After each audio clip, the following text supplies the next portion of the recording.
Hello, hello, hello. So it's May the 27th. Can't believe now it's pretty much nearly, full summer now. And it's a strange thing. Like time flies when you're not having fun whatsoever, it seems. Time flies when you wish it would all end, but it keeps on going inexorably. But yeah, bittersweet. I'm aiming for bittersweet there. Right? But I move on before I go into morose. Um, I'm here with JC Owens, and did I say the date fully? May 27th, 2023. And I called the stream there the 3 degrees. Let me see if I can get up the little picture here. Well, I say it's a picture, but where is it gone now? I tell you what, I've got too many things on screen. Uh, sometimes you can prepare things. So there's the picture there. I say it's a picture. I'm not sure if it's a legitimate photograph or if it's doctored. Um, so I think it could be a legitimate photograph. I can't really analyze the pixels there. It probably is a photograph. Now in the back there is the Bilderberg, right? Because we were talking about it last week, and I thought we should probably start off here. That last week while we were doing our stream, or last weekend, that was the weekend in Portugal, where the members of the Bilderberg, who are just another iteration of the Rhodes group, another iteration of the Round Table, as JC reminded or explained people last week as well. The Round Table group that we had a picture of from, I think it might have been 1930 something, and Gandhi was at it, but Winston Churchill might not have been at it. Although whoever was the Prime Minister at the time, I forget his name, he was at it, from Prime Minister of Britain. Anyway, what it shows is that no matter what they call themselves, I mean, like, oh, we're the group who sit at the round table, like we're the Knights of the Round Table. Yes, but like, who exactly are they? Well, we're the people who are a member of that international group. Yes, but I mean, who really are you? Well, we're the Royal Society people. Yes, but like, who really are you? Well, we're members of the Council on Foreign Relations. Sometimes we have a summer holiday camp in that bohemian place, back like Bohemians over in California. So, as JC, I don't mean to be labouring the point, but as JC says, it doesn't matter what they call themselves. They could call themselves the WEF. They could call themselves the Davos group or the Davosians or whatever hotel they stayed at in Davos there. Would it really make any difference? As Hillary Clinton often likes to remind us, sometimes she sings it with James Comey. I feel a song coming on, but maybe not just yet.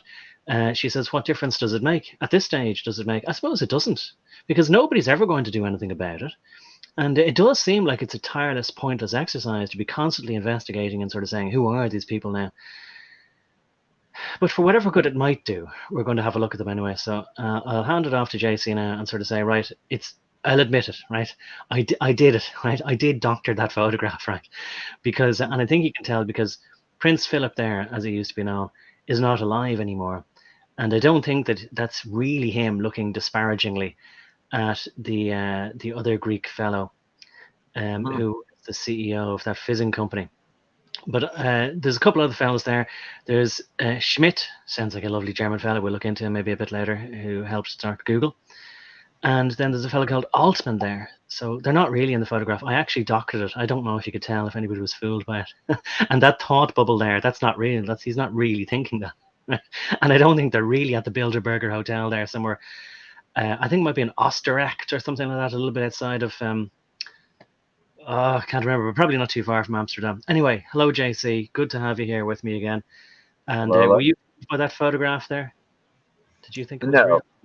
No, not exactly fooled by it. No, like they're a little out of scale. And as you said, like the one feller there is pushing up daisies and is basically worm food by now. So yeah, not fooled. It could have been from a couple of years ago, though. You never know. Maybe. Yeah. A little older, a little wiser. Fall Um, for a little less bullshit. but I tell you what, like, I mean, I'm getting impressed with. I didn't use Photoshop. I used some kind of free software, and I'm kind of proud of my first sort of faltering steps into what is termed Photoshop, whether you're using it or not. Once I'd drawn it, I kind of began to think, like, maybe it is real. I don't know. Even though I drew it, I'm still, not quite sure, especially with the way that the Prince Philip is looking at Borla there and kind of going, ew, you know? Well, I mean, they're going live with AI and augmented, stuff like on the the Photoshop or whatever here soon. I think like the beginning of the month. Yeah. So Well, in July, along with everything else, like I told you, between like July 1st and 16th is going to be fun. All kinds of things popping up. they're going live with a video version of Photoshop. Is that it? Well, I mean, they're adding AI to the Oh, program, that's so sorry. That's what I meant. Yes, I had heard that. Sorry about that. Yeah, yeah, yeah. And I had thought before, by the way, that AI making photographs, or sorry, making images, or rather, I should say, is a bit like, I mean, a sort of evolution of what might have been if you go into any paint package and you just say auto improve the picture, that kind of thing, you know. If you give it some Mhm. start, then it can just auto improve it. It is fascinating. It is terrifying as well. I've seen some pictures where people have put up art, and it was pictures of a scene. I wish I could show them now. And maybe I'll try and get them for next week. But he put them up as YouTube posts, and they were pictures of the Grand Canyon and horses going through it with some what looked like Native Americans and maybe some cowboys as well. And it looked like pictures from the late 19th century, or maybe Mhm. middle of the 19th century, but colorized. And everyone was like, and I was saying, wow, they're amazing. Like, how did you do that? Or how did you take those photographs? Or did you get people to dress up? Or what did you do? And he was coy about it, but then somebody got very angry and said, that's said AI art is not real art. And then he sort of said, yeah, didn't I make any secret about it. In the past, I've done this kind of thing as well. And his attitude was like a lot of artists. He said, I like making art that makes people question what is art or what is Yeah. reality anymore. So Well, of course he does. Like that's the postmodern artist to deconstruct what is reality and basically mess with people's heads. They love doing that kind of stuff, yeah, and all the while like not realizing like creative people typically do. They never think about like the consequences of things. Like you have like three types of people basically. You got the people who are uber rational, you have the people who are uber creative, and then the people who are kind of in the middle. And the uber creatives always tend to look over the rational side of things, and they're missing the fact that this AI art, by nature of the way it works, it's going to turn even the most talentless, like feckless fucker into like a master of yeah, art, of music, of whatever. It's going to make human talent worthless outside of actual in the real, in the IRL when you're face to face with somebody, right? yeah, yeah. That's a very good point. Of course, it brings to mind NFTs, but you also made me think, about those kind of modern art ones. And like I remember even in the 60s, I remember finding old magazines of my grandmother's that there were art exhibitions in the 60s, and they were calling it, even in those magazines from the 60s, the postmodern age, art in the postmodern. So like they would have thought, oh well, the 1940s, 1950s brought us to modernity. In other words, like turbo ramjet airplanes and supersonic speed and all that by the 50s.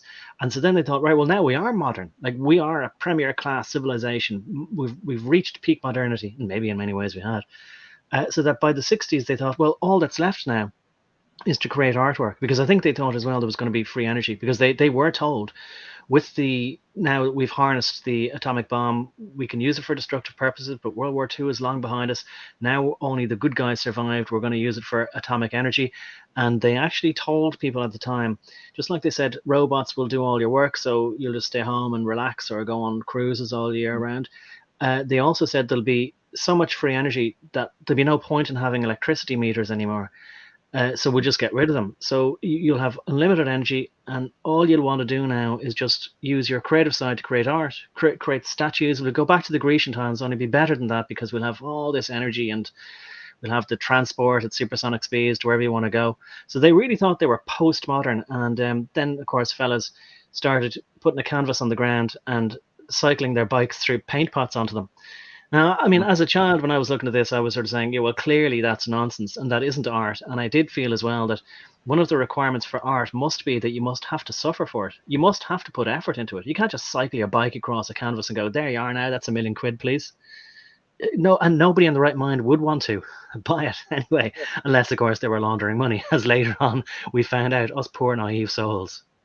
Yeah, I just had this conversation with somebody over the Banksy stuff the other day. Like, they did a news story on Inside Edition where they were talking about where, the back in the day where he sold the painting and then, or they sold the painting, I should say, because I'm convinced it's spooks. It's not one dude.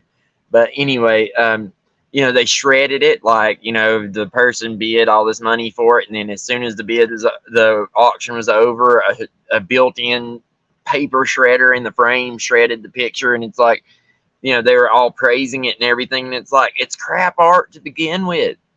I've seen 10-year-olds do better on YouTube, right? Like, Yeah, I it's remember seeing that one. blown up. Like, they put the spotlight on who they want the spotlight on, not on who actually earns it. Yeah, exactly. Unfortunately, that's the terrible thing. And again, like, it makes me so angry. I thought as a child, as long as you, well, I didn't really study that hard, but as long as you would, show your aptitude and your ability, that they'd kind of go, oh, this guy shows promise, then, we'll encourage him. But rather, they don't care. And it's the reverse. The people at the top just want to make sure that they identify anybody who might show any nascent ability to perhaps figure things out and topple them eventually. They want to say, right, we will cut the heads off those tall daisies. Yes. I mean, if you look into, like, you read the John Taylor Gatto books, and look into Richard Grove's stuff, and really start looking into the school system and our system here in the West primarily, and the things that the people who built it said.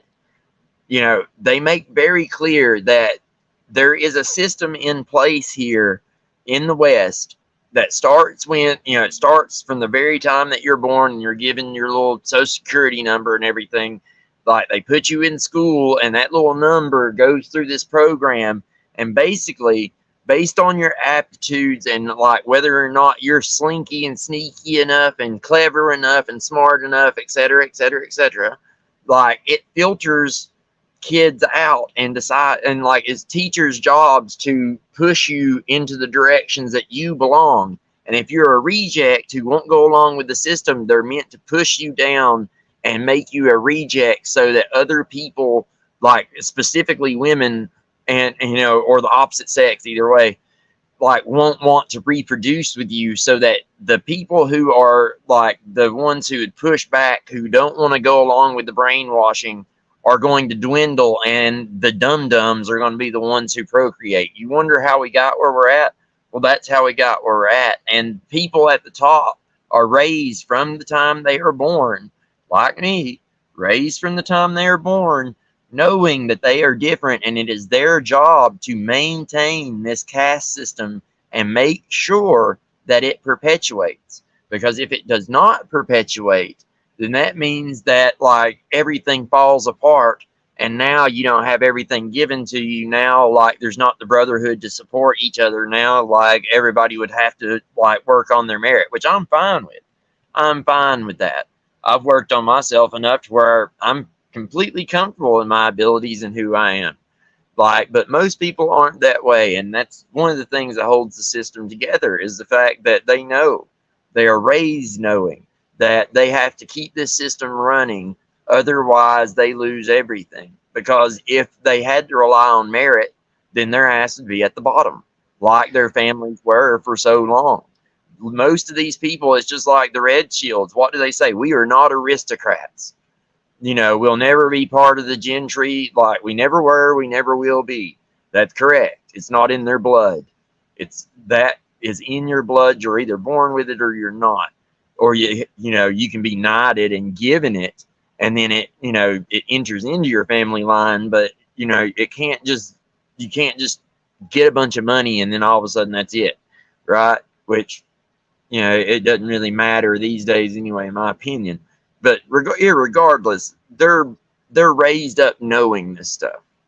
They Well, know that they have to maintain it.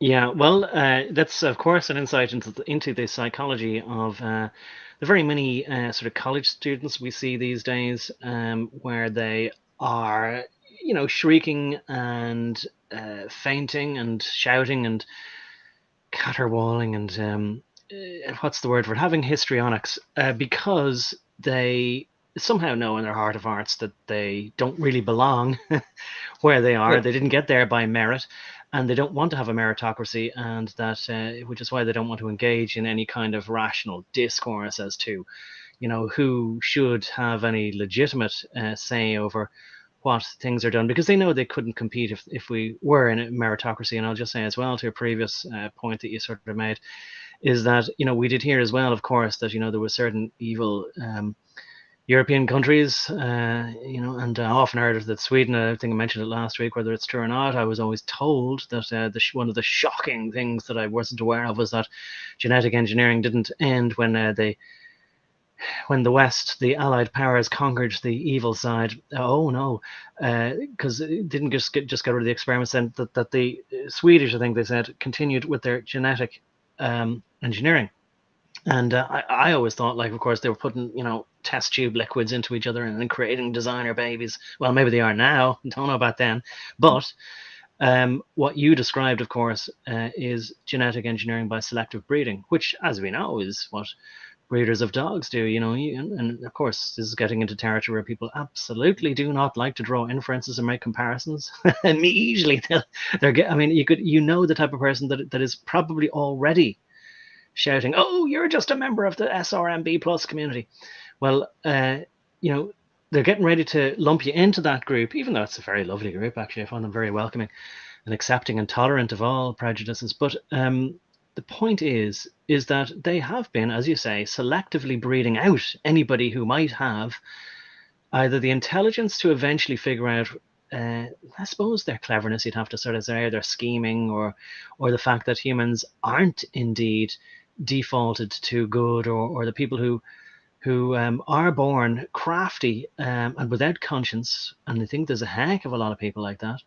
Or there's some people who can be convinced. Look at no, like myself, I suppose that's where I am now. I'm in despair because I realize that people will never, even the so-called good people, will never have your back. And if they can have the opportunity to join the people in the hierarchy, wherever it is in the pyramid, as long as they get something rolling down from the top, they'd rather join that than be out in the wilderness with you attacking the pyramid.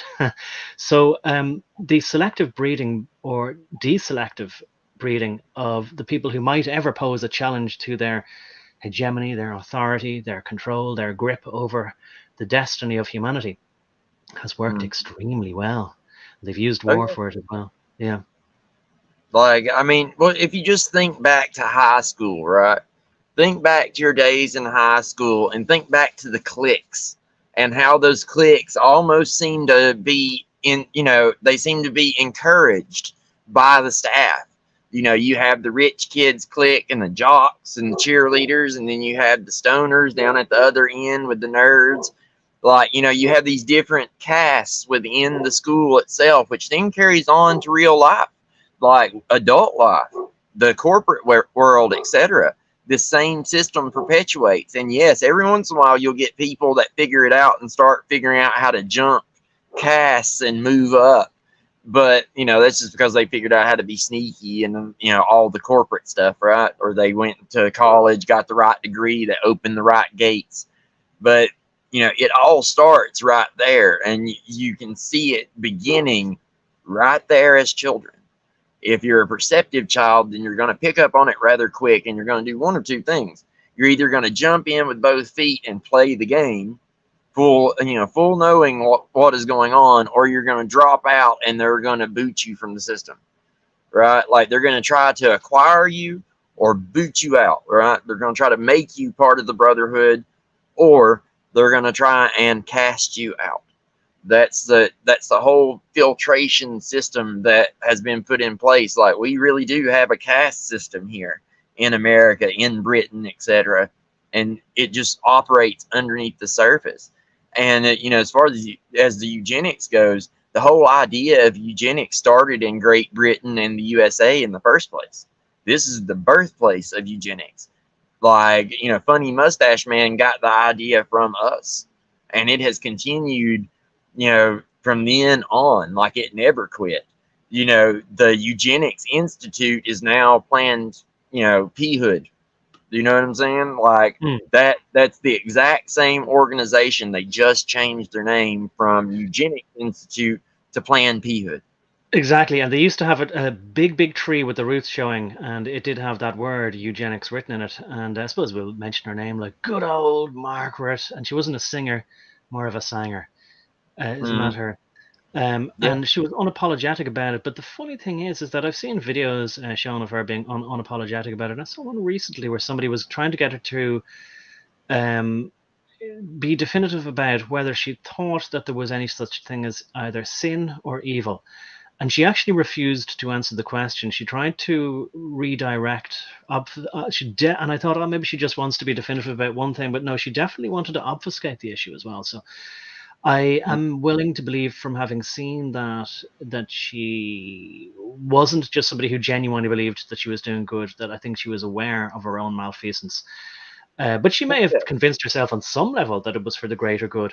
But somebody did ask her whether it was, or whether there was such thing as a sin, and she just kept saying, look, it's a sin for a child to be born to a prostitute or a drug addict, so that's what I just have to try and prevent, because it would be cruel to the child to give them such a terrible life. Now that argument is very convincing, especially like, when in the 80s we heard of children being born to women who had AIDS, or women who were addicted to heroin or cocaine, or whatever, maybe not cocaine, heroin, let's say, or other opiates, and the child was born immediately having withdrawal symptoms from opiates.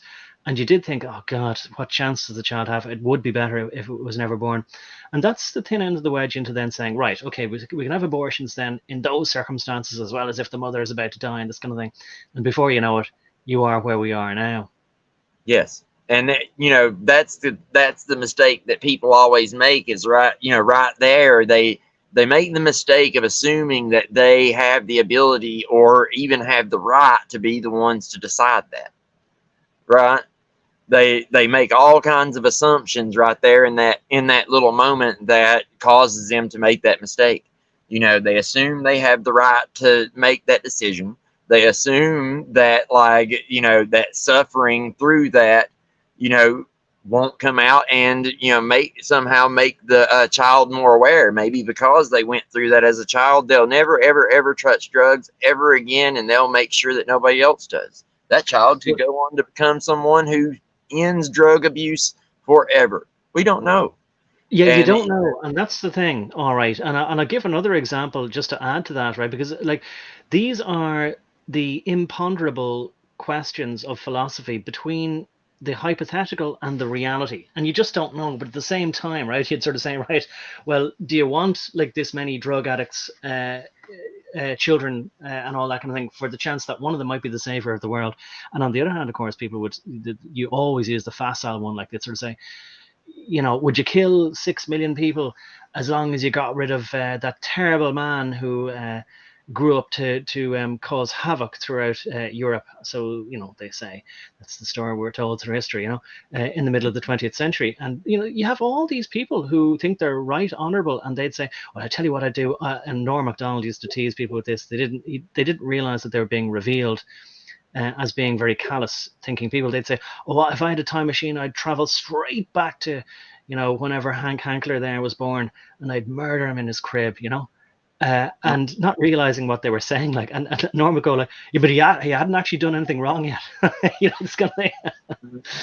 It was in the connection of abortion. I have another example, but I better let you respond to that. Well, I mean, all of this is leading to see, this is what philosophers, people like me that deal in history and philosophy and stuff, this is what we understand that, like, common people tend to miss. Like, these philosophies lead somewhere. It's like I've told you before, it's like a computer program. Once you run that sucker, it's going to take you somewhere. It might have stops along the way where you might pause and not move forward, but every time you start moving forward again, it's taking you to a set destination, right? And, once you start going down that path, what they don't realize is what will happen is, okay, you've now made this decision that humans have the power to make this decision. Like, we can, we have the right to make these decisions. So now you've empowered a group to make that decision. Well, what inevitably happens is evil is attracted to that amount of power. Evil people then get into that position of power, and then they start exercising that power on other people that you didn't intend them to. You see, like, it's human nature, you see, like, that the power will corrupt you, and then, like, it will get out of hand, and you'll start applying it in ways that it wasn't intended, right? Like, it's what always happens. And Yes. that's the insidious thing about it, is if you don't realize, like, your own tendency to let that shit run away with you, that makes you the most dangerous fucker ever to have power. Like, Yes. absolutely. And you sure as hell don't need to design any systems or be capitulating power to anyone else, because you do not have the ability to, like, assess yourself, much less be able to assess someone else and whether or not they can wield that power responsibly. And even if they can, they're going to fucking die eventually. And guess what? Somebody else is going to take their place. And who's to say they're not going to be the evil one who decides to wipe out humanity because they see a flaw in everything, right? It's just, it opens a door that goes all kinds of places that people don't want to go, and they don't think ahead. They act on emotion and, like, just put their head in the wind and go, and it gets us all in terrible trouble. Well, look, I tell you what, I want to, as I say, I want to show you something in regards to that, and show you how I'll admit it, like, I might be the most evil person, or at least hypothetically speaking, I might have retroactively wanted to do a genocide that, I don't know, I might be up there at least in the top three, So I'll show you that, and I'll explain that in a minute. But better not leave it hanging too long. I want to say hello to Dr. Crispy Johnson there. He says the Journal of Eugenics is now the Journal of Bioethics. Yeah, and that's the thing. They always just rebrand everything. And people fall for it. That's the thing, Yeah, And it's that power of words we've talked about so much. Like, when you rebrand something with a new name, you change the nature of how people perceive it. And yeah, once you incredibly. change perception, that's everything. Yeah. George Carlin talked about that, how all these euphemisms were being brought in, like, oh, you're not short, you're just vertically challenged, or all these kind of things. And I thought that people understood the joke, like that, a rose by any other name would smell as sweet, or, a pile of Scheisenpupen would smell as pungent. But no, you rebrand Scheisenpupen to lovely chocolate cake, Black Forest Gâteau, and they go, give me some more of that. So that's just reason 101 why people deserve what they get, I suppose. Hello to Slowboy Whiteboard there as well. But yeah, do you want to say something to that? Because I want to bring something on screen anyway and show you something else. Another aspect of this argument not argument, discussion. Didn't mean to get onto it, but look, we started off this way, and we'll get onto the Bilderbergers and the attendees and Prince Philip I want to talk about. But it's a good conversation. Well, sure. I mean, on the rebranding, it's like, especially when they have, famous people with lots of money, because we've all been trained as good consumers to, to idolize the most, powerful and rich among us, right? You look to them, and if they're doing it, then all of a sudden you have a whole bunch of, like, airheads that go right behind them and do it too, right? And now what's, like, even worse is that Hollywood model has been transferred over to the public. That's why Hollywood is fading, because now, like, average people like me and you, we might not have millions and millions of fans, but essentially we're in the same business as anybody else in entertainment to some degree, right? Yeah. So once you're on the same playing field as them, it changes the nature of the game, right? And that's what you're seeing happen. Like, the rules are changing. It's just like with Disney and all these other companies, like, losing all this money. People are like, they're insane. Why would anyone make this decision? Blah, blah, blah. Well, we talked about it before. They don't care how much money they lose, because no matter how much money they lose on Front Street on the capitalist stock market, the socialist WEF and ESG people are going to keep propping them up.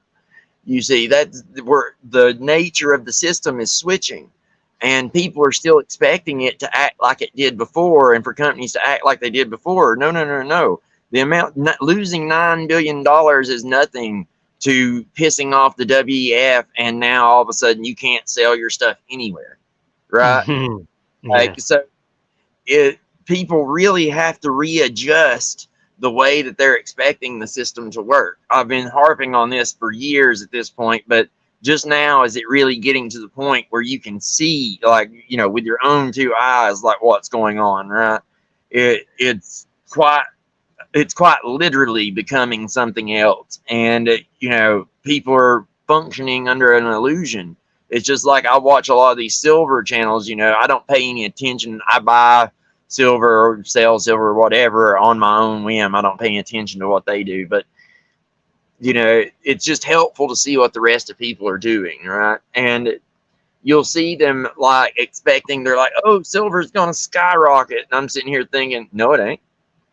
No, it ain't, because like, it's just like gold or anything else. It is manipulated, and watch, it'll go down. And sure enough, it did. It went down twice so Mm. far. I think maybe even 3 times by now. I don't know.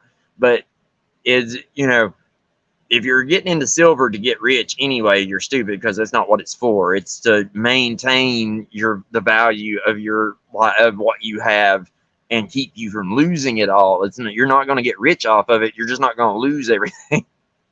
That's the point. Gold is the one that fluctuates, that gives you, like, that you can actually make money off of, right? Silver, if you want to make money off of it, you're going to have to be selling like thousands of pounds of it, and I don't know anybody that has that much.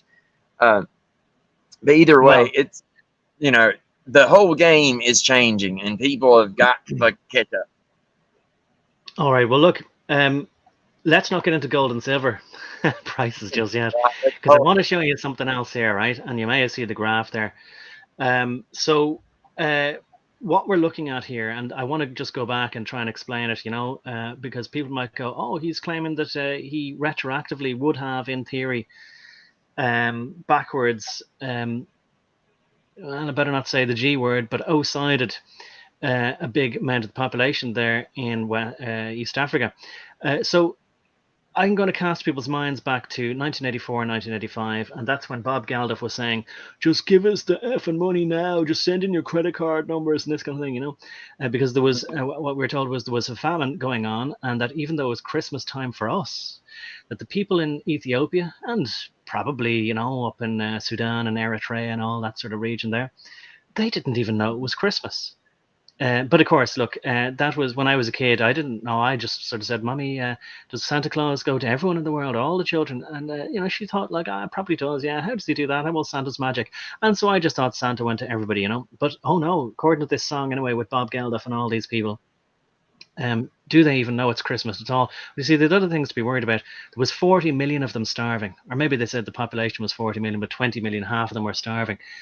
And of course, even to this day, they continue barraging people, especially if you're sitting at home during the week, with the same babies with flies in their eyes, as they always did. I think we've mentioned this before. Even my grandmother had these boxes that they had to collect money for the poor babies in Africa back in her day when she was a little girl. So that would have been back in, I don't know, whenever, but the early 20th century. Anyway, the problem never changed. And 1984, the population, and I remember hearing this, right? But then now, of course, let's just assume that the figures are correct, and it's a big assumption, right? I will say, like, there's the theory out there that why would anything that they tell us officially be true, right? So, but let's just take them as is, right? Okay, with that proviso. So, 1984, the population of Ethiopia was pretty much bang on 40 million. I have the pointer on the graph here pointing to 1984. And it says 39,374,348. And of course, it's a laugh that they would even have it down to the last three figures. What do they call that? The places of decimal or that kind of thing. But anyway, let's move on, right? So 1985, then they were still saying, oh my God, like the famine, it's terrible. Well, another, what would it be? What was it there from 3 to 6? So more than a million. Million and three were born. Despite them all starving, they still managed enough of them to copulate to make another million and odd. So if we hadn't, so I'm thinking, right, what happened, right? Was the famine over? Did we fix everything in Ethiopia? Did everyone then, finally get fed and disaster averted? Well, of course, if you look at it in a normie point of view, here's the law of unintended consequences, right? So 40 million in 1985, and then we go 87, 88, 89, it's climbing. And then by the time we're in 95, it's 57. Oh my God, 96, 97, 2000, it's 66 million.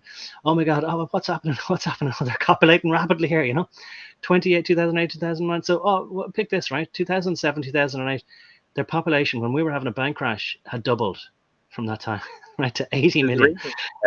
And let me just see what it is now. It's going up and up and up and up and up and up. Oh my God! Well, you can see up there, right? It's now 123 million. So it's 3 times. Now, no, these are whatever they tell us the figures are, but it's 3 times the population.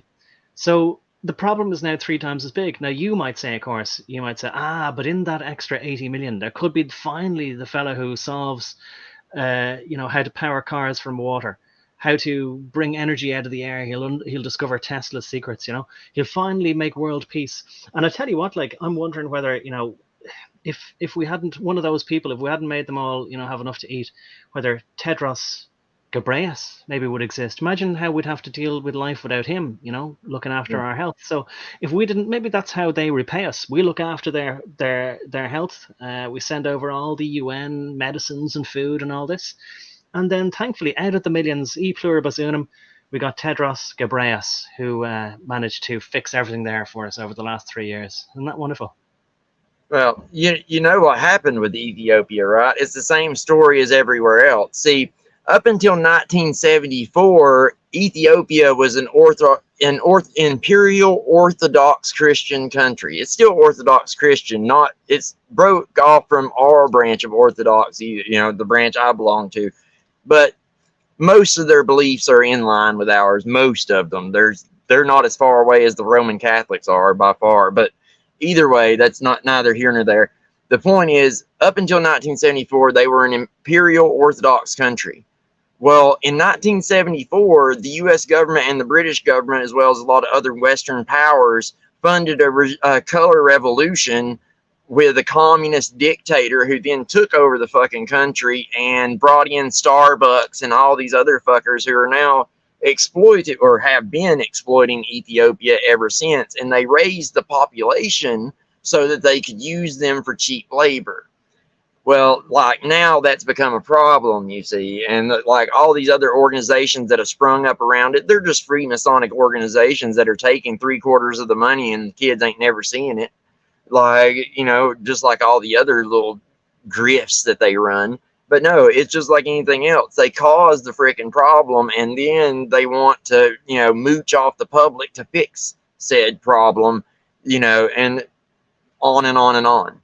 But yeah, like that's still like kind of the issue that they're dealing with. They brought in this communist government, and ever since, like, basically it's done the same thing that China or any of the other communist countries have done. It's the CIA is basically running their country, right? Yeah. Well, look, and this is the terrible thing. And, you really have to choose your words carefully to say to people, do you know what? It just made everything worse. And I'll say this before I forget. It reminds me of why the rule more and more existed and why it's such a brilliant insight in Star Trek, even though I was never a Star Trekkie or a Trekker or whatever, But the stories were written, of course, by people like Philip K. Dick, at least in the original series.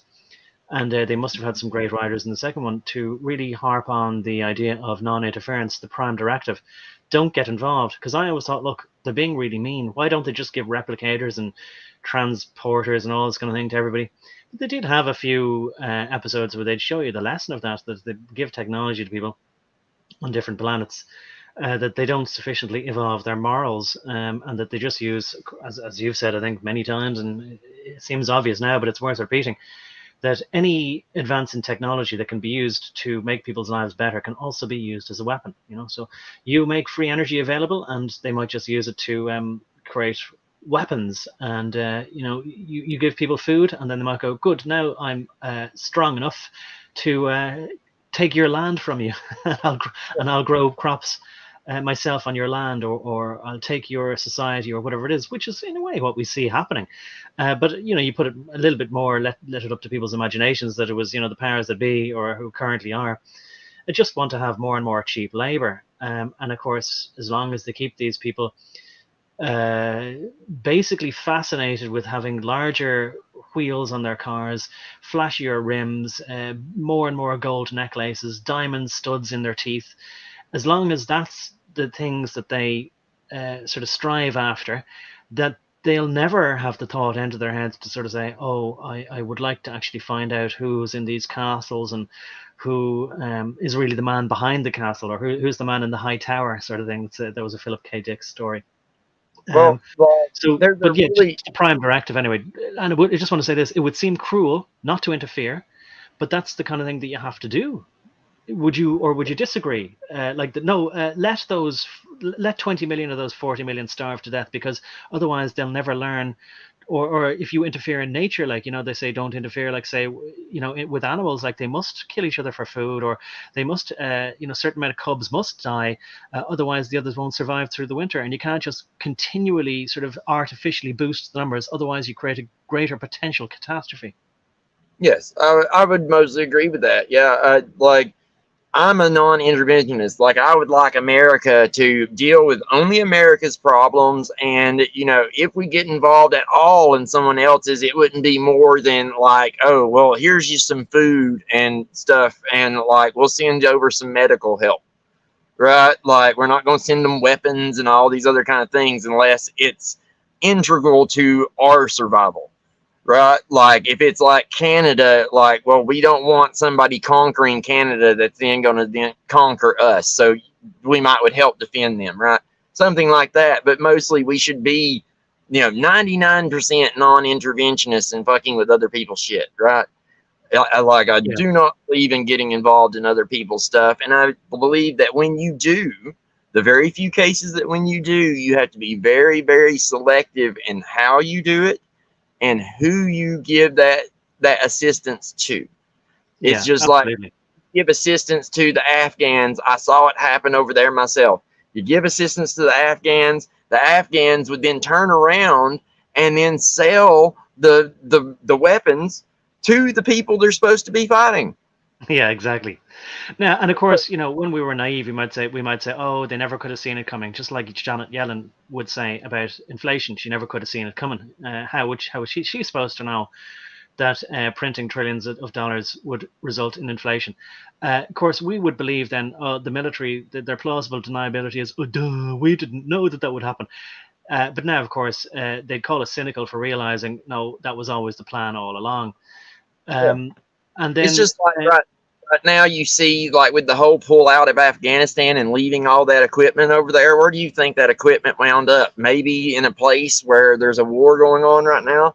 Like it's real right, convenient for you to be able to get that stuff into the hands of the people you want it to be in the hands of, when you just leave it there and let anybody take it.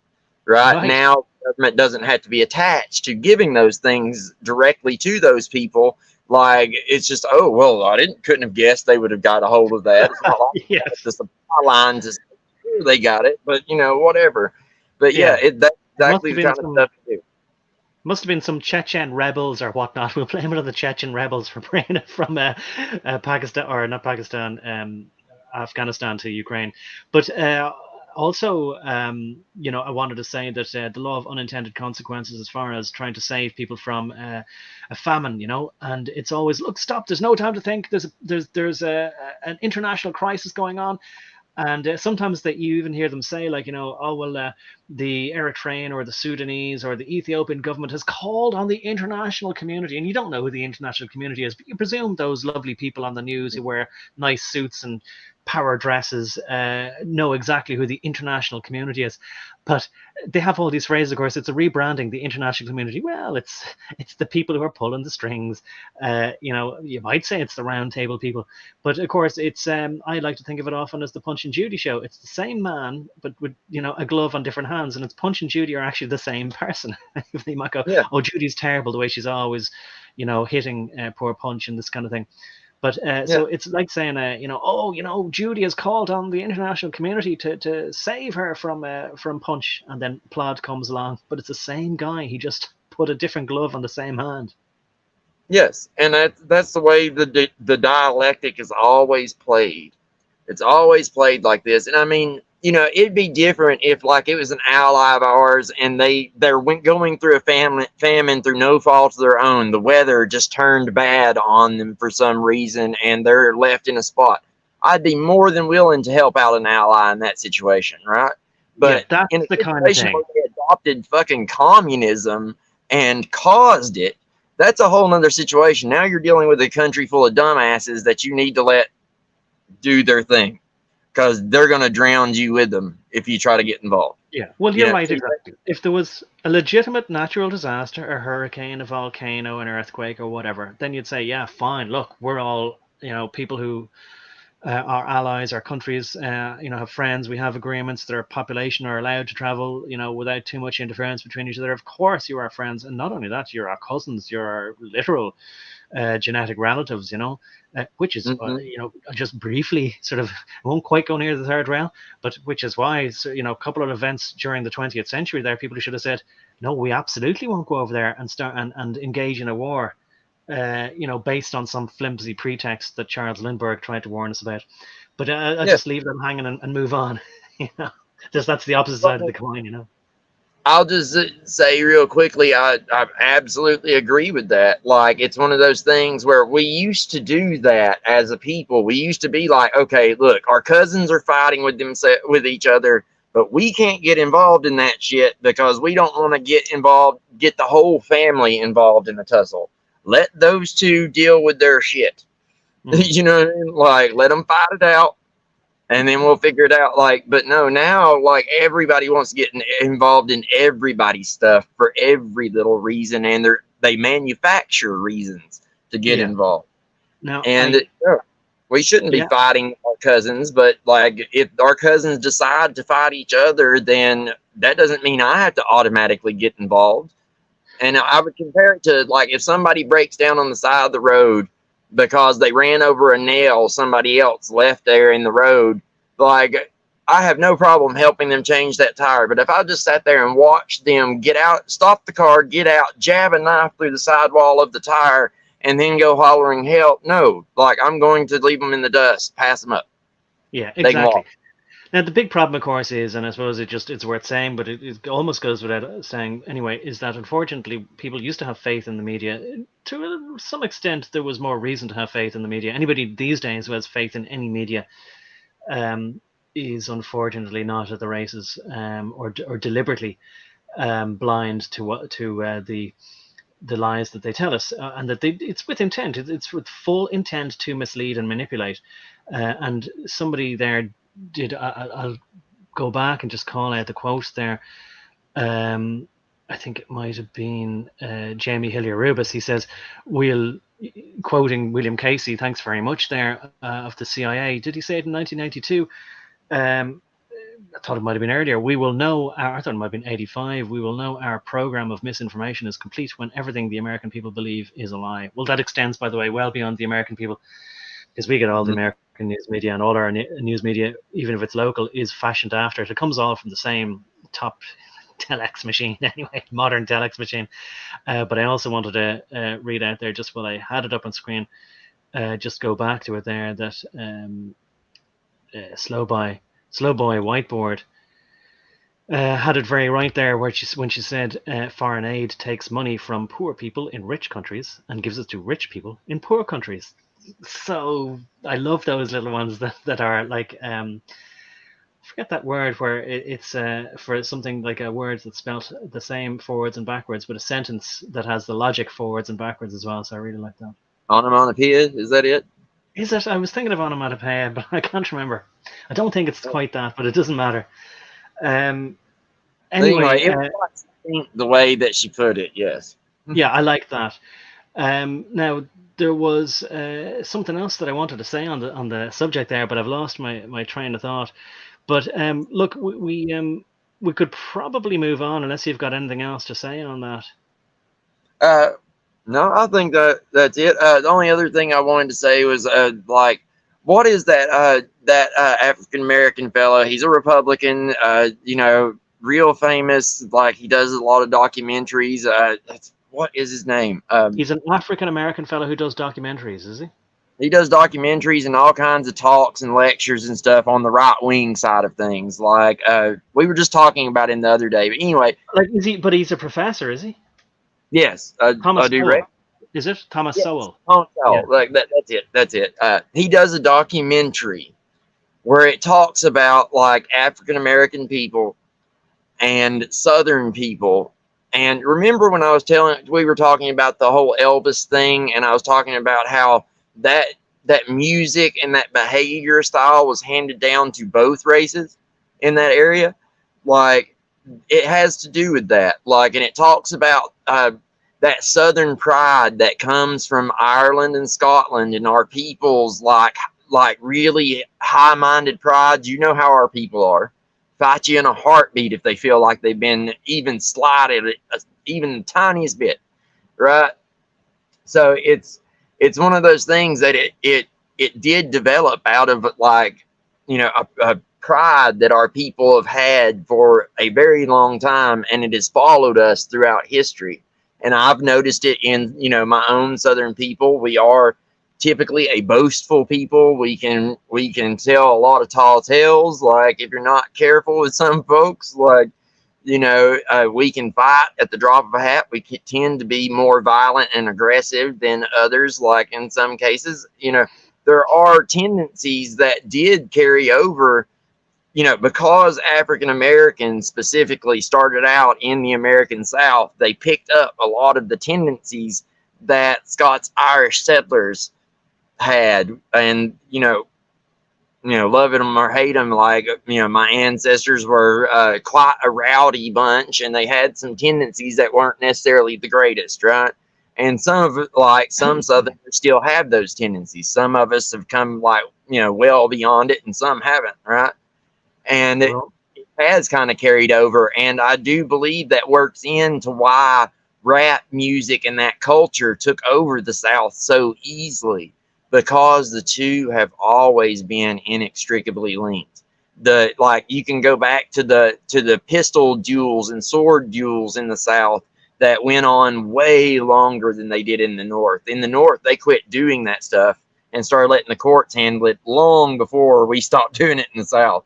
In the South, like in the North, you'd get in a fight and you might leave with a black eye, but in the South, there was something called rough and tumble fighting, where you'd get eyes gouged out, ears and noses bit off. It was really rough stuff. Even some of the greatest fighters of the day were afraid to go to the South because my ancestors were so rough and tumble and hard to deal with. Even George Washington himself, said about like my Southern ancestors, said that them over mountain boys, they're the only ones you want with you in a fight, but in peacetime you want them as far away from you as possible. Yes, yeah. Well, look, let me say this, and it's in regards to, I mean, you brought up Thomas Sowell, the African American, and so you also, I mean, we're in the context, about famines in Africa, and well, I suppose it's around the Sahara or sub-Saharan there, particularly because maybe that's the hottest region and crops can fail, and they can fail regularly, and maybe that does make it more like, supposing if the food supply is elastic, that might make it more difficult then to have a population that can be sustained at a not sustainable. I know they love saying sustainable, but at the same level, where basically, I mean, it used to be thought of like that. Basically, your ideal society would be whereby when people die, you have babies replacing them. Stable. And yeah, stable. Thank you. So, but that seems to be, now I'll say this, the Catholics versus the Protestants, or the English looking at the Irish might say, and because it's no doubt there were some reasons for this, other than that they said, oh, it's just spiritual, and you can't prevent conception happening because God mightn't like that or whatever. That might have been the exoteric story for the Catholics, and they probably wouldn't have really necessarily figured that there was much of a need for them to philosophize on it much, especially for the average man who's kind of going, look, let's not question the whys and wherefores. The Catholic Church says I got to do this, so I'll do this one for the Pope or whatever. Anyway, the fear was there was an actual worry that Catholics would breed like rabbits. No doubt Protestants would say that about Catholics. And I think I've mentioned before, Monty Python had a movie, comedy film called The Meaning of Life, where that was depicted in that. I think John Cleese did a very hilarious. Well, I mean, it was a bit sort of X-rated at the time, but anyway, he had a classroom. He was kind of going, "Pay attention, there, boy, while I show you how to copulate or whatever," with my wife here at the top of the class. But anyway, there was a scene in it where it was basically Catholics were having 12, 14, 20 children, whereas Protestants. Or hard-working Presbyterians, or Church of England people were only having 2.4 or 3 to replace, and then maybe one more. But now I'm saying that to try and balance it up, because the notion would have been put about that these Catholics are being irresponsible. Now I'm saying that so that people doesn't think that I'm just being, because I'm saying this because I'm a member of the SRMB community, plus community, shouldn't forget the plus. But that people in Africa, like everywhere else, right? So whether it be wars, picking fights, that you can't rescue people from the consequences of their own actions. And you definitely see this in Africa. And you see it with all human beings, of course, as well. But you see this in Africa, that if you go along, the law, they call it the law of unintended consequences. But if you go along and you sort of say, right, we'll bring you all this modern medicine, especially in South Africa as well. Not only do they, give people there best of medicine. It was the first country to do the first heart transplant, they say, back in the 60s.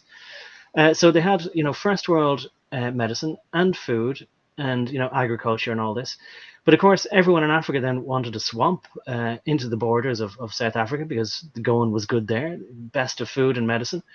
But the problem is that eventually something reaches a limit, you see. And if you say to these people, it doesn't matter if you just keep procreating, we'll continue to find charities to raise more and more money. Then, of course, it's big business. Of course, all the charities move in. I've mentioned before how it's people have careers in it, and they talk about their holidays and their back pay and their overtime and all this. Just incredible how callous they were, how they really didn't seem to think about what their purpose was at all. Just their money. But anyway, their salary. Anyway, point is, and I know it's a delicate one. Probably haven't made it as delicate as I'd like to.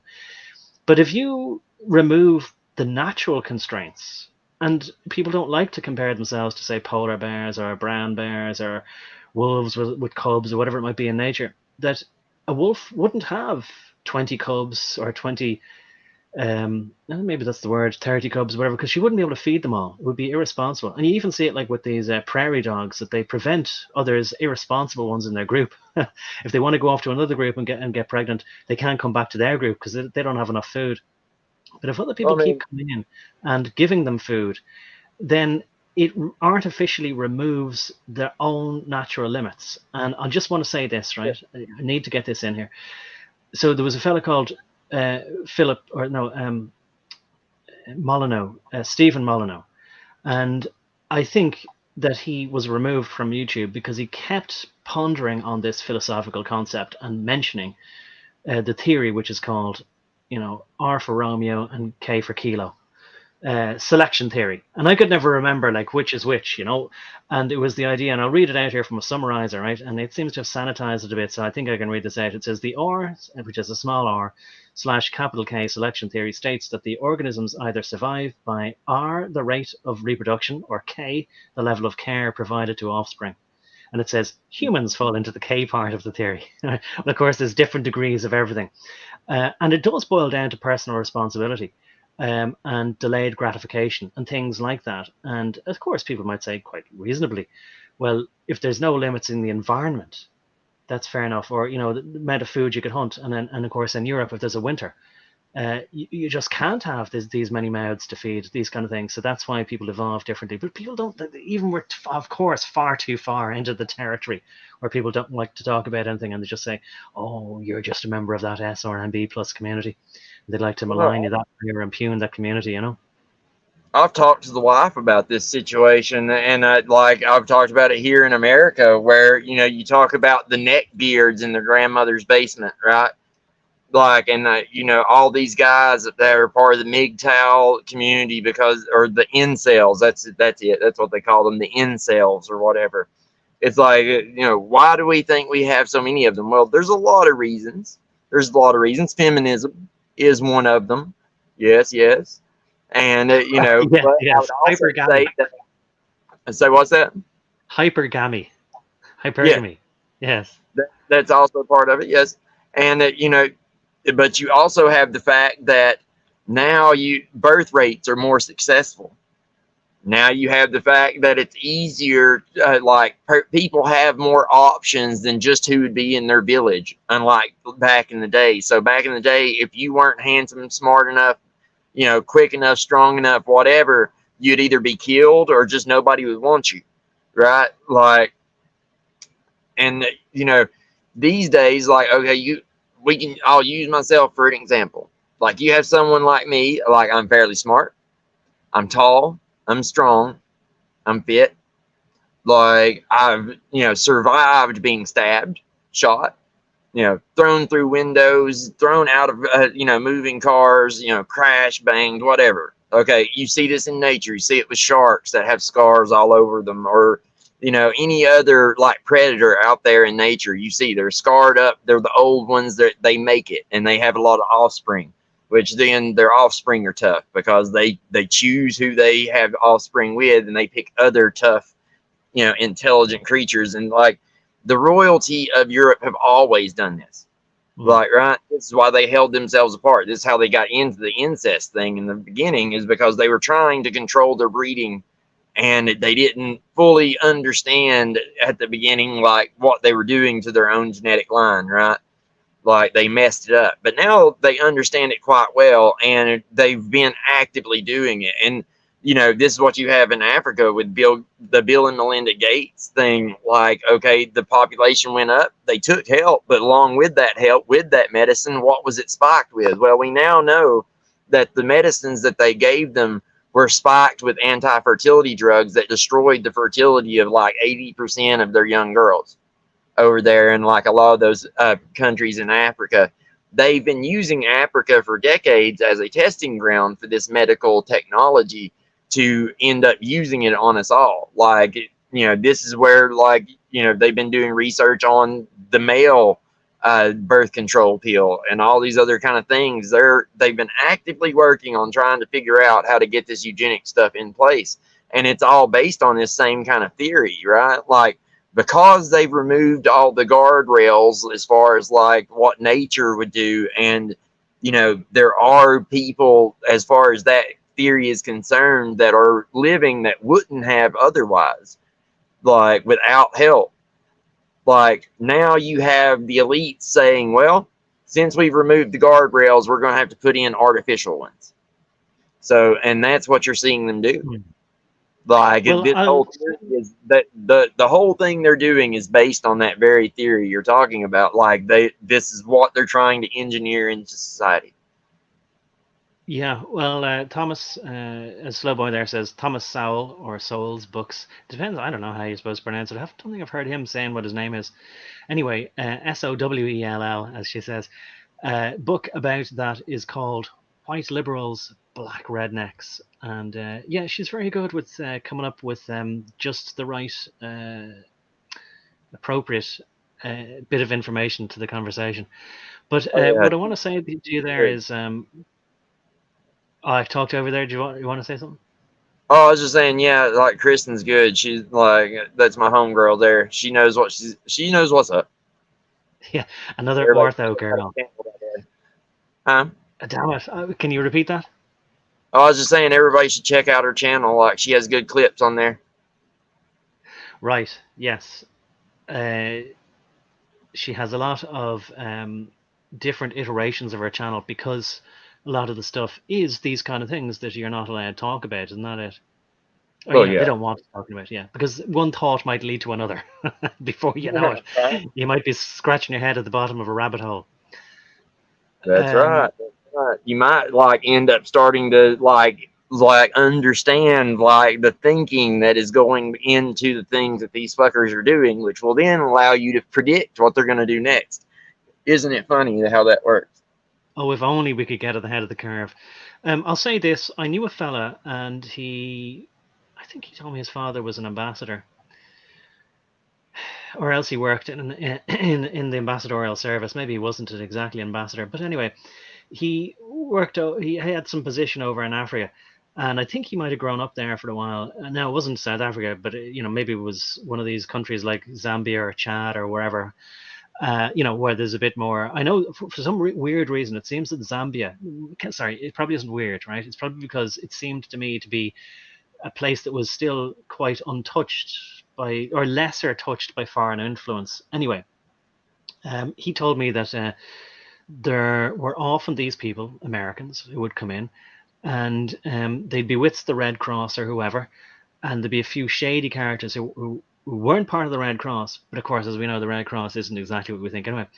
But he was more or less, I mean, I did press him on it to sort of say explicitly, and he meant, yes, exactly, whether they were CIA or some other American overseas service people, that they would sort of tag along as cover with these Red Cross people who were going into, protect people from malaria or cholera or whatever it might be. And like, I think he even said that at the time, or maybe later, looking back on his childhood, he was saying that he realized that all of it was a cover story, as well as the CIA or whoever these guys were. He always said, like, you could sort of tell, like, and I think he sort of said, like, the natives and the Red Cross people didn't want anything to do with these guys, but whatever movements they were making, they would sort of tag along for a while as cover. And so, to me, that, I'm not saying that proves anything, it's anecdotal, but to me, I sort of went, okay, well, fair enough then. It sort of tallies with the sense of things that I get from having read other things. You put a lot of this stuff together.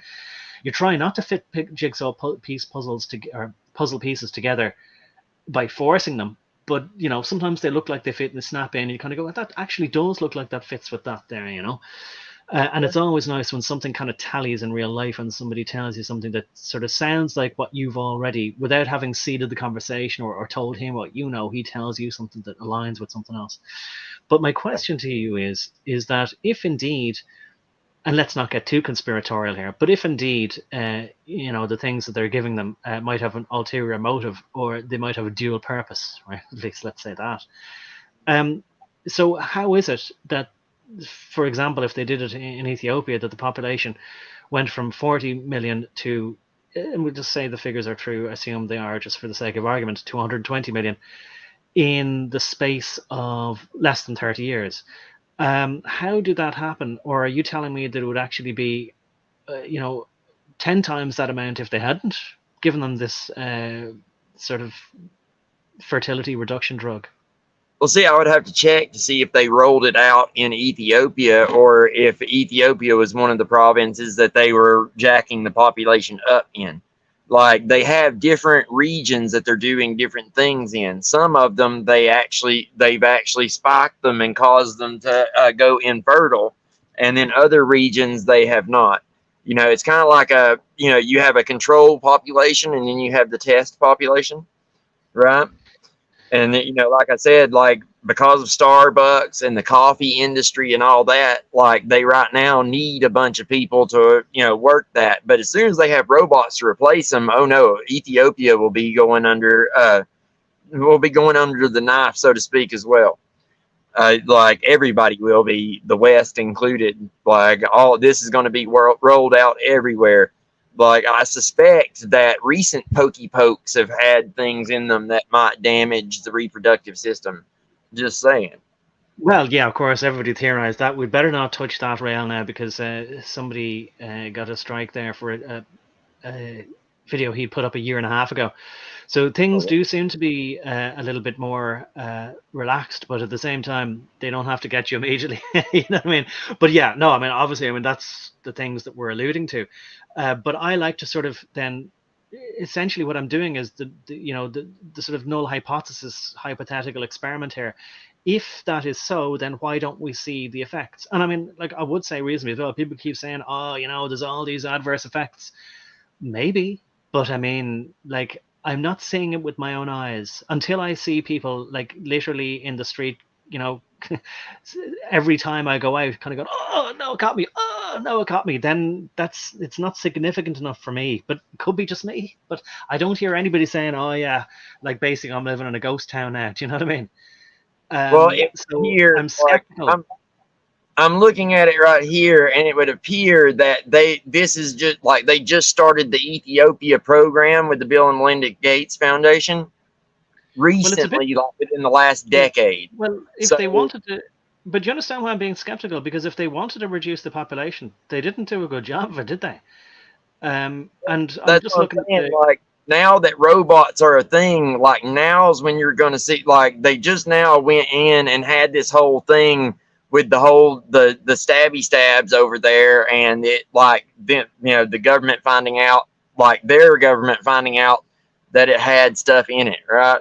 Like that just happened recently. Like, and Bill and Melinda Gates Foundation just went in there within like the last 10 years to start doing this specific program. So like I was saying, what it looks like to me is that, okay, before you have the coffee industry, they need all these farmers to pluck their coffee beans and all this kind of stuff. They keep them poor, they keep them under control. Now that they have robots and everything to start doing all this stuff for them, now they're going to start weeding them out and reducing it. So if my theory is correct, I'm not saying that it's true or it's 100% true or not. I'm saying that I think it is. But here's what we'll say, what we'll tell: keep an eye on their population here in the next 20 years or so, and see if it takes a dip, because their government is saying that like they for sure found these things in these things, right? So, and Oh, listen, for I sure couldn't. damage these girls' reproductive systems. They're like, Bill's not a very popular guy over there at the moment, and Right. if you You know. look into it, like it'll prove out, like if they're serious and like it really did do that, then these girls won't have children, right? Yeah. Well, look. I mean, I hate to sound like that. I'm gleefully anticipating it, but I mean, there's no way I cannot. Look, I never thought I'd get to this age, but I can't envisage it. Doesn't mean it won't happen, I suppose. I can't imagine being around another 20 years, and I don't want to have to stick around that long. And the thing is that like same things you hear about, like the banks are about to crash. They're continuously about to crash, but never do. With everything, oh, there's the government is we're going to finally go to war, or I think the trick is we're always kept on the cusp of big happenings, and as you know, like every video you see, like, oh, it's happening, oh God, is what happening now? Nothing's ever happening really. They're just keeping us in constant state of anticipation. But Well, look at the it really world does. population there, right? I didn't realize that it had gone to 8 billion officially, and I know the figures could be total nonsense, but it's gone to 8 billion officially anyway. It just happens so like slowly that people don't really notice. It's like I was telling someone earlier today. I can't remember. I think I was in a chat somewhere. Anyway, like the predator always like it stays in the grass, like hunkered down until right before it strikes. Like, it's just like I was telling people that the banks were going to crash and we were going to be having these economic problems like 3-4 years ago. Well, I started back in 2008. I'm like, they're just kicking the can down the road. This is going to happen again real soon, right? And Hmm. but anyway, like usually it's like 11 years, but now it's more like 5. But either way, the thing is, you can see it coming if you know all the signs, and things do happen. It's just they happen so slowly that people don't really notice, and then they end up not never doing anything about it. Yeah, well, If that's the trick. Like, if you notice, like we do, you have to start moving as if things are happening now, because they are. It's Yeah, just, well, yeah, well, 2007, 2008 is another prime example, and there was, prime subprime mortgages that they kept giving out, but another prime example of people being protected from the consequences of their own actions, and they were, I think, in the case of most people, antisocial and reckless actions. People were borrowing many times what they could ever hope to afford to pay back. And I think that they thought that they were getting in on what was a free for all, and they might as well get as much money. And the banks were going to crash. Back then, people did anticipate it, and they thought that with banks then becoming essentially insolvent, that all debts would have to be written off. So you'd be a fool not to borrow more than you could ever afford to pay back. That was most people's strategies.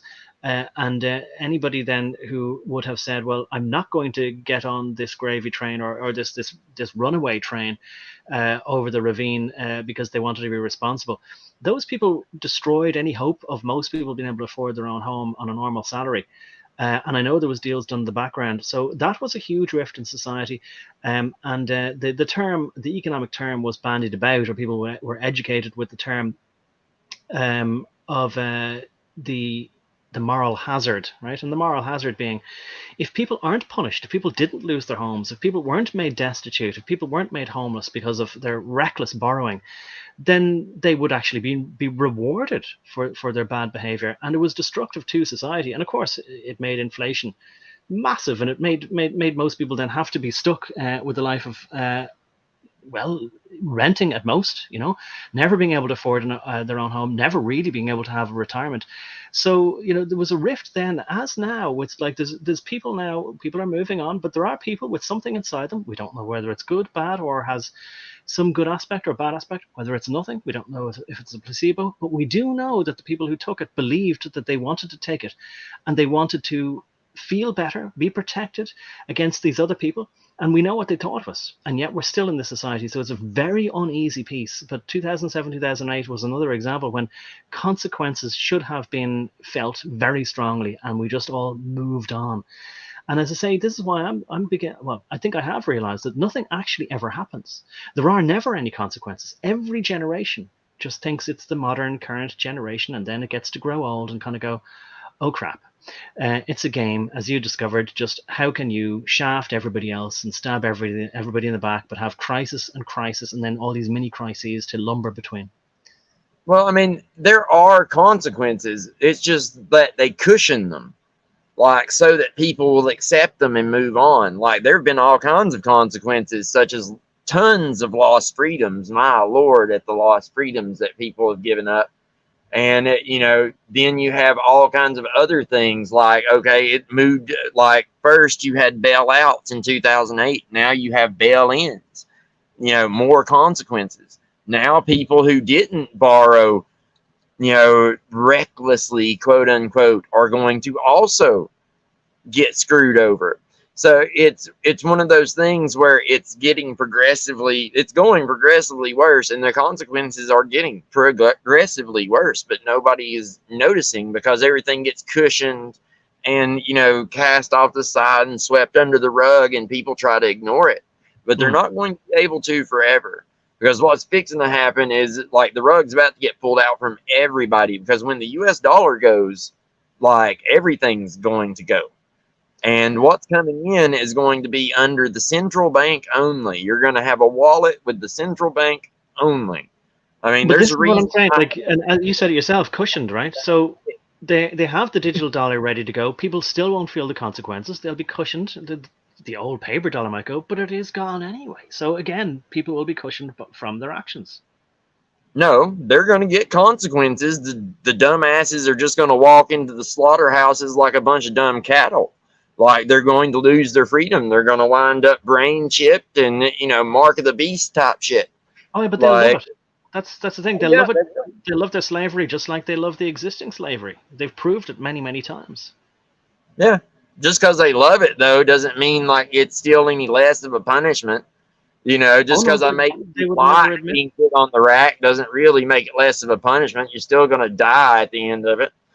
It, Well, what like, I'm drawing a line here between is the people who didn't borrow recklessly, the people who didn't infuse themselves with liquids of unknown trustworthiness, and the people who now currently are trying to do their best to maybe grow a flower box full of vegetables for whatever that might do. They're trying to do their best. All of those people will be brought down or brought into the trap with these same people, and like basically I know there's a lot of people saying, oh, I heard somebody there say today, oh, don't bother storing up gold and silver, like as though that's an option for most people. He said just buy like a few acres of land, like maybe up to 200 acres, because you wouldn't be able to defend any more than that. I wish I could remember who I was listening to, like as though, oh right, I hadn't thought of that, I'll just buy 200 acres of land and grow my own food. well, I mean, even that though, like, it's like I've explained to you. I mean, okay, you own land, you got to pay land taxes. What happens when you get locked out of the system and they no longer let you like do business or anything or have a job because you don't have the right paperwork or whatever? What happens then? Oh, well, you can't pay your land taxes. Now they're going to come and get it, and you're going to defend yourself from that? No, we've seen people try to do that before and they lost. Okay, like, you're not going to do it. Like, you don't have the personnel, you don't have the weaponry, you don't have the know-how, because nobody's really been training for any of this or actually preparing for it in reality, except for folks like me, maybe. Like, so, handful of us at best. So it's, that's one reason that, like, I'm talking right now, is because I realize the need for people to wake up and kind of get in gear, because we're not prepared to do anything in like at large scale. We can do things in small scale, like right now, but that's about it. Like, if we really want to do something, then it's going to take a lot of us all moving in the same direction. And right now, we just ain't got it. Like, people, even if we were moving in the same direction, people aren't physically or mentally strong enough or prepared to do it. Like, that's why to build this foundation. And as far as like getting sucked into it, a lot of people that are even trying to get out of it are going to get sucked into it, like, just because like they weren't good enough. The fact is, like, we're in a race, and we can help each other get across the finish line, but those who ain't gonna like participate, like, you're gonna have to watch them fall, and it's gonna suck, it's gonna hurt, and like, I don't like the idea of it, but we can't save everybody. Well, yeah, but you see, like, again, I mean, my estimation of the situation is not that we can't save everybody; it's that we are all slaves, rowing along, and we're all manacled to each other. And unfortunately, we go where the rest of them go, and so we cannot separate from these people, and they will drown with them. And of course, even when we're all drowning, they'll never go, "Oh, fair enough, I was wrong." You'll never even get an apology out of them. And as far as they'll feel consequences, no, they'll always be cushioned from the consequences of their actions. The people in charge have always ensured that. And again, I'll invoke the phrase of Charlie Munger: "Show me the incentive, and I'll show you the outcome." The only incentive that would ever exist for them to change their ways would be to feel the hot consequences of their actions, and immediately, not in slow drips where it's stretched out over a generation. And that's what they continue to do. So unfortunately, I think, realistic, not just depressive or cynical, in saying there'll never be a fix to this. It's not a question of waking people up.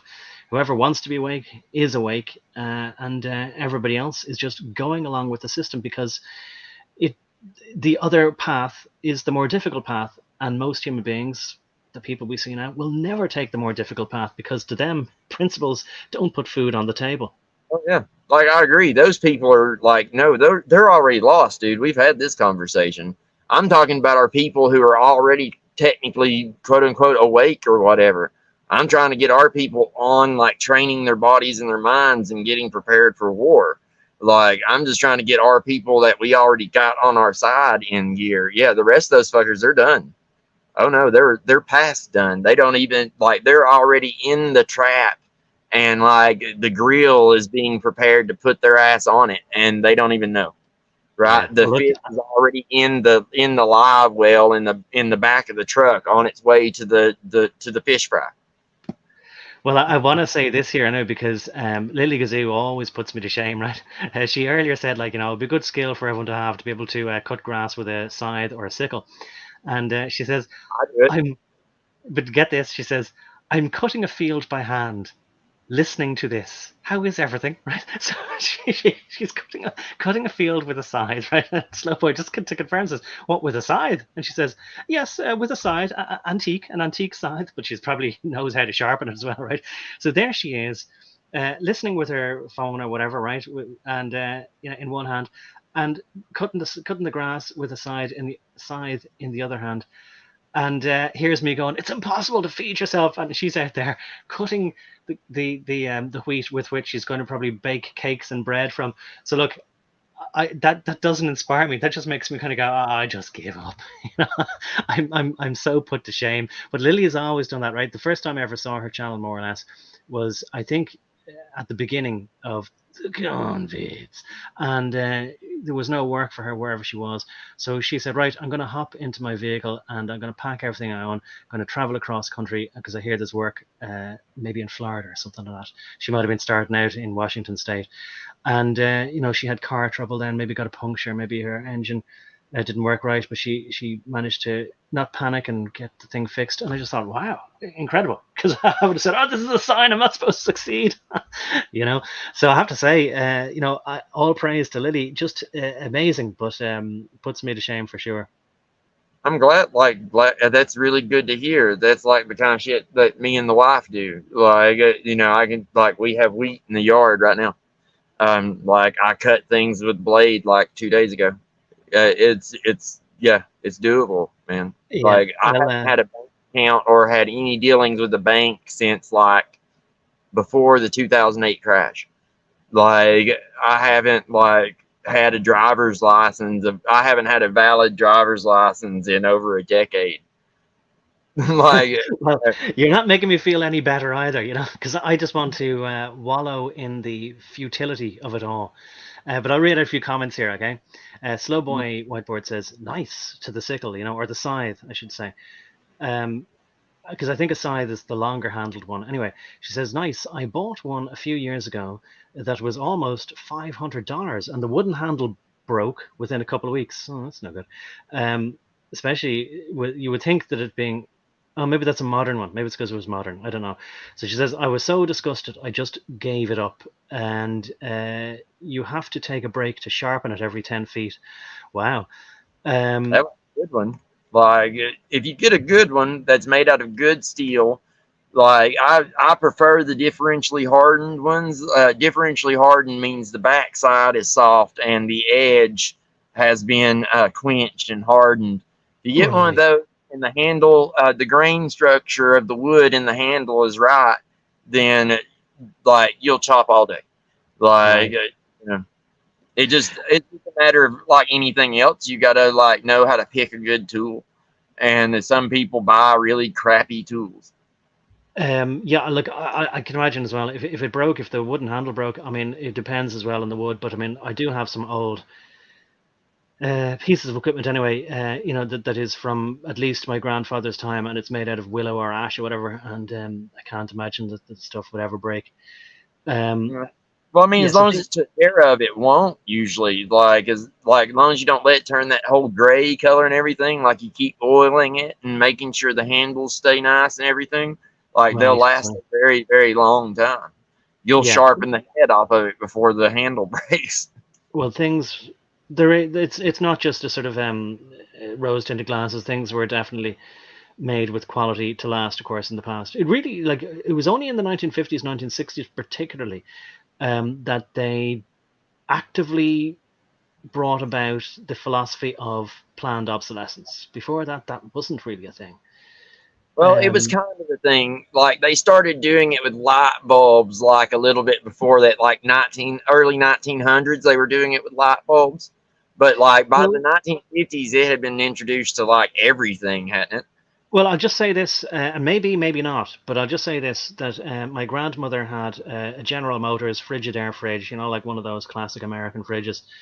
And when she got a more modern one, because she got a new fitted kitchen and didn't really go with it, she gave us that fridge.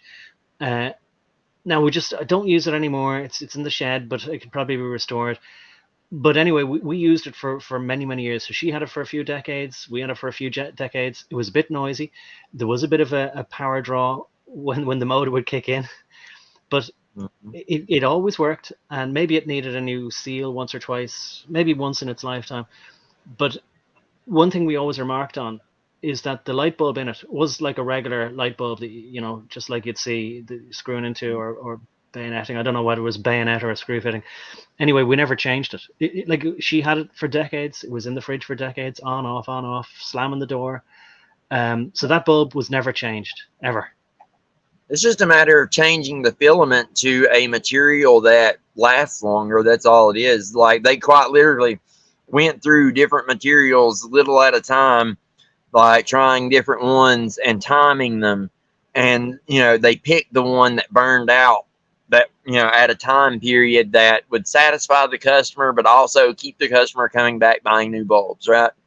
And Yeah. the reason that fridge is better is because it was mostly mechanical. You have the electricity going in that runs a mechanical compressor, and it, you know, it runs until a part breaks, right? However, like with the new stuff, it's all digital. They can program it to stop whenever they want to. Just like your phone, they program those to, like, after the first year, the battery starts to like lose its power. Like it doesn't do that like just because, like, they've rigged that battery and everything to do that. Apple even got caught sending programs through on their updates that cause the batteries to lose efficiency. Well, they definitely also would reduce the processor speed, and they claimed that it was in order to save the battery power. But I'll tell you what, we're off topic big time. But I enjoyed the conversation. Slow Boy has a question for you, which I better pose to you there. Oh, I just want to read this out in case I didn't. Lily says you can get a new handle from the Mennonites and the Amish. I kind of enjoy it. Meditative. You can't rush. Oh my god. Again, you see, I just want to sit in a corner and sulk, whereas Lily's out there cutting grass and meditating. But anyway, Slow Boy says I bought one from a business. No, where is it? No, not that. Slow Boy says, JC, have you heard of Jim Kowaleski or Kowaleski? Jim Kowaleski. No, I can't say I have. Like, Okay. Well, look, I tell you what, it doesn't matter, right? But I don't think we can leave people hanging, right? So I'll just quickly look him up and see if anything comes up. Because I'm always actually curious to see like what the Brave AI browser, if it comes up with a synopsis. It doesn't. This is just from the Grass-Fed Market Garden Masterclass. Jim Kowaleski is treasured for his carefree presence combined with his rebel ways of challenging the rule books. Jim shares the 101 on opportunities for income and inspiration on living with purpose when it comes to feeding people. Sounds like the perfect fella you'd want in a crisis such as this. And maybe she's comparing you favorably with him and saying that you remind her of Jim Kowaleski. Oh, maybe. I don't know. He seems like a guy that's on the up and up, like a gardener and all that kind of stuff. Like, which, I mean, with recommendations these days, like, you know, for instance, if I recommend something, I'm going to recommend like you go on ETSY or you know, go to flea markets and stuff and try to find like an antique, you know, that's in really good shape, because that, you know, I know what you're getting. Same thing with like Sure, yeah. and things like that. Like tools, I really like the old stuff just because it is built better. Yeah. But with new stuff, like basically with new stuff, if you want something that's going to like last, you're gonna have to go expensive, and you got to know your stuff. Like you're gonna have to buy it like on spot, not from the internet, but on spot, so that you can look at the grain structure of the handle and make sure that it's running the right way. If they didn't cut that grain structure just so, then yeah, the handle's gonna have weak spots in it, right? Oh yeah, Like, that makes sense. yeah. And you need to Yeah. know your steel too. Like I would for that, I would recommend at least 1075. 1075 is a good carbon steel. It's fairly easy to sharpen, but it's also got a fairly hard edge that's not going to dull on you too quickly. Right? Okay. Like 1055 is a little tougher, but it's, you know, and easier to sharpen, but isn't going to keep as long. And I bet you that's probably what they use. They probably use the lower carbon 1055.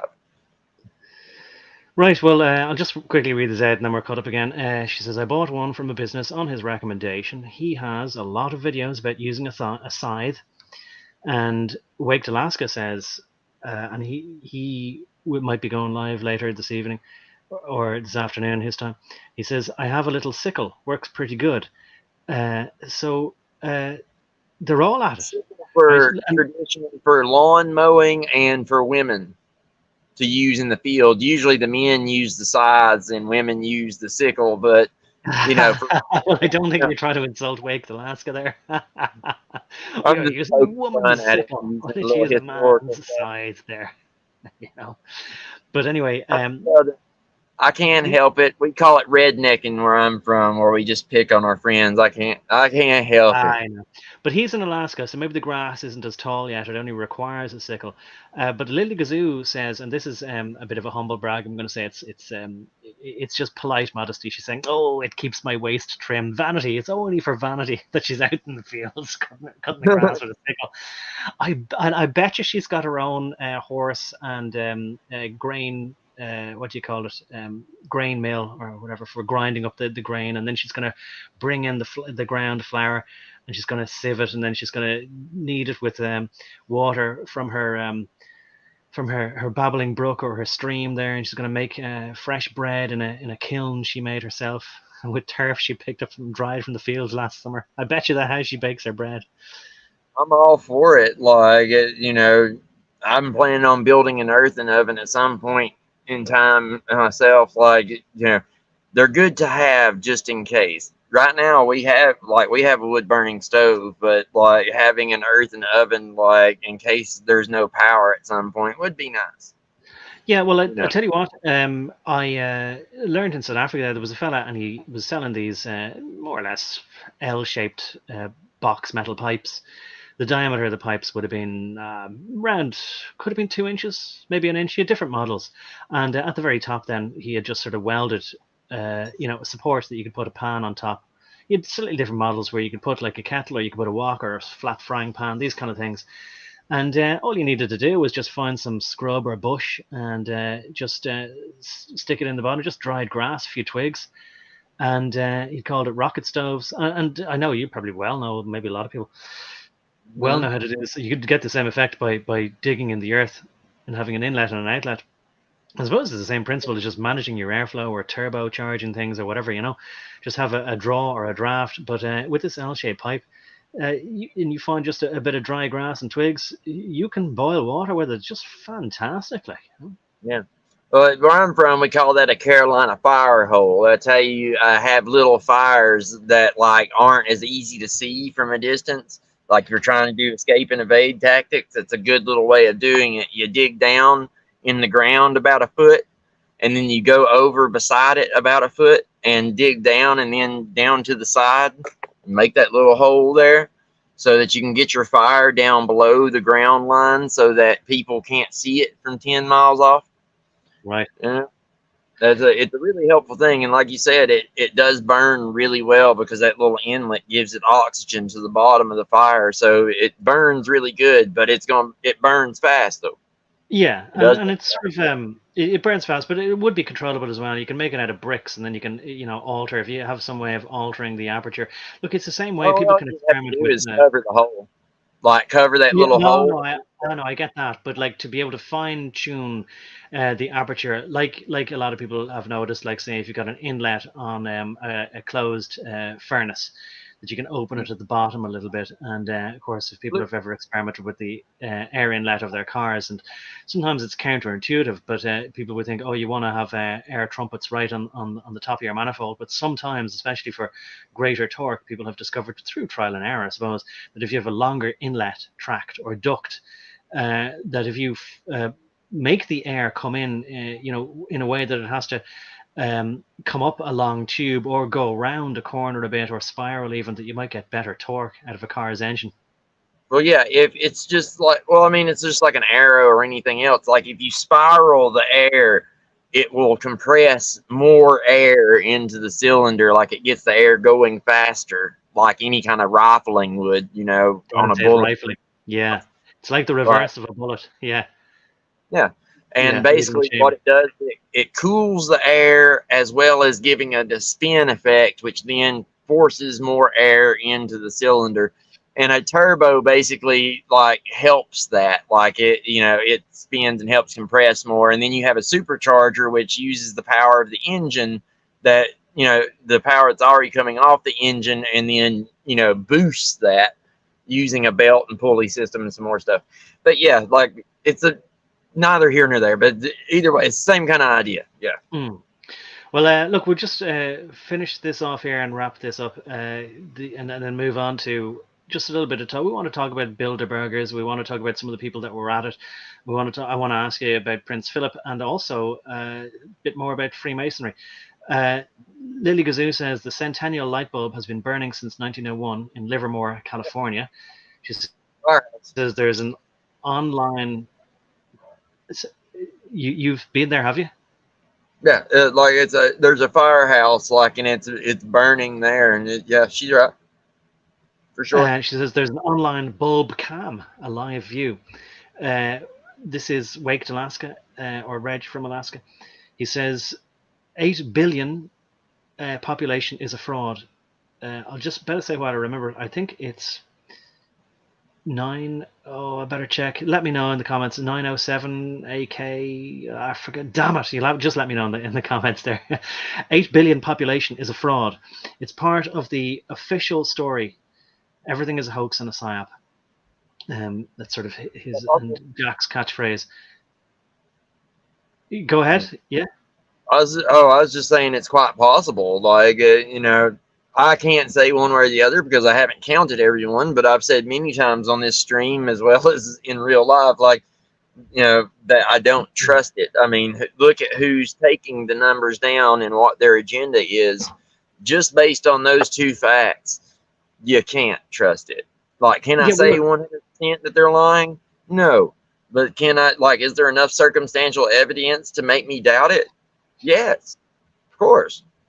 Yeah, well, look, the thing is that I find that, and people often do this, they sort of say, anytime you try and pick apart this story, they go, oh, it's all lies. But you see, the thing is, and I did this, you know, I'm not trying to praise myself, but like from the time that I was, you know, barely able to walk in short pants, like, you know, when they started telling me about religion and everything else, like, and I'll remind people, like, you know, when I was told that Santa Claus didn't exist, right? Well, if Santa Claus doesn't exist, then God doesn't exist. And I realized, oh, okay, well, God is just Santa Claus for adults. And my parents went, oh, no. I know it's all the, you know, you can make absolute direct equivalences between, you know, he knows exactly what you're doing at all times, and you can see everyone and all this. Yeah, just like Santa Claus, you know. So it's a control, like whether God exists or not, it is a control mechanism on people, right? In the exact same way as a parent would sort of say to a child, you know, Santa Claus sees you having a tantrum, you know, and you won't get any toys. And I was always threatened, you'd be given a sack of coal. So I figured it out by the time I was 10, right? So I'm just saying that the point is not to get into an argument whether God exists, right? But that there's a principle there, even though it might be a bad example, right? And the principle is that if you start to dissect the inconsistencies or the contradictions within the canon of the entire story that somebody tells you, then that's how you put it to them to sort of say, justify this. And then you set the framework where it's like, okay, well, you say the population of this country, for example, is this, then explain that, and so on, right? And the frame then is, in other words, the sort of the paradigm is that they are on the back foot having to defend what they're telling you. So this is how you can find things. People sort of say, oh, don't even look at it because it's all lies. Well, I like to examine the official story that they tell us, so that then we might be able to find inconsistencies, and you can generally learn stuff there, or at least find exactly the right kind of, if not questions to answer, or questions to ask, but places in their story to push and prod and see if they come running to then defend and go, oh no, we didn't mean that, well, this is what we mean, and then watch them put lies on top of lies, and then, you know, you might learn more that way. So do you see what I mean by that? Well, I mean, yeah, it's like that's the whole point behind the Western Santa Claus in the first place. Like Masonry brought that in. Like the actual Santa Claus is Saint Nicholas. It's a saint. Like, Yeah, but you understand, my point is not whether Santa Claus exists or not. I'm It's getting the to that. method. Yeah. Getting to that. Okay. Like, but that's kind of the thing. The whole point is to misdirect like that. Like, because if you bring people in and you give children this lie of some ghostly figure that jumps down the chimney, and then those children are forced to find out that that is a lie as they grow up, what does that do to children? You know, in like the actual Christian tradition, you have Saint Nicholas, who's not some ghostly figure who jumps down your chimney, right? Like, Yeah. this is Well, the I take difference. your point then, and I think you said it the last time. It's a double bluff that God is real, Santa Claus isn't, but they set you up then to make the wrong inference. Yes, like it's a logical fallacy. The thing is, though, like you know, it's the Santa Claus that we know here in the West is largely based on pagan tradition and not like Christian tradition Okay. to begin with. Well, look, But I don't want to. Yeah, whole I don't want to system get of stuck in the weeds making here. the kids. I used the wrong example. I just wanted to use it as an example to illustrate that if you take somebody's entire story and then examine it for any inconsistencies, that's the way to investigate something. That's all I meant. Forget Santa Claus, forget God for the moment. I shouldn't have used that as an example. It was really useful though because it's important. It's something that they do all the time. They want to break the children. So, like feeding them that kind of lie is very useful in that sense, especially as breaking up the family. Like when it comes to breaking Right. up the family, That's what does it do to children when they're told lies by their parents and then they catch those parents and said yeah. lies? We've talked about this Yeah. before. I know. We've covered that before. Point I wanted to make is about not to just sort of say we're not even going to look at these numbers because it's all a hoax and a psyop, right? I like to Yeah, examine what the official story on anything is. yeah, like that in itself is a logical fallacy to be like, oh well, it's just all a psyop. There's no point in looking. Well, like that's just as Yeah, bad as accepting it in blind faith that it is what they say. right. And Like, while I am not disagreeing with the sort of jaded dejectedness of it, I have lots of that. It does then lead to the well, then nothing can be looked at type of fallacy. Then, yes. And, that's a danger, and that's the tightrope we have to walk all the time because it is so much easier just to get frustrated and exhausted and be like, oh, there's no point. Like, it's all just a psyop and all that. Well, like, what happens when, you come across something that isn't just a psyop? Okay, well, then you're going to make the wrong decision, right? Like, you have to, like, I hate doing it just like everybody else. But the fact of the matter is, I have to take these positions where I'm like, okay, it's possible that this is a psyop and it's not true. Matter of fact, it's more than likely that it is a psyop and it is not true. But until I have enough evidence to actually like substantiate this, I can't just say that it is or it isn't. Right? Like it sucks. You said it yourself. You hate having to do that too. But like it's one of those things that we have to do if we want to get through this. yeah. Well, that's again, and I've often seen the analogy or imagined the analogy of you're a piece of metal and you're trying to, or imagine a person being a piece of metal. You're trying to go down a narrow road, but there's an electromagnet on both sides of you, and you can't get stuck to one side or another. So you have to, unfortunately, as painful as it is, I know everyone suffers from this cognitive dissonance, to try and never definitively arrive at a conclusion for anything and hold two conflicting ideas. It might be this, and the world might have 8 billion in it, or maybe there's only 8 million. And how would you know? And how could we know? And we know we can't trust the government. So it could be either or, somewhere in between, or maybe there's a third option we haven't thought of, or any of those kind of things. But I better say, Go ahead. yeah. Well, I'd better say the name of this website, right? Because I've been referring to it, and it might not be viewable. So just to say that the website is worldometers or worldometers.info. So you can go look at all this stuff, and just also in the same breath to mention. Oh God, do you know the name of the website? Because it's just suddenly gone out of my head now. That did have the statistics as to how they predicted the world population would decline. Do you remember that website? Oh, I'll think of it anyway. the spooks had their hand in. The guy who started it was an ex-spook. What didn't it start with an F? Whatever it was, like I thought it had a D in it. Oh man, I tell you what, maybe somebody has it in the comments. like I used to know it. Like, but yeah, you're right. It did start with a D. Actually, like I was thinking of a different site. Yes, like you're right. It did start with a D. Like, but I can't remember for the life of me what it is. Like, if you hadn't asked me, I But probably anyway, could. we both know exactly what we're talking about. But I just kind of thought that it is a similar kind of thing. Like the people took that as basically being infallible, even if the Cool. people knew something in it that they were predicting something, unless they time traveled, they couldn't have done a census in the future and come back and reported on what it was. Like, don't take me at my word just yet, but I think it's Deagle.com. That's it, the Deagle. Yes. Like, I'm checking it just to be sure, but like I think that's what it was. It's like Deagle or Deagles. I think it's Deagles with an S. Well, I'll get it up on screen here. But I think somebody told me that either the website was gone or that, well, I can't find that. I'm just going to search for the term Deagle. Was I spelling it wrong? It's not. It's kind of a Desert Eagle and Deagle.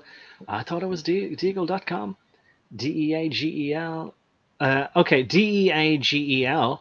So I think I was spelling it wrong, but it says just removed the 2025 forecast. So either they took down the site or they revised what the initial predictions were, because people were using that site, Deagel, it seems like what it is. People were using that site to more or less say that it was a fait accompli, that it's a headline here from December 2021, the Deagle predicts up to 80% population culled by 2025 in countries where Europeans live, UK, US, Germany, looks to be epicenters of slaughter. Now, no wonder then with headlines like that YouTube and other fact-checking type of websites were able to say, oh, this is just misinformation or whatever, because how could anybody know it was true? But so many of like our guys, truthers, were going, oh, that proves that a lot of other things which I don't want to say exactly, but so anyway, people were going overboard with sort of saying, oh, we'll take that as true. So look, anyway, laboring the point, but the idea is to try and steer an even course between just assuming one thing and assuming the other, but we can always just examine. I know it's a long way making the point. Just examine things, always with the sort of caveat emptor, as far as they say, or emptor, buyer beware, as far as don't just buy every figure that you're given wholesale. There's always a healthy level of skepticism, of course, goes without saying, but that was a long way of reminding everybody. Desert Eagle is the only thing that's I'll try and go to the website again, deagel.com.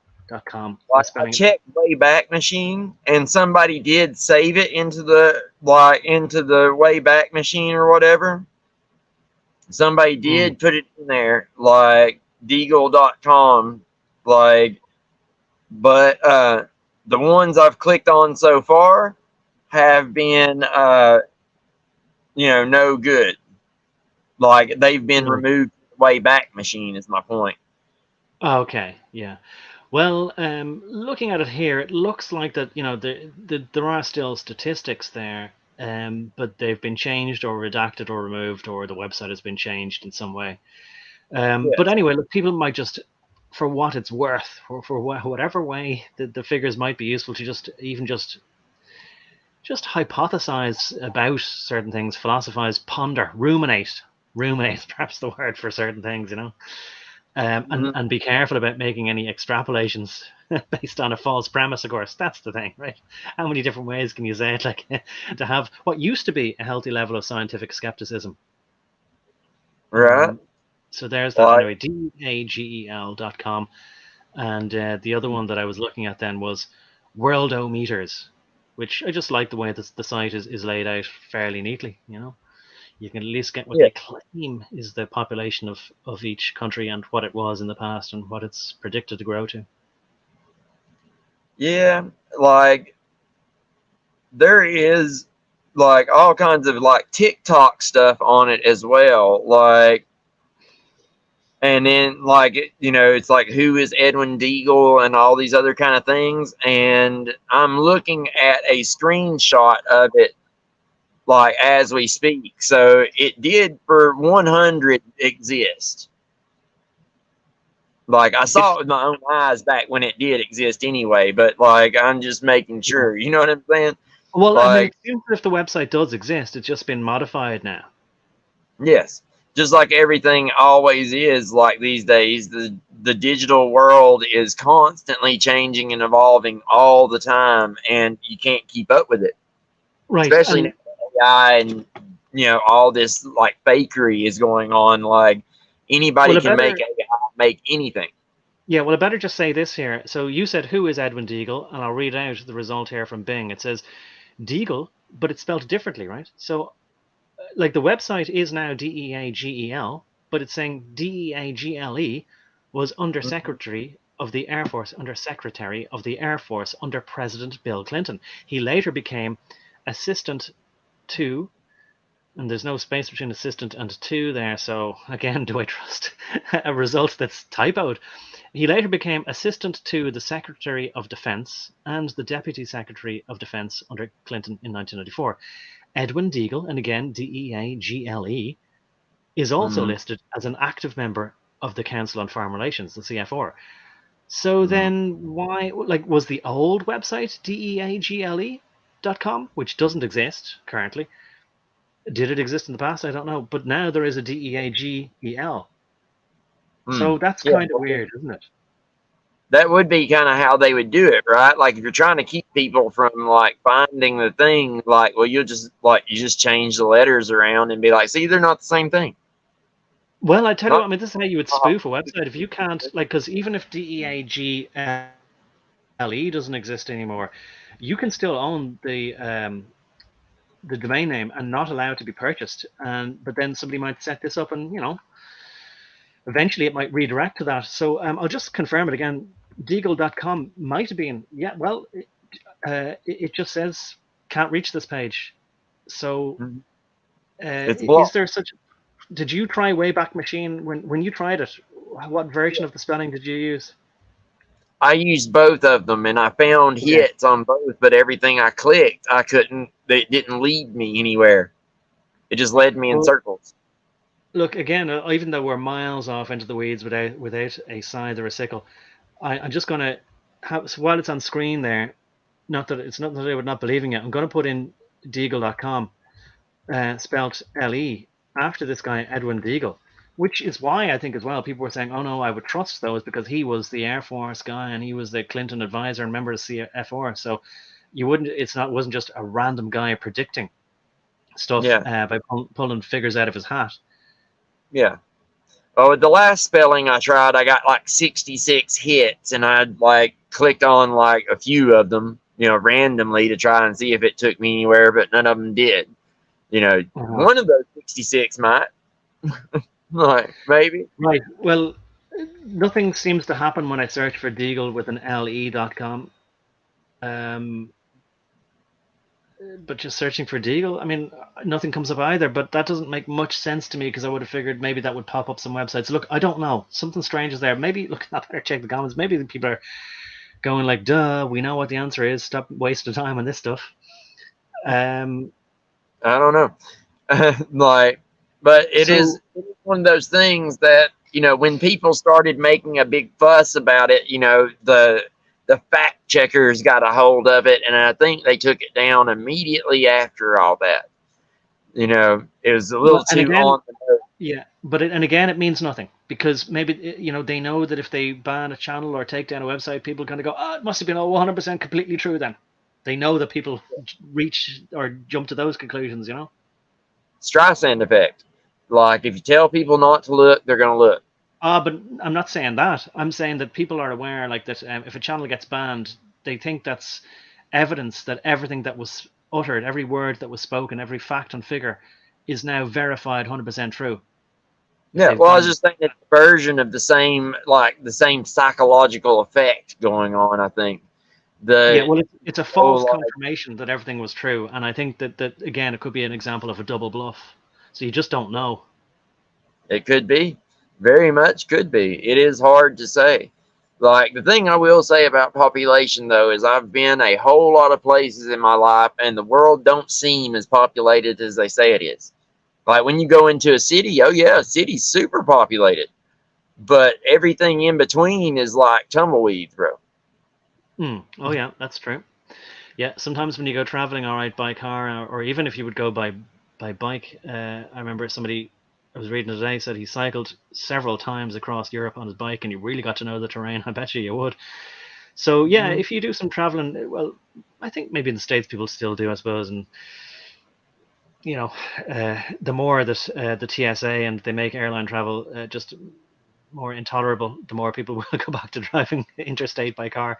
So you get to see the lay of the land much more, and you get to maybe have a much more, even though it's not scientific, it is anecdotal, but you get a much more of a sense of who lives where and how many people there are. Yeah. Well, Um, I'll tell you what, like here in America, like for instance, like if you were to like travel by plane or by bus or something and just breeze by a place, you'll see bunches of houses and stuff and businesses like it'll look like. But when you really get like boots on ground in these towns, what you find is entire neighborhoods that are owned by the banks with like grass growing up to the front door. Like, the banks have repossessed them and there's nobody living in them. yeah, Like, so, even though it would look like maybe we were more populated than we are, like, I don't think we quite are that populated. Otherwise, like, why wouldn't the bank sell these homes to someone? yeah, oh Surely. yeah, exactly. Yeah, look, I mean, again, they could be waiting until they get enough people in from China or Africa or Middle East, or Afghanistan even. Uh, True. Now, let me catch up with a few comments then, and then maybe we'll get back on track. Okay. Right? Um, so I'll going back a while there now. Um, so I won't. I'll get off the Santa Claus thing. That's how far I went back there, right? I'll say hello to Jesus. It's Luke Skywalker. He's there again. There. So he's saying, "I'm considering being prime minister. Might take the mantle upon your shoulders. There, you never know. You might have to." Lily Gazoo says to Luke, "Consider van life." Uh, he gets 2 houses for free. Oh, that's how. Yeah, that's how. Right. Well, it's small recompense for the amount of great work. Um, Jesus Luke Gower says it feels like a Highland clearance type thing, potato famine deal, pushing us to the limit. Yeah, yeah. Are we talking about Breitbart? Well, that's another website, I suppose, comparable, but no, we know now that it's the Deagle, but appreciated anyway. She never heard of it. Oh, well, good. Look, it always pays to bring things up. You would have thought that Slowboy would have heard of it. You never know. You always assume that whatever you've heard of, everybody has heard of it. Mm. Crispy says the site was active today. Active. Now, maybe he's talking about DEAGEL. I don't know. It predicts the US population of under 100 million. Yeah, going down and they say it's 300 million, 330 unofficially, or maybe they say it's 330 officially, 365 maybe unofficially. Who knows? Exactly, Luke. They are headed for complete control of food, population control, all planned. I'll tell you what. Listen, we're definitely touching a third rail now. This, they don't want people talking about this sort of stuff because it's considered, just not good. Not doesn't mean that we're talking anything that's truth. This is all conjecture, and it's advertised as sermonization, conjecture, hypothesis, or just rumination, pondering on possibilities. That's all. I've noticed a ton of formerly, she means, archived stuff is now missing. Right. They, whoever they with 3 forward slashes. Oh, it's a URL. Right. Wink, wink. Right. It's Yep. it's forward slash forward slash forward slash they forward slash forward slash forward slash. It's one of those special URLs on the internet. They are deleting the internet. Food will be the next temporary currency. I'm having fresh dandelion flowers and microgreens with my salad. Come on, now, wake to Alaska. And my second BBQ steak of the summer. Well, I knew that dandelions, but maybe you're going to tell me that flowers are fine, not the stalks, whatever. Was a diuretic. Makes you want to urinate. Yeah. I've got to let you get in there, JC. It can for sure do that, but they are good to have around just in case, though. In You case you know, want it. Yeah, maybe it would help with gallstones. I don't know. yeah, they help with a few different things. Like they have they're packed full of vitamins, for instance. If you're in a situation where like you have the water to spare, like but you don't have a whole lot of food, like they can come in handy, especially if you're Okay, kind of sick or vitamin nutrient deficient. good to know. And you said before as well that the only mold that grows on a cantaloupe is penicillin. If you want to grow mold on on a cantaloupe, that's how you can get it. So you've got a lot of these pieces of information in your mind as well. Yes, and just like I said before, knowing these things is it could save your life one day. Oh It yeah, doesn't cost you anything to tote around information in your head. yeah. It doesn't weigh anything, and it doesn't cost you a dime. Oh yeah, yeah. Except I used to think that the brain held. There was a story once saying that the brain held 8 gigabytes. They'd figured that out. It's just nonsense factoid. But I don't know about that now anymore. I think my memory is probably only down to 8 megabytes. But anyway, Dr. Crispy Johnson said it's on the Source Network or Deagle. He says YouTube channel. I did Wake Alaska says I did a video on it and it's still up on my BitChute channel. Reg from Alaska on BitChute. And Yeah, Crispy says Deagle 2025. It's on the Source Network or YouTube channel. You want to get in on that there, JC? yeah. Well, I was just gonna say, yeah. See, that proves that we were right. It is legal, and it does exist, and it does or at least did say that. Like, I haven't been to it in a long time to check and see if it still says the same stuff, but back then it did say that the population 2025 was going to be reduced by 90%. Mm. It, Well, 80%. It's a big drop. well, it is true that that website said it, and I don't know, but I'd like to see a video once again that lays it all out that it was indeed figures from this guy Edwin Deagle, and I'd like to know the context surrounding these figures, how they were generated, what his intent was, so we'd know whether he was trying to or not know, but we'd have a greater insight into maybe whether we could say what the probability of him trying to mislead people was, why he'd even publish it, and then kind of go, oh no, it's on a website that's publicly available. Oh, I never thought they'd figure it out. I'd better take it down. I find there's a lot of implausibility there. Well, I mean, Um, 99% of all intel, even for the CIA, is publicly available, for one. And, for me, I have these little compartments in my head where I put things, things I'm 100% sure on go over in this one. Things that I don't know go over in this one. And things that I'm gathering intel on that I'm suspicious of, all that kind of stuff goes into the little center box. And, you know, it usually as time goes on, it'll either get moved to the one of the other two boxes. You feel me? As I gain information, and you know that's of just the course, way I go about things.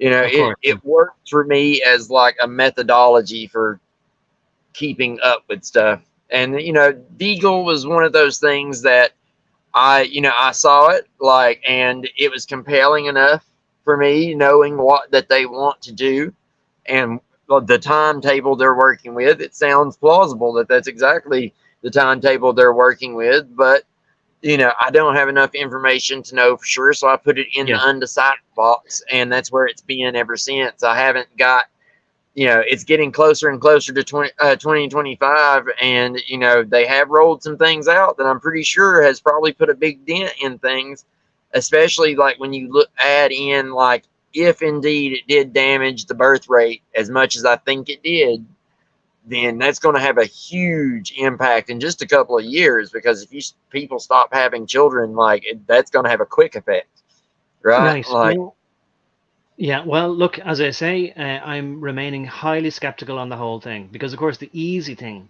for people in our camp, I'd say mostly people, I think it's just we know that anybody listening here now is somebody who would be what we're trying to characterize as being like a refuse Nick or whatever. Um, and of course, then we all want to be proven correct, and you see now, and see they get their comeuppance. I know exactly that's how they know that they know we think. Yes, and of course. and that I'm going to admit it, that, like, there is this attitude of waiting around to see if they get their comeuppance, right? But Mhm. I don't think that we'll ever get that satisfaction, even though, of course, I have to be very careful. And even a lot of people listening to this will go, oh, he's a nasty person, wanting to feel satisfied by being able to say, as I suspected, all along, turned out I was right, so there'll never be, I'm trying to just reconcile myself with the fact that there'll never be a vindication. And even if there will be, there'll never be an acknowledgement, never be an I'm sorry, none of that. And every time, maybe it's because some of the channels I subscribe to, but every time I log on to YouTube, I see all these videos about adverse reaction number 1373. But I'm just going to say again, I do not see it in my life. I don't see it. And until such time as, like, there is something that is so visible in my real life, then I have to constantly try to balance my mind by sort of saying, it's one thing seeing these videos, like, but I mean, like, uh, we know that there is a website, and has been for a long time, called This Person Does Not Exist. I'm Mhm. aware that there's stories about, like, the allegedly footballers or celebrities or newsreaders even, who suddenly just, expired for no reason at all. I'm aware of that, but again, it doesn't prove anything. So, you know, uh, I'm just, again, well, we know it, but I'm holding fire for a long time on saying that anything is true or isn't true. But Well, yeah, anyway, you have to. You have to because of the nature of the way things are. But it is a fine line to walk because if you go too far into that camp, you go right to where they want you to be. Well, one of the places they want you to be. Like, you need to be in the middle, and the two places they want you to be is either over here in the oh my God, he's completely crazy camp, or over here in the I'm so indecisive, I can't do nothing camp. Right? yeah, And well, like, they try to get towards the middle where people can, discern between these things in an effective manner. And, like I've said before, we convict people on circumstantial evidence all the time. So yeah, it's well, just a matter of yeah, building up enough circumstantial evidence to then prove it to yourself to then, like, to justify your action. If you're okay. trying to wait on proving it to anyone else other than just yourself, then you're on a fool's errand anyway. Yeah, okay. Well, I'm just, I don't think I'm being indecisive about deciding what's true or not. I'm just sort of saying nothing is proven yet, Oh, as far no, as I'm no. concerned. I'm not convinced either way. That's Um, perfectly fine. That's a good position to be in until you have enough evidence to like sway you one way or the other. Then I wouldn't suggest saying anything is true. yeah, That's how I approach things, and that's how I like recommend everyone approach things. Unless you like are convinced, then hold off until you're comfortable. Like that's how you like keep from making a fool out of yourself. Like certain people on a certain channel that you know everybody knows. Mister Jones there, he pulls the trigger a little too fast, like all the time. oh yeah, okay, right. Like, Uh, yeah, well, okay. So Wake Alaska anyway says that he might do a video on it. I think he's talking about this population stuff when Jack goes to visit him. I'm not going to say dates there because I don't think it's wise to say where you're going to be at some point in the future. sure. Um, But Jesus yeah, is Luke Skywalker's. Did you say I was that just last thing saying, again? you should do that. Like, it wouldn't hurt. Oh yeah, definitely do a video on it. I mean, I know they have talked about it before, and I know Jack has skepticism about the population numbers that they tell us as well. So I do appreciate discussion on that. Because I am highly skeptical that there's 8 billion people in the world as well. I don't think that I believe that. Um, I think it's less. In other words, I think it's significantly less. But anyway, uh, Yeah. and of course the thing is, again, we'll try and get out of this whole conversation and come back on track. But uh, you know, the obvious reason for them telling us that the number of people in the world is grossly more than it really is so that for several reasons psychologically then we'll have less regard for the value of human life. That's one big reason, right? And it would change our attitude entirely to how valuable we felt it would be to have everybody else in the world. Imagine if there was only 8,000 people, we'd all feel a lot more differently about people. So those kind of things are very important to ponder on, how your own attitude would change depending on how many people you might believe there are in the world. Yes, well, of course, like if you believe there are like 8 or 9 billion people in the world, and there's going to be 20 billion in another 100 years or whatever, if you believe that, then it's a whole lot easier to get you to believe all the other nonsense about climate and everything else. Like it's these lies are stacked on top of each other, and a lot of times one of them is reliant on another, which is reliant on another, which is reliant on three others. Right? That's the nature of how these lies tend to work. They're all tied together in one way or another. Very true. And as you say, nice terminology to introduce there, that one lie is stacked on top of another. Because it might imply that, it's like a house of cards, push the bottom one away and the rest falls down. And maybe that is what the people, the powers that be or whatever, are afraid of, and they don't want people thinking thoughts that aren't pre-approved. But I just want to read out more. It whittles away at the strength of the lie.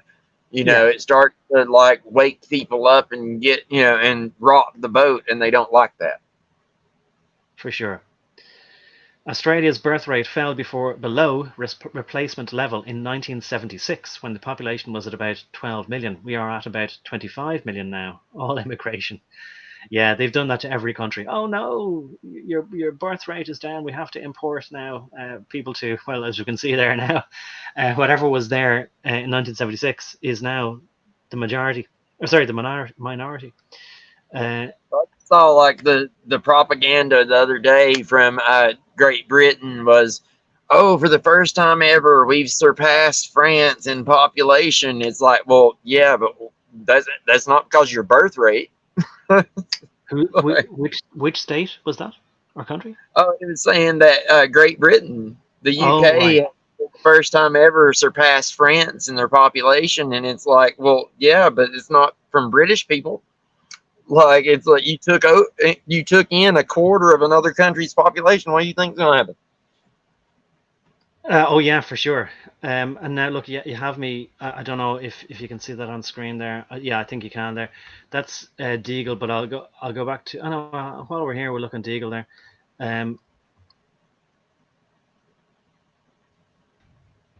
The United Kingdom there. Does it say the population? Is that 67 million? No, it can't be. Yeah, no, it is. It is. Yeah, because China's 1410 million, so 1.4 billion, and so the UK. There, did I go past 67 million? Yeah, fair enough. And France is 67 as well. So, but look, if you get down into the figures, they probably just thunked out one more baby and went, there you are, we're winning now. So it's neck and neck between UK and France. They're saying France is 9 and United Kingdom. Let's compare and let's go to Worldometer just to see if the numbers are more more down to I think they were down to the decimal place kind of thing, Where is it by country? Births, deaths, current world population. Which the fact of the matter is, all of it would have to be an estimate to some degree anyway, because you can't make me believe they went out in the jungles and like counted every single little head out there. Well, exactly. But this is why they want to make sure that everybody has a right to assert their own identification. Right? Oh yeah. Yeah. They've been working on that, like, especially since the Afghanistan war broke out. Like they logged like every person in the Middle East with like retinal scans and stuff. Yeah. And they claim the problem is there's all these poor people who just can't avail of services. And my attitude is, and they always want to sort of say, oh, good, yeah, you've logged in there, you can get water, you can get food. If somebody needs water and food, just give it to them. Why do you need to know who they are? Of course, they'd say, oh, well, they might take all the water and food and then set up a business selling it to the others. Yeah, well, then you just deal with that problem if that happens. But they always want to, make us assume that everybody is, about to commit a crime unless they have everybody bagged and tagged, basically. Yeah. Well, they don't want people doing. They don't want these villagers and stuff doing transactions in amongst themselves, and them not getting a piece of it. Like they want, they'll pull the whole argument of, well, yeah, but if we do it this way, then we can bring them into the banking system, and they can be like the West, and like, don't you want them to be as prosperous as us? Like, Yeah. you awful And people big don't want to be honest about it people, because the answer is no. No, we want the stuff, not them. like, my thing is, let people do what like it is in their nation's interest to do, as long as it's not directly harming ours. Right? Mm-mm. If you ain't attacking ours, if you're not sinking our ships, and you don't have pirates taking our shit, like, then do what you want to do. Mm. If you're abusing your people, it's your people's job to rise up and kick your ass for that, not ours. Well, look, here's the population anyway, and there's a typical family there on the right there: blonde-haired mother, uh, brown, black-haired child, Arab father. I don't know who the kid is, Anyway, 1951 maybe population of United Kingdom was 50.6 million, and then by the 1980s it was 56 million. So I would call that quite stable, or quite stable increase, and then it seems to have increased quite a lot then from 2007 2005 there, 60 million in 2005, and then 67 million it says in 2020. So yeah, it seems, I mean, the graph doesn't look ridiculous there, but I mean, it is definitely increasing. But anyway, it's saying current population is 68.9 million. So hopefully we'll be able to compare to France. That's different now, that definitely different to Deagle, isn't it? Didn't Yes. Deagle say it was 67 million? So this is saying it's nearly 69 million. I go back into the Northern Europe category. Damn it, didn't mean to be talking about this at all. Anyway, best laid plans, but look, still useful conversation. Why isn't France in Northern Europe there, or is it considered Western Europe? Yeah, it was considered Western Europe, like Northwestern, anyway. Yeah, kind of arbitrary distinction there, right? So, Yeah. France in 1951 was only 42 million, right? No wonder they were saying we better include the whole of Northern Africa, or at least Algeria in our population, right? So 1950 was 41, but 42 million nearly, right? And then in the 80s, say 85 again, 55 million. So they were more or less the same as Britain by mid 80s, pretty much neck and neck again, right? And then by 2007, so they had gone ahead to 61 million. Maybe they were taking in more Algerian footballers. And by 2020, 2021, so they're now 65. So vastly different numbers, or 65, 66 million. Interesting. And it's calling it live, so like we can watch it as each baby either gets pushed out or cesarean. Yeah. If the country has a registry, they're able to do that, I suppose. I can just imagine Bill Hicks. I think it was Bill Hicks redoing that thunk. Hello, Junior. Hello, Truck Java Junior. Thunk. Yeah. Do you remember that? Well, that one? But it'll be more like as the little pod opens up, and then, yes, there's a exactly. little wiggling thing in a plastic sack. Into THX 1138 territory, yes. There's the art, and you can imagine the opening of the book. As the artificial amniotic fluid drained from around him, he became sentient and realized he was a clone of his former self, and so on. I figure it'd probably be a rather sterile, like AI robot thing, like gliding around the room and teaching a room full of pod-born kids like how it's done, so that they can grow up and be pod kid worker people who, like, birth the new pod kids. I figured it'd probably be something like that. Yeah. Right. Hello, pod kid. Tango Hotel X-ray 1138. Yeah. Okay, but anyway, probably like, or similar to that. What's that movie with Ewan McGregor where they're all clones of rich people? The Island. Yeah. And I think that was a remake of something anyway. Yeah, I think it was a book originally. But either It, way, like that's a good example of, I think, exactly how the little pod baby system would probably work. Somewhere between that and like that book series Divergent, where like all the like kids are, you know, they're organized by like what faction that they go to, and each faction is in charge of some different thing. mm. Like you have the faction that's in charge of growing food, and then you have the science faction, and then you have like the so on and so forth. But it was You well, get it was yeah. definitely a mishmash of ideas, like let's say from Brave New World and THX 1138 and Yeah. uh, lots of other ones anyway. But anyway, look, If you were and trying I to tell you what, do a brainstorming exercise and figure out how to do something, then like what better brainstorming than writing these books and making these movies and putting the ideas out there and seeing how people react to them, etc. Like it's perfect for figuring out what to do next. okay, well look, there's so much stuff I wanted to cover, right? But putting out new ideas, right? Floating an idea. Hold that thought, right? I'll read out some comments, and then maybe we'll go to that. Okay. Uh, right. So read out a few comments here, and then we get on. Lily says US has millions of illegals still pouring across the border, and it's wonderful. Plus millions of legals. Yeah, that always reminds me of the scene in My Cousin Vinny where he's saying, "Should I wear these pants or the other?" And the famous scene where Marissa Tomei then says, like, "I ask you, the deer is drinking by the babbling brook, the water. I ask you, does he give an S, like whether the fella who shot him through his head was wearing, what trousers he was wearing? So yeah, does it really matter if they're legal or illegal? No, Um, not really.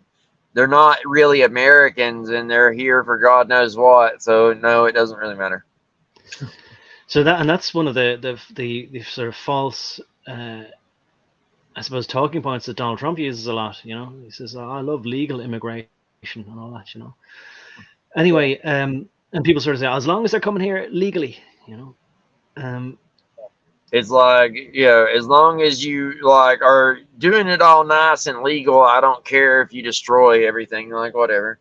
yeah. And you the know, thing is, even if they're not, even if people aren't destroying, either we have our own countries or we don't. Or what I'd like to do is, confirm then if you want to have my country, then I want to go to your country and get all the same benefits. I want to be set up there as well.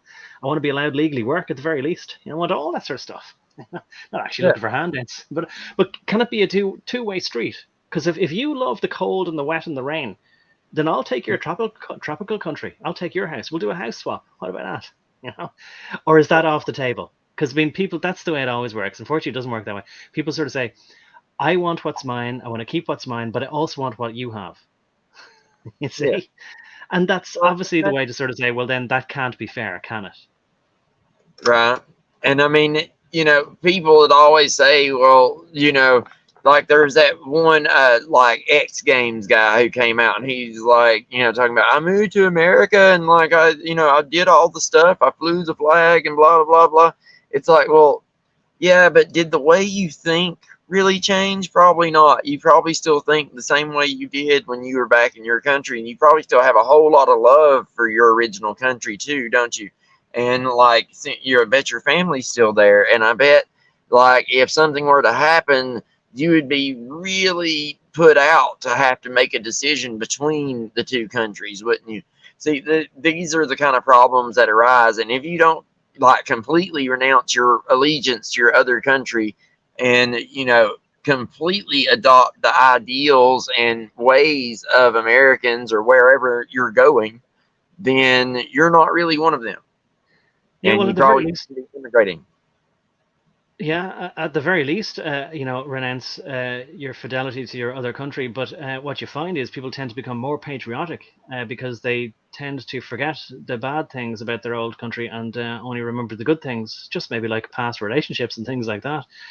Um, Well, I and mean, unless your old country was like trying to like kill you, etc., and you fled from it, like you probably don't have, like you're probably going to still harbor some kind of love for it deep down somewhere, especially if you have family there, yeah, right? well, It's going to be really hard.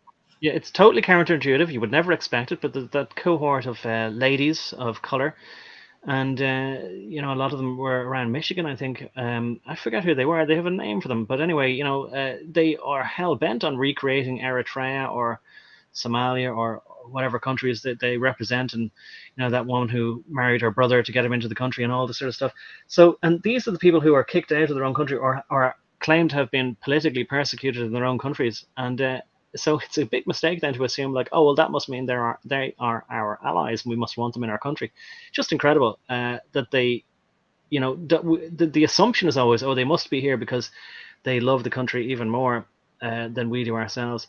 Now there is. I'll just mention the fellow Dinesh D'Souza. By contrast, he seems to be like, I mean, again, he could be just playing a role, but he seems to be the person who gets it most about being a patriotic United States, standing for liberty and life and happiness and pursuit of happiness, and he understands the Constitution and the politics and the Bill of Rights and everything, much more so than many citizens, because he says like he had to study them, and he deliberately went to the United States because that's what he was looking for. But he's the rare type of immigrant, I would say. Yeah, I would say he is certainly the rare type. Like, I would say that, like, even when it comes to like founding this country, or all through its history, really, like when the country was founded, the majority of people didn't help. Like when the country needed defending after that, the majority of them didn't help. Yeah, Like, exactly. it's People always want like, to benefit. mm-hmm. Yeah, people always want to benefit from what they pretend was a collective labor. And I can't remember who the sort of French political guy was anyway, but High Impact used to quote him all the time. I forget, but anyway, he sort of said something along the lines of, if I can remember it, that democracies are the great fiction where everybody wants to live at the expense of everybody else. Yes, it is a great fiction, in my opinion. We've discussed this before. Like, it's mob rule, even at its best. It's being ruled over more than likely by the ignorant, not because everybody's not capable of not being ignorant. Like, people could not be ignorant if they didn't want to be. But the truth is, even when you offer education to people, you offer knowledge to them, they're so stubborn and set in their ways that they're not going to listen to you anyway. They don't care. Like, so, that's, somebody was talking about earlier today, they were talking about, I used to think about these kind of things about like my nation and all this other kind of stuff. And they're like, now I'm just worried about like carving out some kind of small place somewhere where things aren't crazy and my descendants can be safe, right? And that's kind of where I've been for a long time, and there's an old saying, like, forget who it was, maybe it was like a Buddhist monk who said it, like, but either way, he, like, the person was saying, like, I used to like try to change, the world, and when I realized I couldn't do that, I tried to change my nation. When I realized I couldn't do that, I tried to change my town. And when I couldn't do that, I tried to change my family. And then when I found out I couldn't do that, I was old and came to realize that if I had just tried to change myself first, then I could have had positive effect on my family, and they could have helped me change my town, and then my town could have helped me change my nation, and then my nation could have helped me change the world. Like, it always starts with you. It's always got. Yeah, well, maybe. I mean, I do appreciate the quote, but unfortunately, it can also be interpreted as if I'd only change myself, and that just means accepting the situation that's forced onto us. But I wasn't Well, what expecting he what did you were to was you say got there. to actually take action and do something. If everybody sits around and does absolutely jack shit waiting on someone else to do it for them, then nothing ever gets done, and that's where we're at. Yeah. Everyone's totally Well, nihilistic and morally just bankrupt, or they're broken and don't feel like they can do shit, or they yeah. don't even have the ability to do shit if they wanted to, because they've not done anything their entire life to train themselves to be capable. So, it's one of those things that I can't have the pity for the nihilistic fuckers. Like, is like, If people want to Hmm. sit back, then that's perfectly fine. They can, they can say, well, there's no use. They can say, well, they can say whatever. I don't really care. Uh, Okay. Fact of the matter is, like, some of us are going to go forward in this situation and make it to the next, to the next hurdle and the next and the next. And some people are just about to get left behind. And I decided a long time ago that anyone who wants to get left behind, not listen, be stubborn, etc., can be more than happy to do that, and I don't care. Okay. Like, like, you know, I love them as a human being, like I absolutely do. I Okay. wish that things were different, but sorry about your bad luck. Right. Well, again about the immigration here in Australia, Jesus, as Luke Skywalker says, we are in a housing crisis, and our PM just met with the Indian Prime Minister over a new immigration deal and won't address the housing crisis. Yeah. And Crispy says the Indians will live 10 to a room. See, this is one of the things, and people don't like acknowledging these things, but it's what they're used to back home. So it's not even a sacrifice that they're making or a hardship. And I've heard it said many times that the unscrupulous landlords will rent out like a 3 or 4 bedroom home to 20 or 30 single Indian men. And some of them are working nights, sometimes they're working days. And the guys who are working night shift will come home in the morning and they enjoy coming home to a warm bed where the next guy will just jump out of bed, go to his day job, and he likes getting into a warm bed. Whereas Europeans, I think, would find that idea revolting.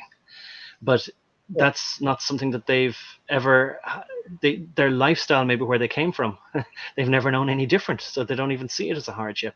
And so European people just cannot compete with that kind of sort of willingness to get up and go to work and just come home to sleep and then get up and go to work and never ask themselves, what am I doing this for?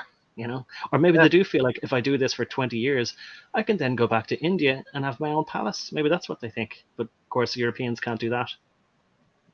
yeah. I mean, it's one of those things that gets perpetuated by the system itself, because these corporations that, like, for instance, these giant agricultural corporations that grow food, they don't want to pay Europeans like the actual amount of money that Europeans are going to charge, because a European will do that work, but it's going to cost you, right? Like, if now you say, like, somebody on the board of a certain city or whatever happens to be convinced to, turn a blind eye to things and get the police and everybody else to turn a blind eye to things and let these slum lords do this kind of stuff, then they get the cheap labor, right? Like, it's all perpetuated by people trying to get things as cheap as they possibly can.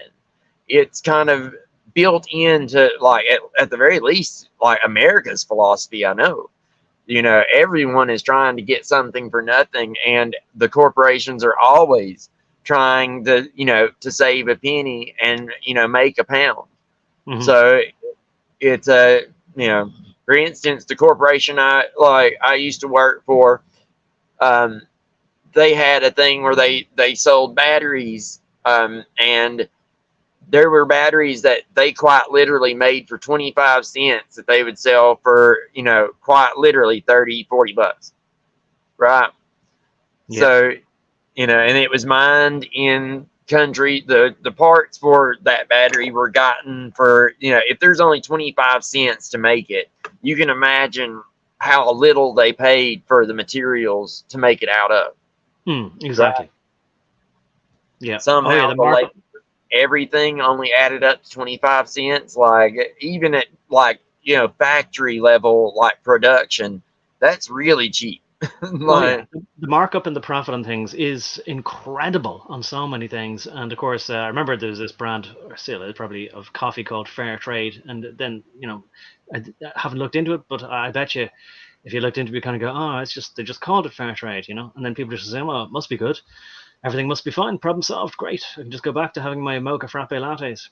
Anyway, again, good point, says Jesus, as Luke Skywalker, to yourself. Polarization, best to stay balanced. I see the Irish have been protesting almost every weekend this year about the immigration situation. Not sure any politicians give a hoot. Well, I did hear that they were going to bring in new emergency laws to make it illegal to protest within, let's say, I don't know, but some arbitrary number, 500 yards, meters of a refugee center, to protect everyone, blah blah blah. So, just if you don't like it, we're going to make it illegal for you to tell us that you don't like it. So not only the Irish politicians not care, well, as I say, one of them's half Indian anyway, and they're not paid to care. They are employees. I think everyone knows now that everybody's cabinet ministers, by the admission of the WEF, are WEF people. As Klaus said, we have infiltrated the cabinets. So of course, that they're not going to do anything that the Irish people or that the people of the nation want, and they're not going to stop doing something they don't want them to do, because they are our masters, and their masters are the WEF and those kind of people. Yes, they have no incentive to do otherwise. No, So, and they don't yeah. feel shame or embarrassment, and they feel they can be insulated from the consequences as well. Yes. And I mean, as far as the protests go, like, that ain't going to do shit. Like, all they do is the same thing they do here in America. It's like, oh, you can still protest, but you can only protest in this little yellow box 18 blocks from where you actually need to be. Yeah. And you have to apply for a permit. They're going to take all your names and then investigate you after. Yeah, you have to apply for a permit in advance so that you can protest in a designated protest area.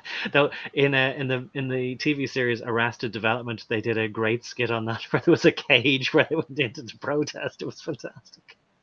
Yeah, like, but that's exactly how it is, though. Like, it's laughable, and people still keep doing it. I don't know what they think like is going to happen, but whatever. And I get so tired of this argument of, well, if we like aggravate them and we do all this stuff and we protest, and it makes little changes to stuff and it makes it a little bit better. It's like, that's not good enough for me. I'm sorry. Like, I'm not the cow that's gonna be like, oh, like, it's like, oh, you're gonna air condition the cattle car. Oh, like, I'm fine with letting you back my head in. Then that's cool. Yeah. Like, I'm not gonna have to sweat on the way there. The people who do go for that kind of stuff are the kind of folks that'll look at the cows in the unconditioned car and be like, well, at least I have it better than them. As long as I have it better, it's good. Exactly. I'll read this out in case anybody can't see it. First Amendment area. It's hard to know if this is legit or not, sarcastic or not. I'll read it out for what it's worth. This area has been set aside for individuals or groups exercising their constitutional First Amendment rights. The National Park Service neither encourages nor discourages or otherwise endorses these activities and receives no funds in relation to these activities. Covering its bases big time. Oh, yeah. Just in case that, whoever's protesting isn't someone who's socially acceptable. Yeah. What was that? Exactly, yeah. We protest against those terrible, evil nautical seas. Anyway, Wake Alaska here, this is a nice comment. World population in 1965 was supposedly 3.5 billion. That doubled by 2010. Right. Well, I tell you what, I remember distinctly. And it would have been around 1987, something like that. I remember somebody showing me the newspaper, and it said the world's population has ticked over to 4 billion. That was in around 1986, 87. I think it was probably 87, 88. So the world population was 4 billion then, and now it's 8 billion. I don't think that the population has doubled in, well, what is it now? 88, well, I guess 35 years, is that right? I don't know. I'm highly skeptical. Look, it makes me call it into question right from the point where you find out that, okay, nobody gave a shit or even knew how many people there were until the Club of Rome decided that we needed to have less people in the first place. So they start from the conclusion that there need to be less people. Then they count them up and tell you how many there are. And isn't there a little bit of something wrong with that methodology? Yeah. Yeah, highly suspect. And you can there's lies, damn lies, and statistics. I can't remember who said that, but while I think of it, fixing quotes, I want to say just for the record anyway, it was Claude Frédéric Bastiat. He was a French economist, writer, and politician of the French liberal school. And the quote was that it's the state is that great fiction, not democracy, but the state. Everyone thinks they can live off the state. They just think it has unlimited funds. And Jesus, Luke Skywalker says, immigration by gumballs. Yeah, that video illustrates the situation about immigration perfectly. It's even just a short video. It gets the point across. It's like a picture. It tells 1,000 words. And we've been going for around 2 hours and 45 minutes. We went straight off into a tangent, more or less. But look, it's been a good conversation. Maybe in the fourth hour, we'll get onto floating ideas and whatever, So look, I think I think we have caught up there anyway. There's Miss Maskless anyway, and I'll just say I appreciate her channel. I don't know this. Maybe she's got something she has to get a checkup on every year. I think something like that. But of course, she doesn't like going into hospitals or clinics for health. I don't anyway either, because you just never know what protocols they're going to have. And she did a video recently where she went in saying, I don't know if they're going to try and insist that I wear something on my face, but I'm not going to, because I'm Miss Maskless. She even had her own theme tune and everything. So she refused, and the hospital kind of went, well, it's highly unorthodox, but okay, more or less, So I admire anyone who sticks to their principles like that. So anyway, and she says, but it's a republic, not a democracy. Yeah, exactly, in regards to. But anyway, it's either way, it's the state. And you find that Democrats, whatever, they're just statists. That's what communists are. And that's what the ardent, so many of the people who loved democracy or loved freedom or all that kind of thing, they only said they did because that's what seemed to be the societally acceptable thing to do. And I'm going to say that I wish I had it ready to put up on screenshot, but during the week there, there's a fella there, and he did a few posts. I'll tell you what, I might put a link to his channel later, but anyway, he wrote something that I think was off the top of his head, and he said, something along the lines of true courage, true guts, true grit, something along those lines, or integrity of a man is not whether he's always lawful and legal. It's whether he is willing to stand up for what is morally right, regardless of whether it's legal or not. I'm paraphrasing a bit, but I really appreciated him stating something more or less along those lines. Yes, like what is moral and what is legal are seldom the same thing. And I mean, you find this all throughout history. Like, I mean, most of the saints in the Orthodox Church are saints because the state executed them. So, I mean, that right there, just, it's kind of like that gumball illustration you were just talking about. Like, it illustrates the point quite quickly. The state executed Christ. The state is the one who executed all the saints. So what does that tell you about the state? Yeah, absolutely. And why we needed the church separate from the state. Right, I think we're caught up with comments, and we're coming up to 3 hours having been done. Is that right? I think so. So look, always wanted to segue to one thing or another. There's Miss Mass. So I appreciate, check out our channel. Definitely that shows integrity anyway, and courage. And most people don't do it. Not just trying to flatter you, but most people do not have it, as it has been evidenced over the last 3 years anyway. So well-deserved praise or recognition of that. Proud to say I was one of the folks that would argue in the grocery store with these masked fuckers if I had to. In defense of someone else, actually. Like, I didn't even have to defend myself. I had to defend some other fucker. That's the sad part. Well, look, I'm going to admit that I did, right? Because in the beginning, like, I just kind of thought, right, I'll tell you what I'm going to do. I'm going to try and get a bit of food to last me a few months and see if I can ride this out, because I didn't know it was going to go on for years. So, but people were getting very agitated, and, the supermarkets around here had the traffic lights. They had African security guards who couldn't speak English, but that was useful because then you couldn't appeal to whatever better nature they might have, just they were employed to keep you out, and all this sort of stuff. And so there was queues outside, and I thought I could at least talk to my fellow Irishman and sort of say, have you been queuing here long or whatever, and what's the story, or this is exasperating, isn't it? No, it wasn't exasperating.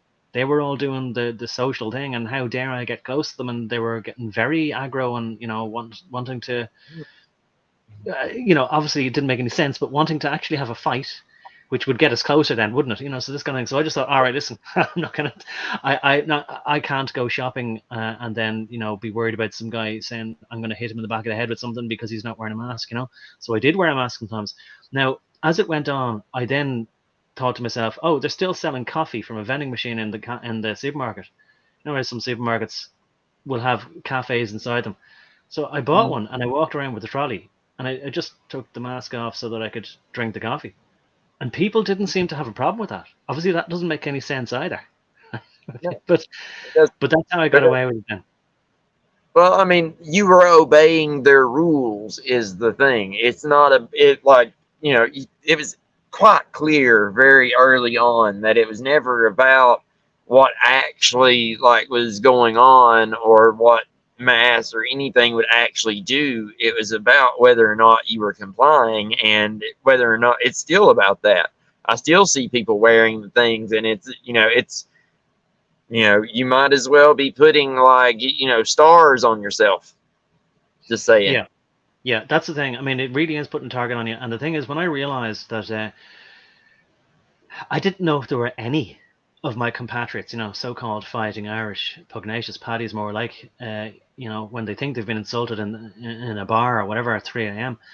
But when it comes down to actually needing people then to, stand up and fight for what is right, absolutely not. No question of it. So I realized I was on my own. So I kind of thought, look, for pragmatic purposes, and look, I'm not a tough guy anyway. So I wish that I hadn't. I wish that I'd never, ever worn one. But I kind of thought, look, I've got no allies here. None at all. Whether it be friends, family, everybody was just immediately gone. So I just sort of thought, all right, look, I'll get some food, I'll stow away, and hopefully come out the other side. But of course, there's no coming out the other side on this. But look, let's not get dragged down into that anyway. I regret that I can't say that I never capitulated even slightly, Yeah. Well, I mean, the truth is, sometimes one might have to in order to advance your own mission, right? Like, if you have to, I've had to deal with this. If I have to go undercover, like for instance, if you look me up, I don't really vote, right? But if you look me up, what I'm registered as, it would be as a Democrat. Why? Because I'm in California and I need to go under the wire. I can't, I might have to go undercover. You never know. You never know when you might have to act like you're one of them to find something out you need to know. Yeah, well, that's the kind of thing I was thinking along the lines of that I don't need to make everything super double plus hard on every level. Not if you act harder for yourself, But but it's along the lines of what you're saying. Sometimes you just need to go a little bit incognito. Occasionally, you don't need to be flipping them off, flipping the bird to the people in authority to let them know exactly who you are and how you feel about them. Yeah, well, pick your battles. Pick your battles. Make them think that you're strong when you're weak, and you're weak when you're strong. You know what I'm saying? It's a game. It really is. I mean, it's not a game as far as the stakes, but as far as the way it's played, it most certainly is, right? And sometimes, yes, you do have to stand down and wait until you're stronger to be able to actually affect a change. It doesn't do you any good just to run in suicidal and get mowed down immediately. What did you accomplish? Well, I guess you were brave, but you didn't actually accomplish anything, right? So there's brave and stupid, and then there's brave and wise. Well, exactly. That's it. I mean, sometimes people do say discretion is the better part of valor and this kind of thing, but nonetheless, that's not really what I'm getting at here. Miss Maskless there, she's living up to the name, and highly admirable. Now, look, again, it's been a productive conversation. I feel like I'm always sort of saying, yeah, can we just go back to what I thought we were going to talk about? But look, it's all been good. But let's at least try and squeeze it in here. Right. Yeah, for sure. Um, We can't so get we can't keep getting bogged down all the time. We'll be here forever. Like we right. got to keep it at least under Richard Grove level. Like we start busting out 8 9 hours. Like we're going beyond even his dedication. Like, and that's something. Who You is know, the name sounds familiar? Oh God, don't let this be another tangent. But who is Richard Grove? Grand Theft World. Richard Grove and his co-host Tony. They're good shits. Like they're on Rockfin. You can find them here on YouTube if you search carefully. There's some pirate channels still like rocking them, but every Sunday they do like a 7 hour show that recaps all the news from the week. Extremely Well, helpful to me. And Richard Grove's brain treat thing, like he's got that you know that giant spider web of all this kind of stuff from the Tragedy and Hope website, whatnot. Like, yeah, okay. like Well, that all all. came up there. Tragedy and Hope and Grand Theft World. I don't know why it sounds familiar because it doesn't look familiar to me at all. But anyway, there it is. So that's a recommendation. Anyway, if anybody wants to look into it, including myself. Mhm. Like Uh, they're extremely good. Like, and if you haven't been able to keep up with all the news from the week, like skimming through their show will get you tacitly aware of what went on. They hit all the major points, okay. and they Right. talk about all the kind of stuff we talk about, like the Roundtable group and the Tragedy and Hope stuff. They talk about the news and they tie it together with like the stuff behind it all. Well, then what are we doing this for then? Why don't we just stream theirs, restream theirs? I mean, we could, but there are things that we talk about they don't. I don't know. Okay, that's. I didn't mean to accidentally draw you into nihilism there, nihilism. But anyway, because I always hear Hillary Clinton ringing in my ears. What difference does it make? Right? I'll tell you what. I'll play that song sometime during the stream. But anyway, look, we have to get on to Freemasonry. All right. And that was the floating of ideas. But maybe this will be a quick way to get into it because I don't want to go too far and not come back to it. This is short, right? This might get this done in 3 minutes, right? So we covered Prince Edward, the Duke of Kent. So he's his cousin in some way, right? Might be his second cousin, might be his first cousin removed or whatever. But he's cousins anyway, or was cousins with Prince Philip, as well as being cousins with Queen Elizabeth II, his wife or her husband. Anyway, the question is, right, if the Duke of Kent, Prince Edward, was the Grand Master of the United Lodges in England, the Ugle, it's like Bugle without a B, United Grand Lodge of England, is Prince Philip, or was he, a Freemason, right? So the sort of like, well, not the king, but the husband of the Queen. It's weird, but anyway. I'll read this out here anyway, and it's quick enough, right? So here's an answer from Quora, Quura. Yeah, Quora. It's an unusual website. It can be based, but it can be highly politically correct as well, or sometimes strangely based sometimes. Anyway, here's the answer from this fella. He says, His Royal Highness, Dave Bowman, 44-year Mason, past master, 33rd degree, researcher, author. This is from 2 years ago. His Royal Highness, the Duke of Edinburgh, as he was known, started his life in Freemasonry in 1952 at the age of 31. Now, funnily enough, the Grand Master, as far as I remember, was installed in 1967. That was the Prince Edward. So prior to that, 15 years prior to that, in 1952, the Duke of Edinburgh started his life in Freemasonry at the age of 31. He was initiated on the 5th of December 1952 in Navy Lodge number 2612. On 6th of March 1953, he progressed to the second degree of Freemasonry. Yeah. Say, Like he progressed to the second degree in Freemasonry in March 1953, and in May 1953, May 4th specifically, he went to the third. Yeah, like that's correct. oh, so you know these dates off by heart, kind of thing, is what you're saying? Like, well, I mean, I knew we were talking about it, like, so I had looked them up earlier. Oh, okay. So there you are. So then he advanced or was advanced, is how they put it, or how he puts it, to the third degree on 4th of May 1953. Right, so let's stop there for a moment and examine what we've learned, because you have mentioned before that a lot of these phrases are in the common vernacular as terms or idioms. And my father would always use these things, probably because he was hanging around with Freemasons who were probably his colleagues, who played golf at the weekends, did their business deals, and he always felt that he was excluded from their club. But he probably would have heard their sayings, and so but maybe it wasn't that. Maybe everyone just said these things, that if you wanted to really interrogate somebody, you would give them the third degree. Mm. I'll tell you what I think that it is. I think that's this thing where they reenact this thing about this fella called Hiram Abiff, or Hiram Abiff, Hiram Abiff, and they tell him, you have to divulge the secrets. Tell us, we're some men of ill repute, and you have to tell us, or else we'll stab you. And they blindfold him, or this kind of thing. That's the third degree, is it? Like it has to do with that, yeah. Like he wouldn't give them the final word or whatever. But yeah, to give someone a third degree, you know what that means. Like it has to do with the murder of Hiram Abiff and all that kind of stuff. So yeah, and in common use, so in esoteric, everybody used to, I don't know how common the phrase is now, but everybody used to sort of say, oh, he really gave him the third degree, like he really questioned him strenuously, and until he broke the guy's will, almost, like until he was mentally exhausted.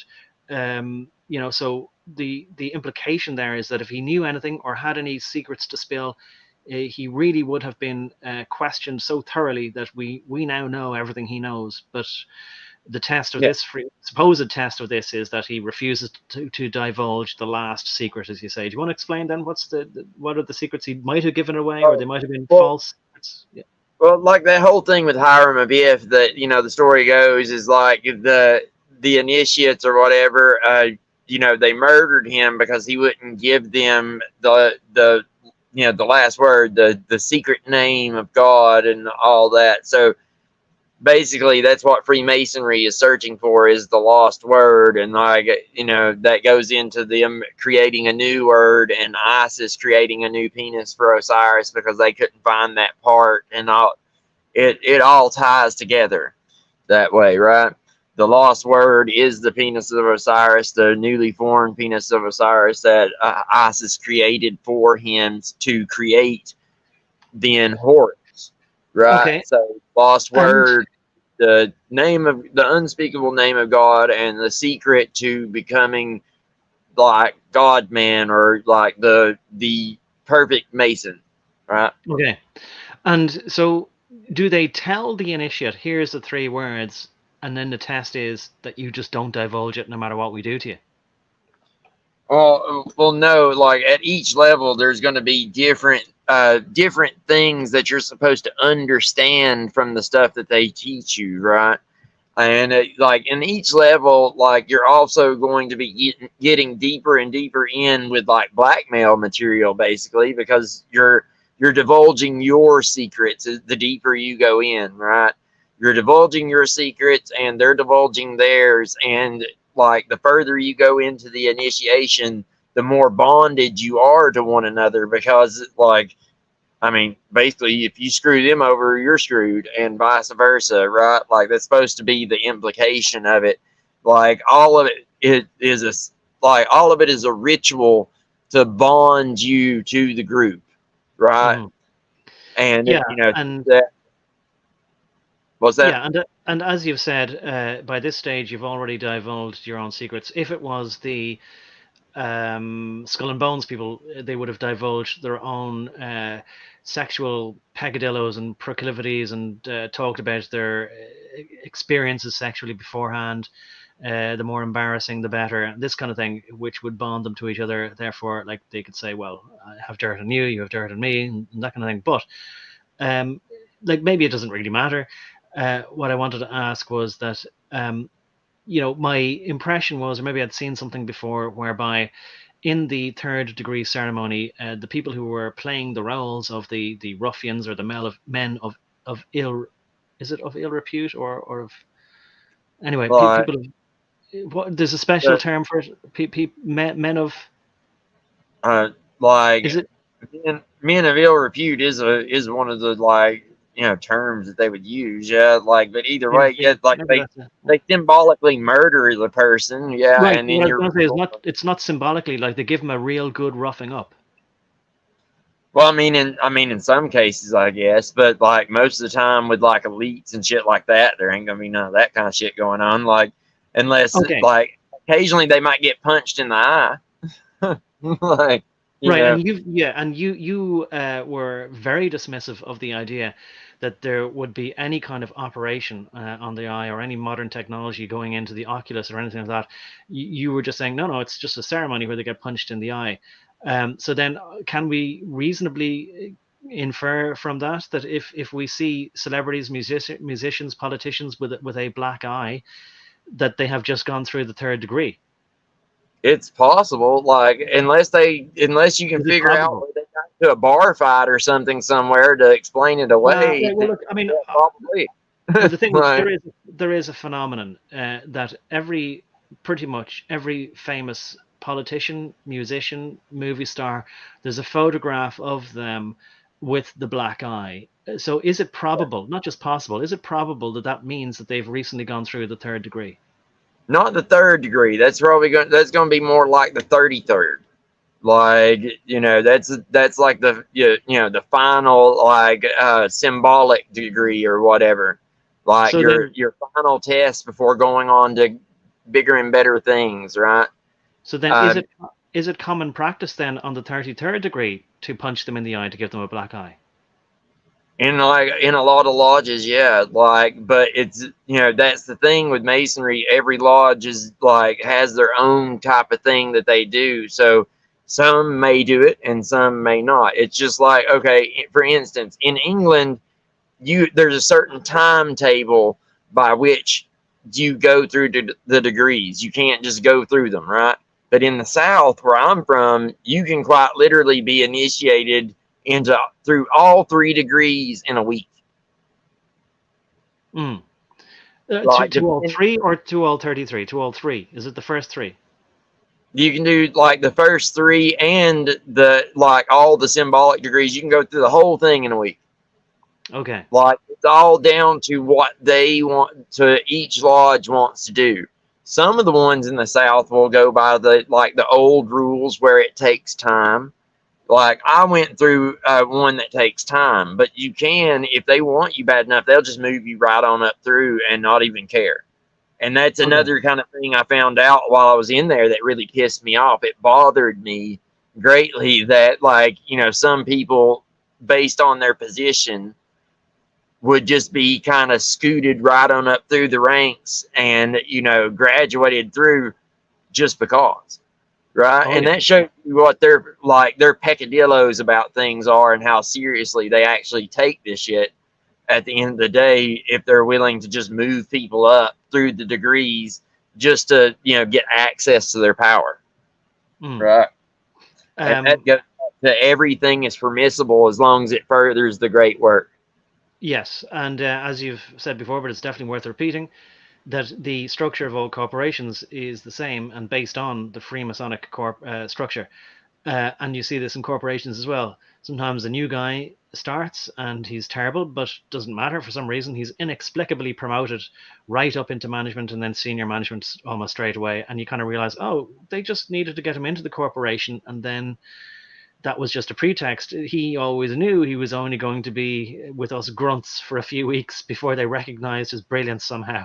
you know. Yeah, more than likely his daddy or him directly did them a favor somewhere and they're paying it back. Like Donald Right. Trump says, I do favors for people who do favors for me, and that's what they do. Right. They just Exactly. Yeah. do favors for others, Right. and by doing Well then, favors for others, they fuck everyone else over. given what we've learned there, that they can accelerate somebody's rise through the ranks to gain access to their power, square this circle. What do you make then of the Prince Philip, Duke of Edinburgh, starting on the 5th of December 1952, then more or less 3 months later, he goes to his second degree, and more or less 2 months later to his third degree, and doesn't seem to ever ascend any higher. What do you make of that then? Yeah, well, see, that's kind of the thing. Like, well, they're not going to tell you the 33rd or any of that because, for one, like those are the symbolic degrees and stuff, which I'd say he probably did go through those. They usually just concern themselves like publicly with the three. But either way, like it bothers me because the same reason it always bothered me. It's just more of the same because he's royalty. He just all of a sudden just in a couple of months can boom, boom, there he is. You know what I mean? So Like, you would consider that to be quick anyway. Between the first 3 degrees, that's quite quick to go through it in 6 months. I think so. Like, it's not something that should be taken that lightly, in my opinion. You're Oh taking yeah, some no. pretty heavy oaths there, and the information you're dealing with isn't just, it's not something that like people tend to just learn that fast. It takes nuance, and I don't want to sound like I'm praising these fuckers or anything. It's just one of those things that the information is such that you couldn't possibly have a good grasp of it Okay, like that. well, yeah, okay, well, look, I mean, when you say, well, I think so, I mean, you're the only one whose opinion matters because you're the one who has an insight into like how long you'd expect anything to take based on your experience and looking around at everybody else's in your lodge or brotherhood or maybe I'm using not quite the right word there, your chapter or order. Um, so that's quick anyway, but maybe they just haven't bothered mentioning. Just because they don't mention that he went to other degrees doesn't mean that he hasn't. Yeah, take that. Well, then you've made me sort of. Well, it would be wrong of me not to ask the obvious question, even if we're not going to get a satisfactory answer. But what kind of information are we talking about that you say takes a while to learn and study and ponder on and digest and whatever? Because they certainly don't explain it in any of the Freemasonry brochures and pamphlets. They keep just saying, "Ah, oh, Freemasonry is basically studying Freemasonry." you know. Yeah, well, okay. Like for instance, like one time period is 2 weeks to 6 months, and then like in some of these quicker ones, and then you have 2 months to a year, like in some of the other ones, like the ones I'm familiar with, like it takes 6 months to a year for each degree. Okay, it takes 6 months to a year for each degree, and the fact of the matter is, like you're dealing with like situations of studying ancient texts and alchemy, right? Like you're learning things that about symbology and gematria and all this other. You're supposed to be learning all these kinds of things. You're supposed to be learning all the stuff necessary for you to understand like the great work and like how masonry functions, why it functions, the symbology of how and how to like read the language of past masters, like, and all this other kind of stuff, as well as doing the spiritual work. You're supposed to be like, doing spiritual work and, improving yourself through this time period. Like there's a lot of stuff you're supposed to be doing, and there's no way that these folks could have mastered all this kind of stuff in that time period. Oh, okay, gotcha, understand. So yeah, I'm thinking of Manly P Hall and things like that. So having to even listen to all his lectures and digest it and learn the symbols and that kind of thing. Yeah, obviously the king then is basically I'm trying to think of the right word, but anyway, he's excused from having to learn it all. What? Say A it again. basic necessity hire. Diversity hire. Exactly. Yes, that's it. That's and you see it again so much, where people just are allowed to fail upwards. Right. Well, look, let me read a little bit more of this anyway, and we don't have to read the whole thing out, but I want to move on then. So because it's always interesting how they just how they phrase things anyway. So that's the dates when he was completing the third degree, or the first three. The United Grand Lodge of England, UGL, issued his Grand Lodge certificate on the 7th of May that same year, and he remained a member in good standing until his death. Now, whatever exactly good standing means, like, that the king might disgrace himself, I won't ponder on it too much in Freemasonry. But look, again, just to make the obvious remark as well that it was as portrayed in The Simpsons, and you've said it's true, that say Monty Burns, the owner of the nuclear factory and boss of everyone, might not be very high in the Freemasons, and Lenny there, who the apparent idiot, was higher than him.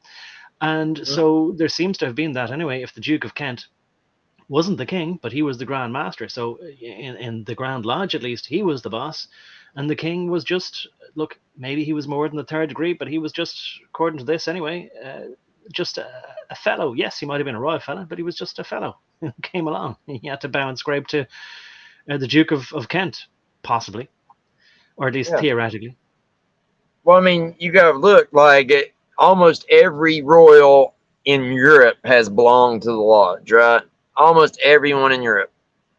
And it's a kind of a standard thing that they all do. And, are the Freemasons concerned with like the British royal family? Absolutely. Why? Because like that's, Britain, and, putting Britain and its royal family at the head of all things has kind of been what they've been up to all this time, right? So he's important. He's definitely important, but like, I mean, everyone's seen the picture of Red Shield poking him in the chest, right? Yes. That did make me. I did think of that picture, and I did wonder if he can poke Charles in the chest. Would he have poked Philip in the chest? Would he have also have poked the Duke of Kent in the chest? I don't know. Probably so. Probably so, because the Red Shields are fairly high up the food chain in like the actual priesthood of the order. So they're going to have a great deal of say of who sits on the throne. Period. It's, as I told you before, the priesthood always decided what pharaoh sat on the throne.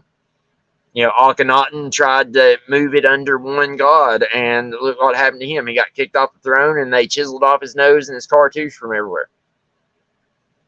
So, Right.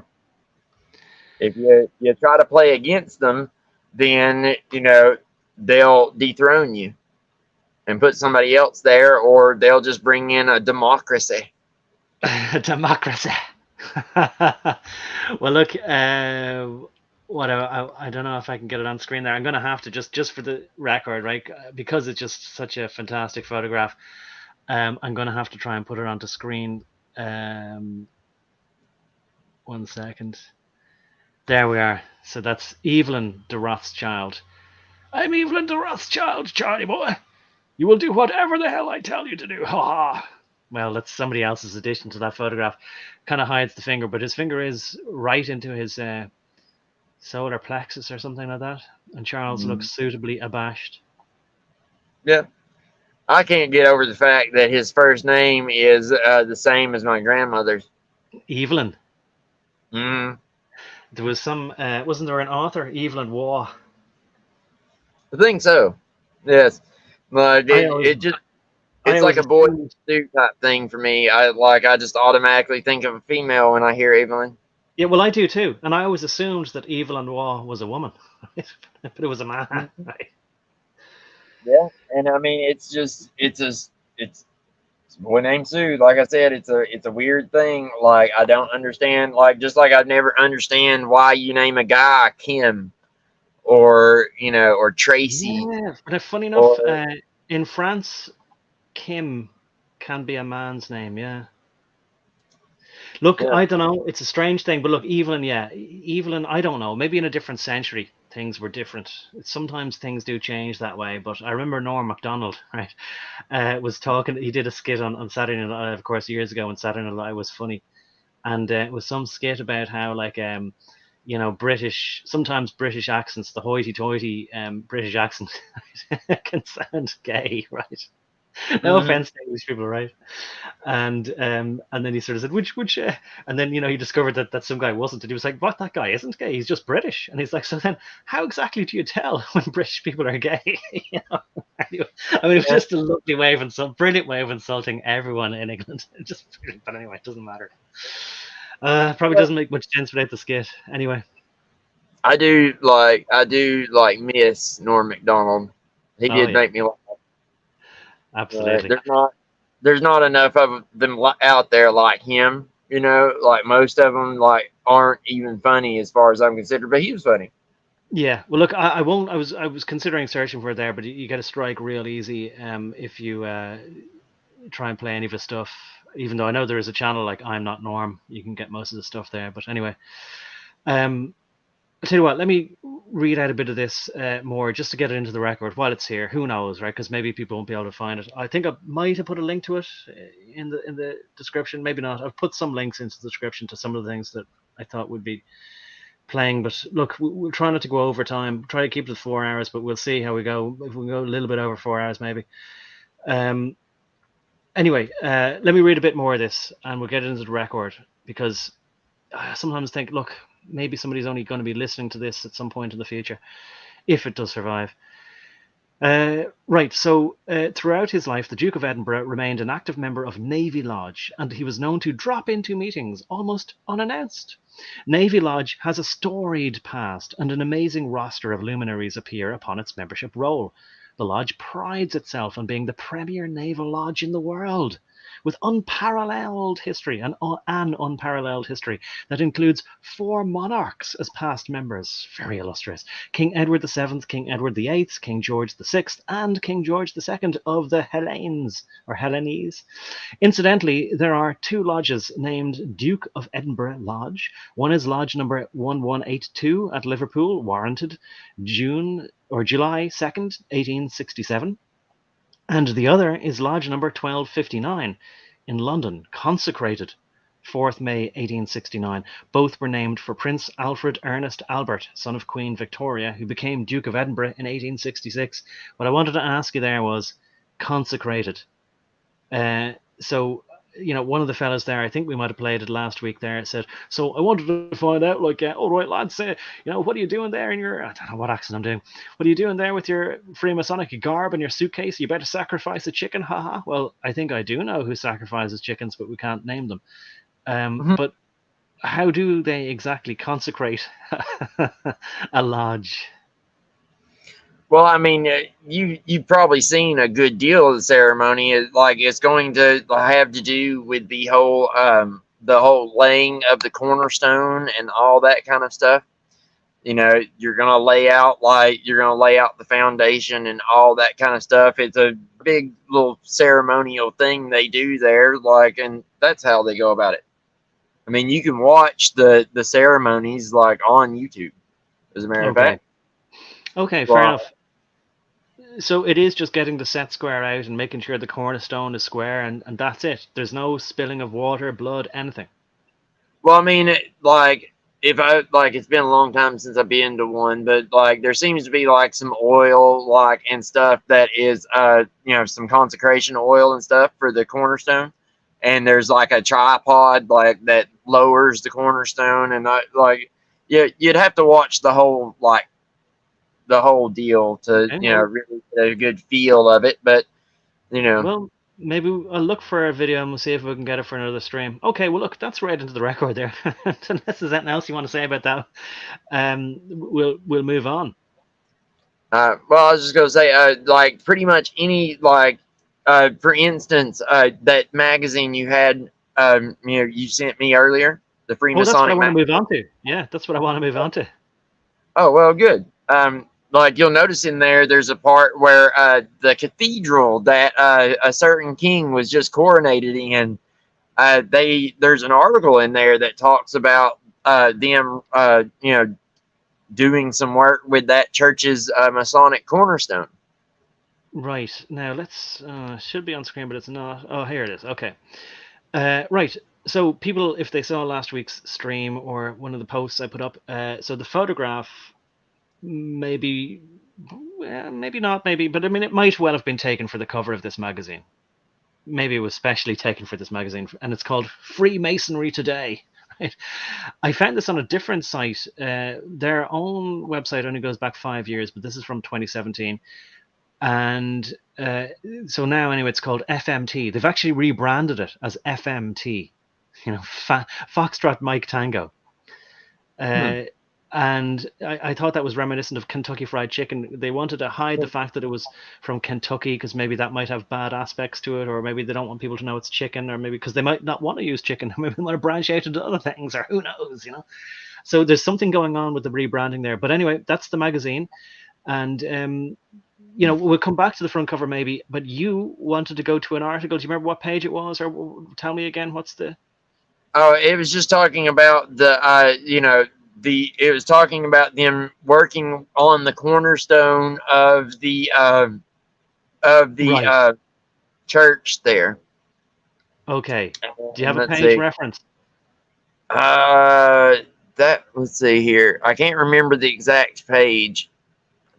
I can't really see the articles very well. Okay. Damn it. I do remember it was on the bottom right hand side there, I think. But it should be the article itself should be labeled. Do you, any idea of how far into the magazine it was? I don't think it was quite that far. Oh, so I've Hold gone too far. on. Maybe. Let's see here. I'm looking for it now, and I'll tell you what page it's on. Yeah. If I can get this sucker to move to the top. Well, what? Just don't panic while you're looking for it. Anyway, I'll talk a bit more about this magazine. So, yeah, I think if I don't have the link in the description, I'll update the stream later. But I think I might. Anyway, it doesn't matter. Where anybody, if you like, you can download it as well. It's free to download, and you know, I just found it by a bit of searching for the terms. Anyway. And what I noticed about it, and again, I haven't read it from, no way have I read it from cover to cover, but I've read one or two of the articles. That sounds famously like what they say. I only buy it for the articles. But, you know, the when to float a new idea, that's what I actually thought we were going to segue to, but then it would be good to get Prince Philip sort of examined as to whether he was a Freemason or what can be reasonably stated to some degree of satisfactory authority. But the when to float a new idea, and the fact that they're talking about that it's a naval lodge, right? So it struck me then that one thing then we can infer about this is that there's flavors to Freemasonry, or maybe to English Freemasonry, and I suppose hardly a surprise that it being a naval nation where it projected its power through the navy, or you know, ruled Britannia ruled the waves on the empire upon which the sun never set, that there would be this aspect of the nautical or navy flotilla to their lodge, and that would maybe invoke the colors blue as well. Although I want to say something about that as well. If unless you found the page you want, I'll go on and say a bit more. But where are you, JC? Like I think I might have got it backwards, like it because I found the article where they're like helping with the flagstones. I think maybe that one was the one I was thinking of, and I got it confused because I am like almost halfway through, and I haven't found the one I was looking for, or at least I thought I was. But you mean you might have confused flagstones with cornerstones? Is that it? Yes, I might have. Or confused it with another article I saw somewhere else. It's possible. Like I said, I just read this right before the stream. Oh yeah, no, I know, yeah, and look, no problem with that. But if you want to, if you think that's what it is, we'll go with that. Otherwise, continue looking, and I'll continue on with something else that I want to sort of get on record here. Well, you can go on ahead. I'm gonna go on to the end of the thing and make sure that I haven't. Okay. Yeah, well, take your time and go on then. Yeah. So here's what I'm saying anyway about the Freemasonry, right? So I see a lot of the color blue, right? And they talked about, you know, in reading about George there, that both of them are naval lodges, so there's that aspect to it, right? But having said that, everything's blue and the navy and all this sort of stuff, and Britain and famous for their navy, and apparently, you know, while the American navy became bigger and better than the British navy, it is said that the British navy taught the American navy, or the American navy copied the British navy. Now, all that being said about the British navy, what I want to share then is something to do with the Rosicrucians and the Rose Croix, as they call it. And I'm going to see if I can share this on screen. And I'm just going to go back and check. Sometimes it doesn't. Yeah, no, I have to add this back to the stream here. Don't know why that hasn't changed. Bear with me 1 minute while I'm trying to get this on screen here. Damn it. Now I'm confused about what's on screen here or what I was sharing. There is one other thing I did want to say about this. Notice very early in this magazine, if people do download it and read it, you'll notice that the connection between Freemasonry and bikers. That's yes. Well, I tell you what, put a pin in that because I found that interesting as well, and we'll get onto that. So we'll get onto that right next. But I don't want to break the flow of this here. Okay, so I've been talking about the two naval lodges, and I want to put this now in here, right, and see if I can get your confirmation on this as well. So you have talked about Rosicrucians, and there's a video where we go into it a bit more in detail on Odyssey, and it's called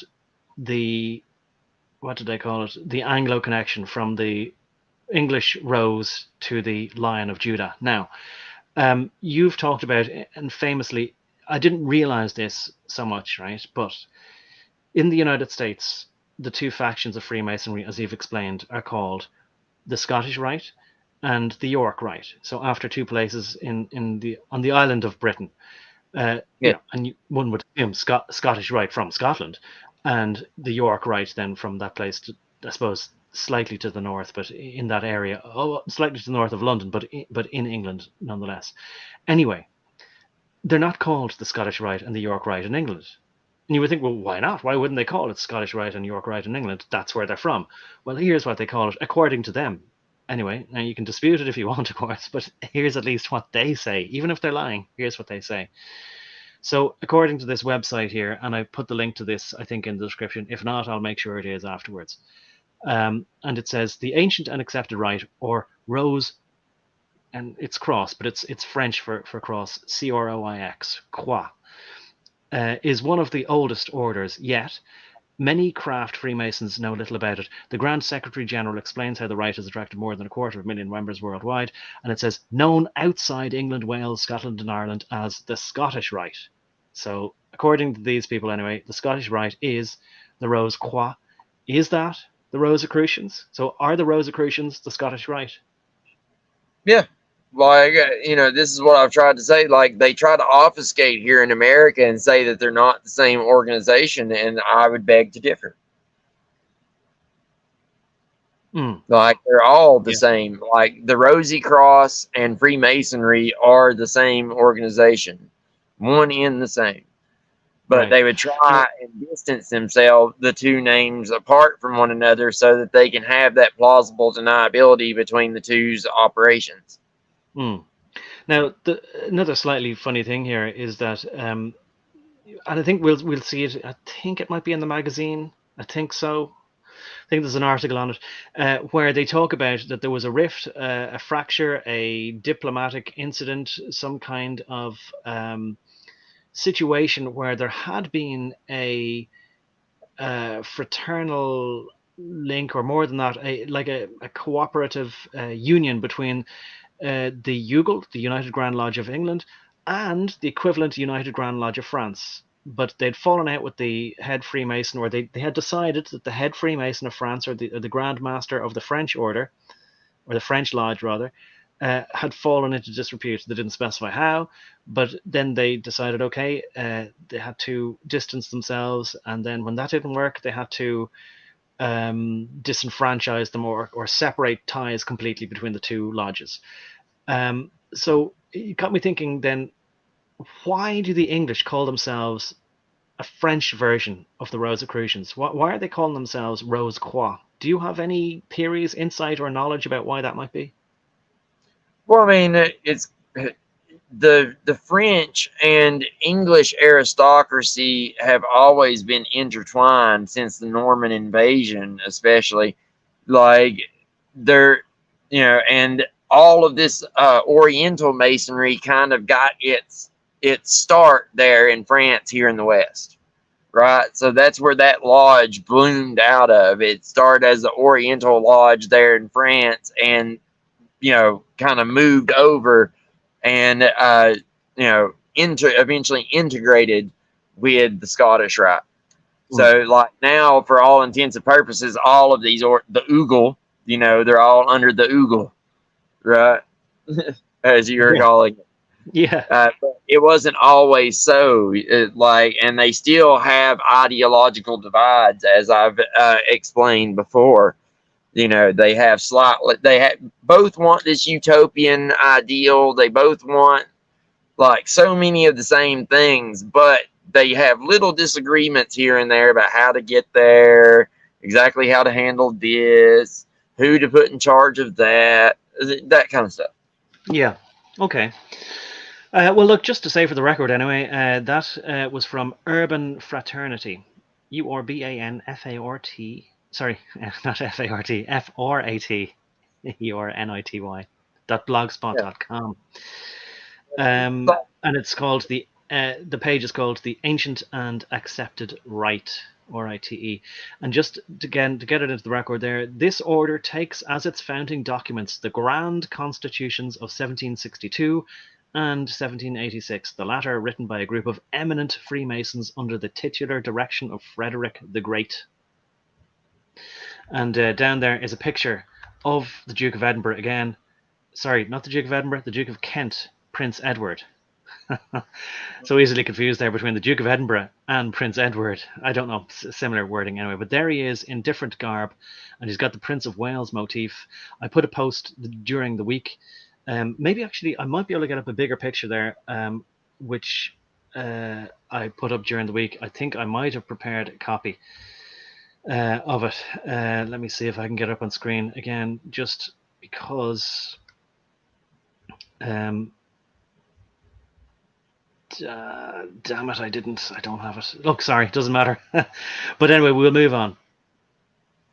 Yeah. Well, what I was going to say is that with Scottish Rite, you have like a hierarchical system. Like it's more structured like a religious hierarchical system. Mm-hmm. Whereas with the Oriental, the York. There you go. You're gone, but you're back now, I think. Oh, okay. Sorry about that. I don't know where I left off. I was saying that the Scottish Rite is a more religious type hierarchical system where things like kind of flow down from a top down structure, like a king or anything else. You have a guy sitting at the top, Grand Master or whatever. Whereas the Yorkists are democratic in the way that they do things. Right. And they have a. I have to remark on this. So the timer is always off on StreamYard, but I think the actual time though is 3 hours and 33 minutes since we started. And it always seems to be around that time when you pop out for a brief second and come back in without your avatar. Oh Lord, it has been happening ever since like we started doing this stuff, hasn't it? It happens every time. Almost every stream, yeah. Well, so it does wonder. It does make you wonder. I mean, it's not proof of anything, right? There could be something else going on, right? It could just be that your router has a buffer that can only hold exactly coincidentally that much of whatever. Who knows, right?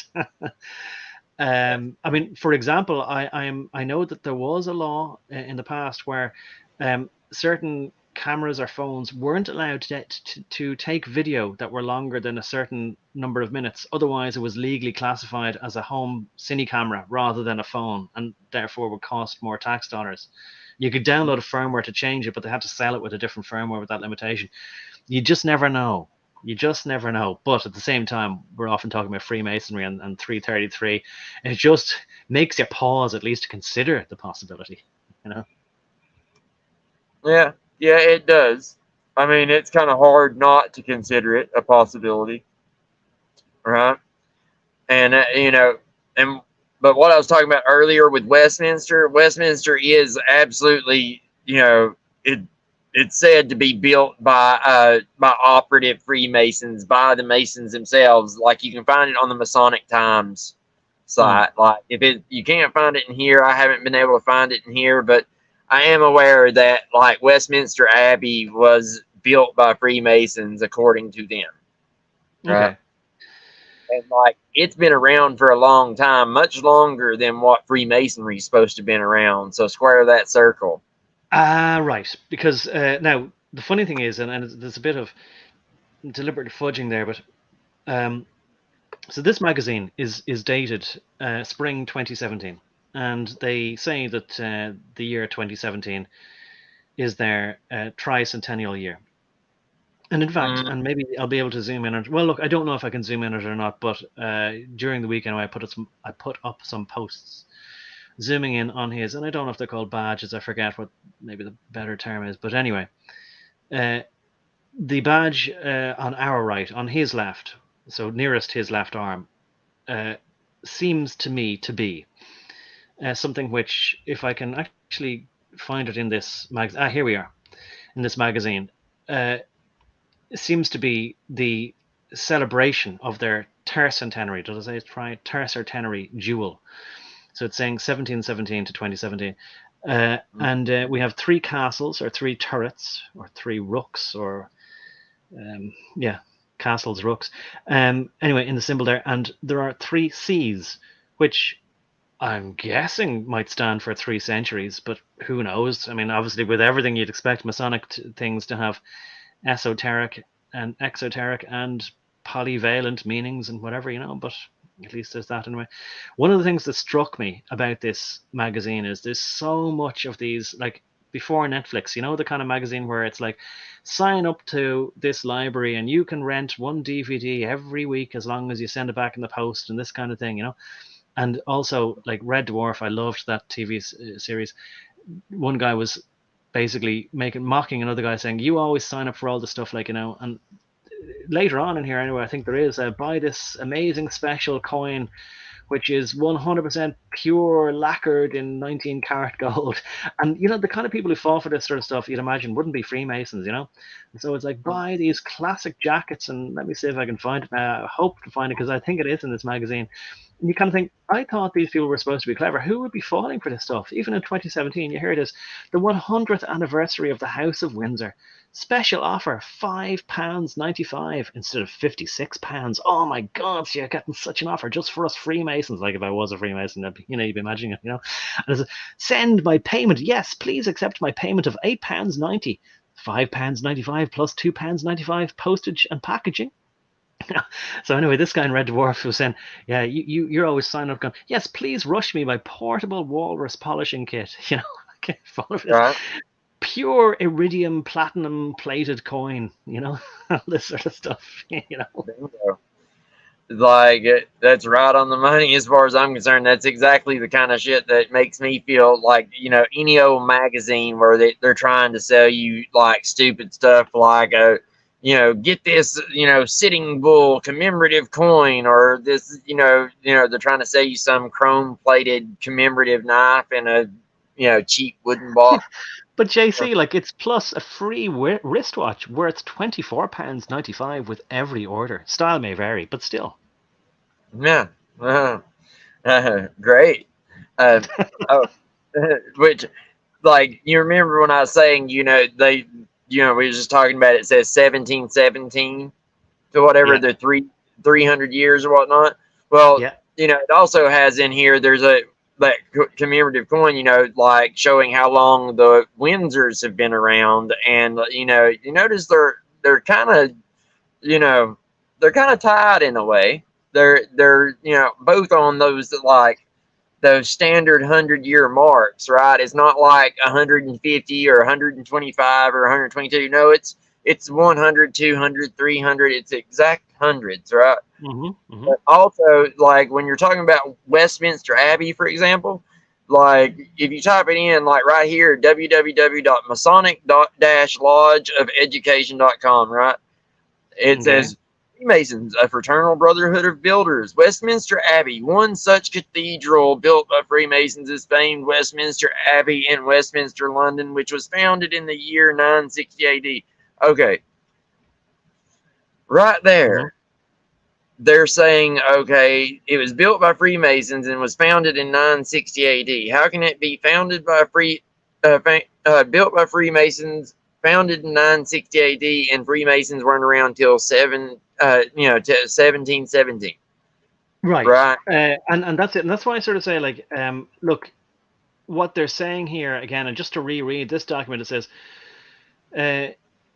this order takes as its founding documents the grand constitutions of 1762 and 1786. So, yeah, they're fudging it. Like, the order adopted the constitutions doesn't necessarily. Maybe it's kind of implying that they were less Organized. less organized before that, or something like that. Yeah, that's exactly what it is, and that's it.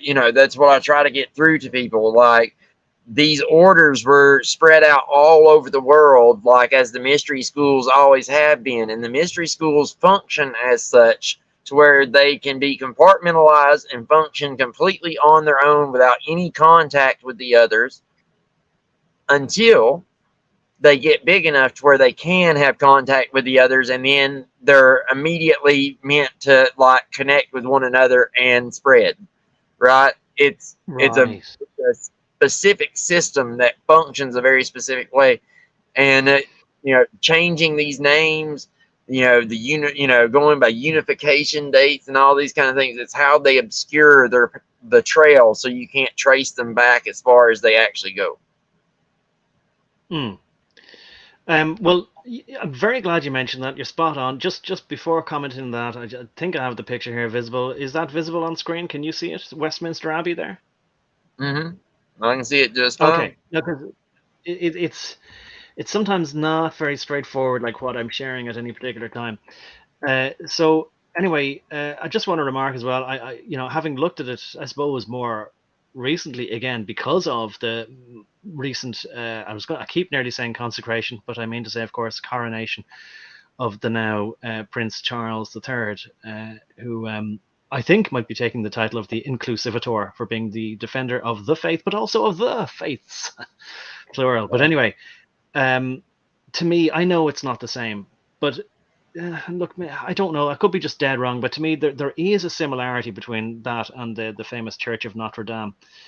But maybe. Oh, you think so? I mean, I could be wrong, but no, I know so. I mean, look at the front of this church.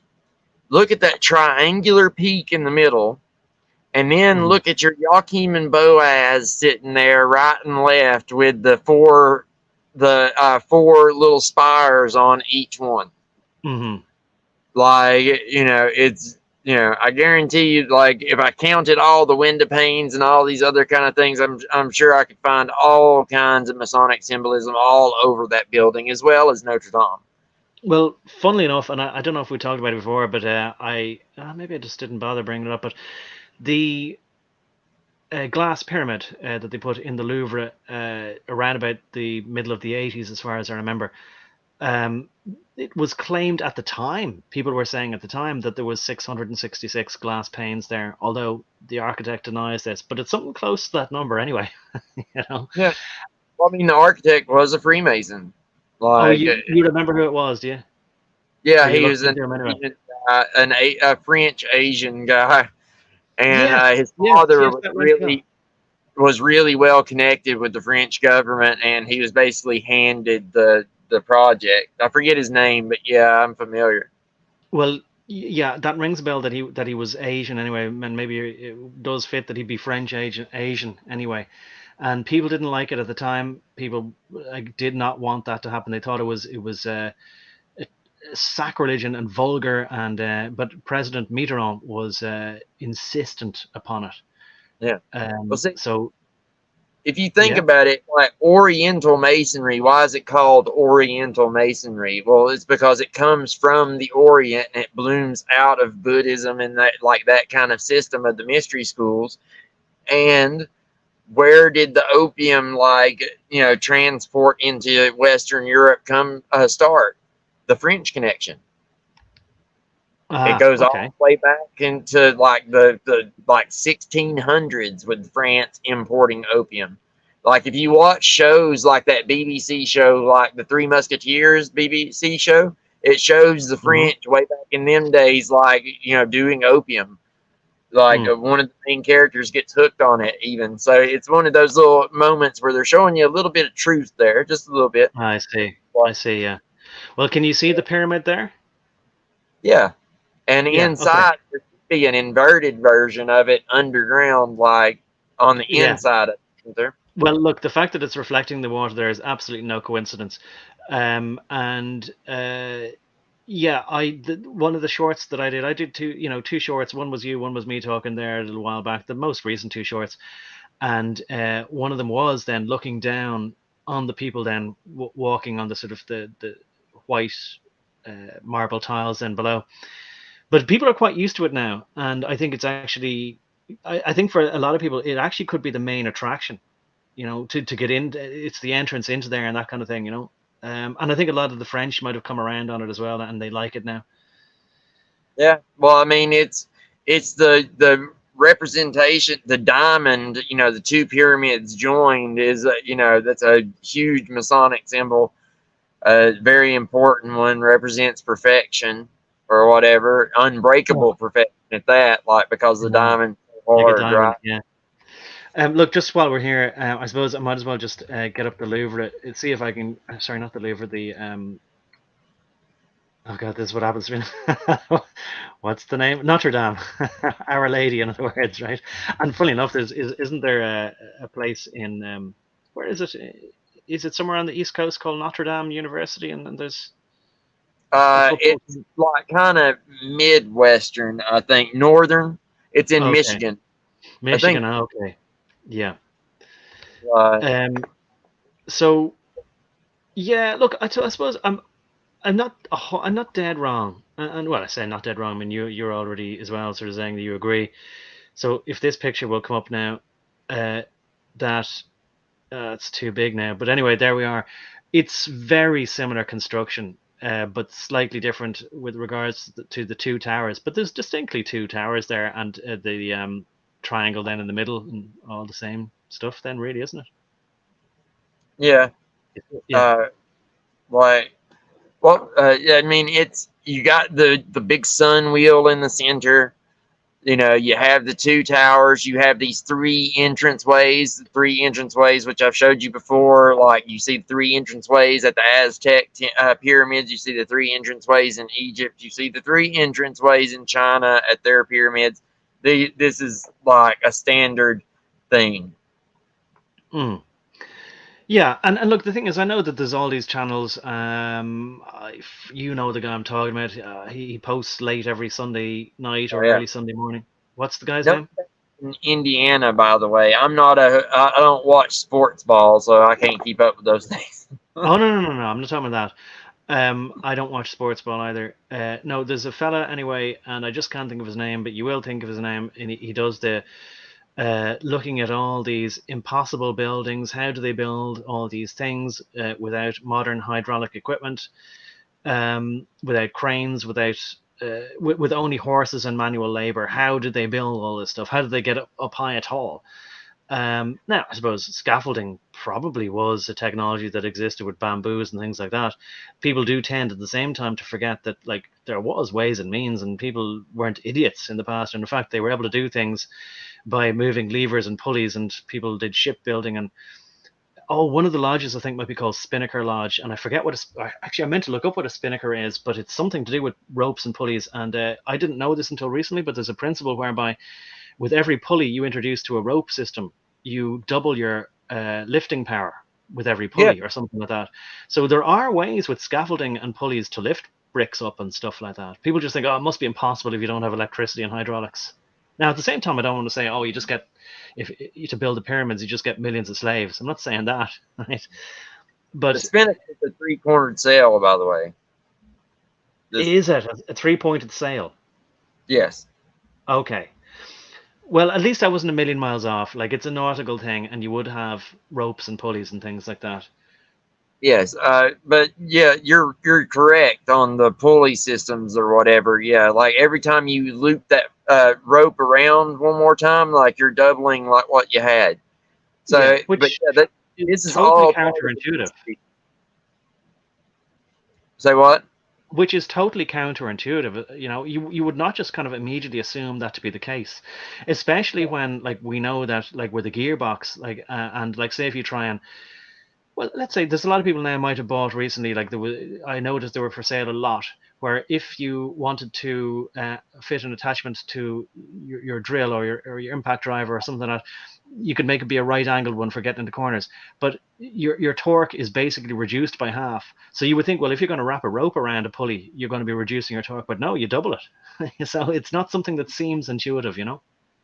Yeah, like, well, you have to take into account, like, with the electricity, especially, like, you're taking into account law of diminishing returns and all these other kind of principles. But yes, like, there's all kinds of paradoxes like this, and this is why the mysteries are so fascinating as well as so useful Hmm. because they teach you these kinds of principles. And, people, like, you just imagine a world where people didn't know this kind of stuff, and, a very select few did. I mean, Oh yeah. it would give you a lot of power. Still Yeah. would. Well, I mean, the TV show MacGyver was fascinating. Oh, I just need to lift these concrete block and then we're free. Here, give me your hair, your bobby pin there. Give me your hairpin or your hat pin, and I'll just fashion then a rope and a pulley out of this lollipop stick and your button off your blouse. Right, that would be perfect. I need all the buttons off your blouse quick to make a pulley. That's Yeah. exactly how MacGyver would have done it. But, it's one of those things that's inherent to being human, though, that some people will understand things and some people won't. And it's really what those people who do understand decide to do with that knowledge that, you know, decides the outcome of anything. That, you know, I can remember a time, like, there's a hill back home. It's one of those hills that it's off the side of the road, and like if you park your car on it and put it in neutral, like it'll seem to roll uphill. But what's really happening is it's off the side of the road as you're going up or downhill, you know, on a grade. So it's actually going downhill, but it's an optical illusion that makes you think that you're actually rolling uphill, right? Ah, And yes, yeah, yeah. Well, when I try was explaining that to someone, though, and you get a whole lot of blank stares, right? And that's just one indication of how such things can be used against folks, and how easily or how easy it is to you know to know well, things and understand things that others don't.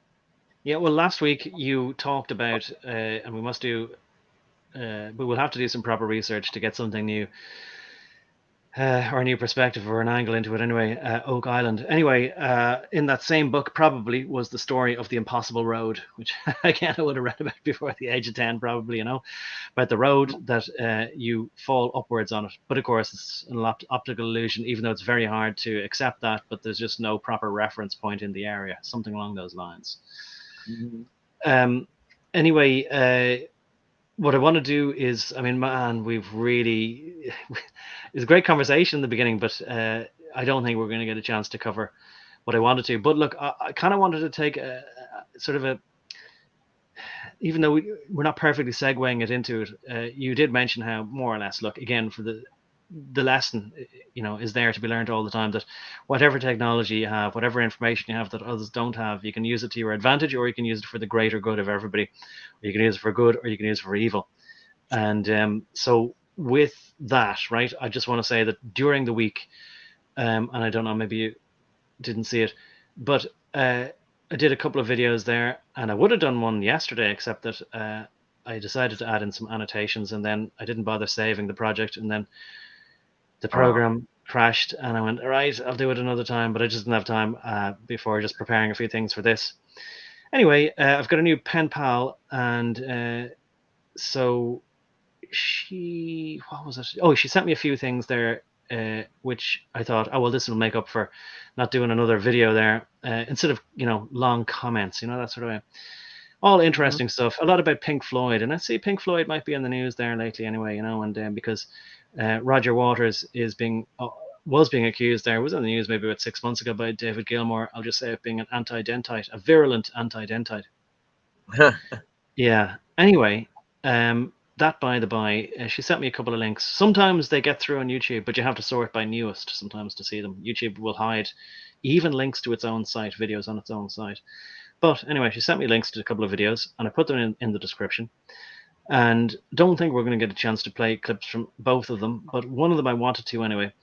And it's from what they call green text on 4chan, where a guy's reading out. Sometimes people put in what they call effort posts, sort of contiguous posts where it's a whole thesis, basically, And this one is very similar to, I think, was just called The Big Lie by one of those terrible fellas from the middle of the 20th century. And is also explained in that book about camping in the Black Forest by his leader. Anyway, this is very similar to that. Whoever wrote this was definitely would have had to have read both of those two, no doubt, of course. But a lot of the ideas in it sounded very familiar. I don't think it was plagiarized, but I thought it might be useful to listen to a little bit of it in the context of the people who were meeting last weekend in whatever hotel. I don't know what it was called anyway, but the Bilderberger group, but they were meeting in Portugal. And we might examine one or two of them before, but we'll come back anyway to the magazine here as well. But anyway, I thought it would be good to play some of this and just to ponder on some of the things about why it is, there's also this phrase, the people of the lie, are the people who like to lie, are the people who don't see any utility in truth or lies, particularly they just say whatever. So they're not really married to lies either, just whatever is useful to the grand plan or the great work, and that might just be their own self, not improvement, but advancement. So I'm just first of all going to see if I can get the right video up here. That's not it, but we'll see if we have time to do that. That's the other video. Because annoyingly, like, StreamYard is good enough, especially for free. But gosh darn it, if I don't have two copies of the same one there. Sorry, I take it back again. Anyway, the one, as I say, is supposed to be green text from, I think I have it here. Whoops. Yeah, no, I'll start from here anyway, but I don't know if I'll be able to play 10 minutes of it. I'd like to play the first 10 to 12 minutes, but that's too much. I might play just the beginning and then skip on to maybe minute 6 to minute 12. So does that sound all right, JC? We'll take a little break while we watch that. Sounds fine to me. Okay.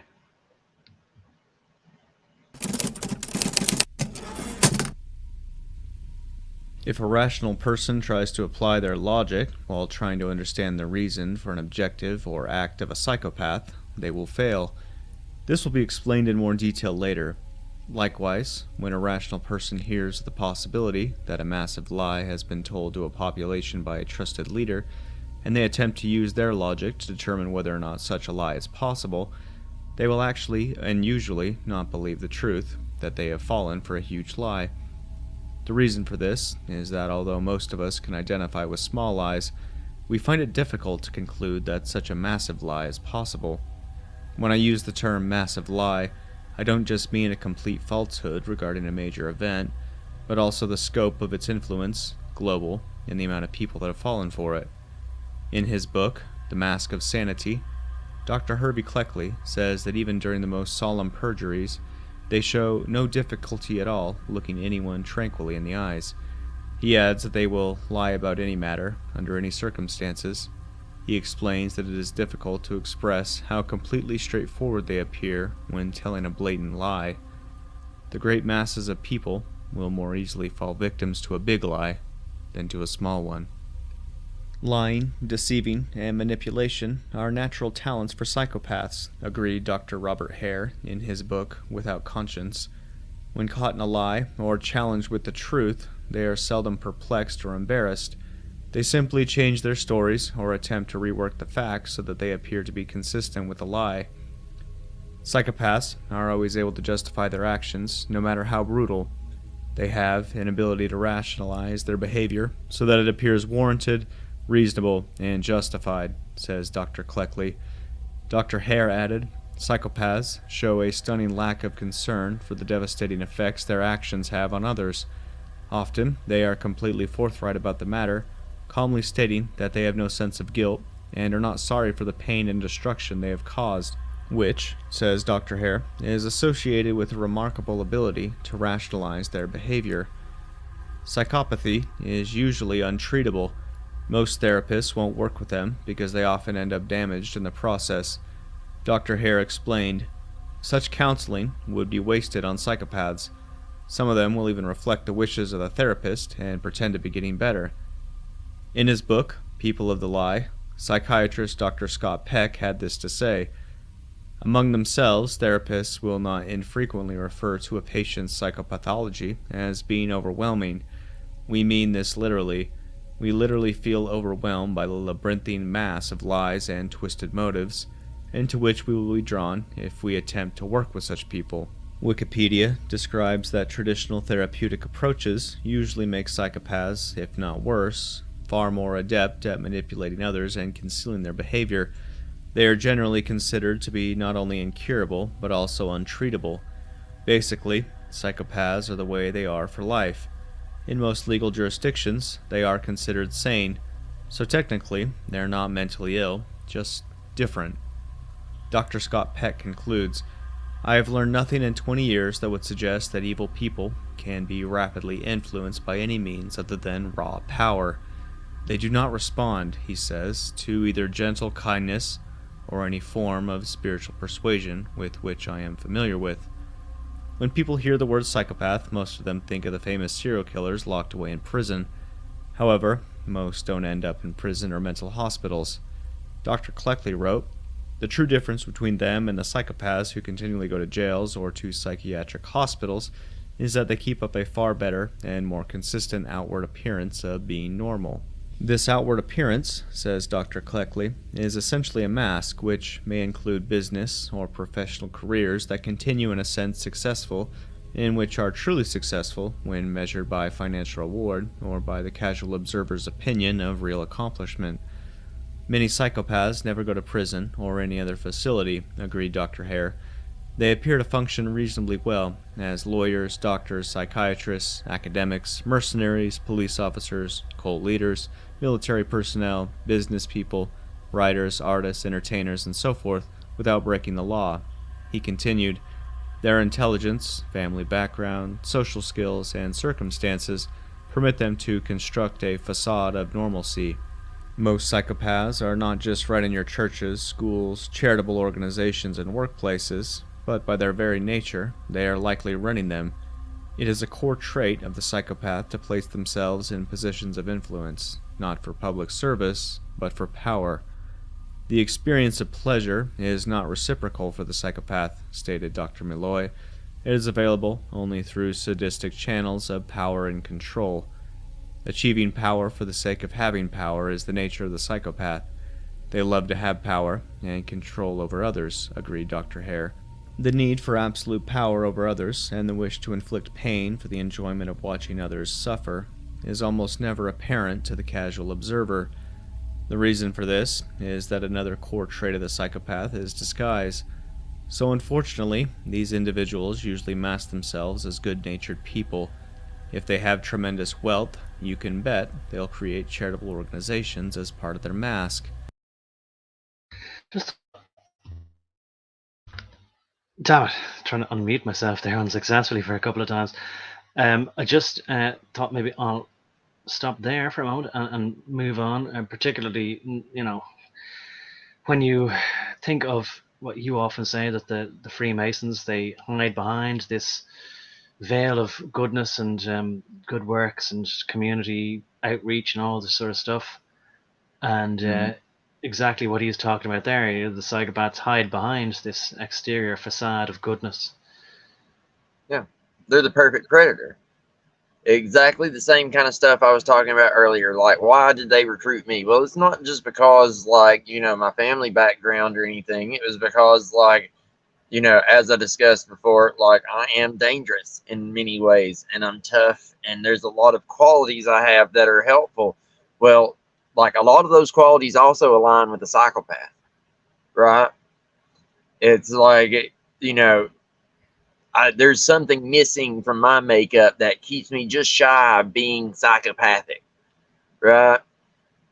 However, these fuckers aren't, and they're attracted to that same space for the same reason, right? Like very much like was said there, like, you know, because they're the perfect predator, they're going to be attracted to power, right? Right. They're going to be attracted to anywhere that power is. So, and they're going to be, you know, and because of what they are, like, they're going to be far more adept at doing so than anyone else. So, you know, unless you start out from the get knowing this and trying to weed out these psychopaths as best as possible, then you're guaranteed to wind up like with an organization full of them, if it has any kind of power whatsoever. Yeah. Yeah, because they're going to be attracted to it, and because of their ruthless efficiency and their intelligence, they will be able to do it usually. Yeah.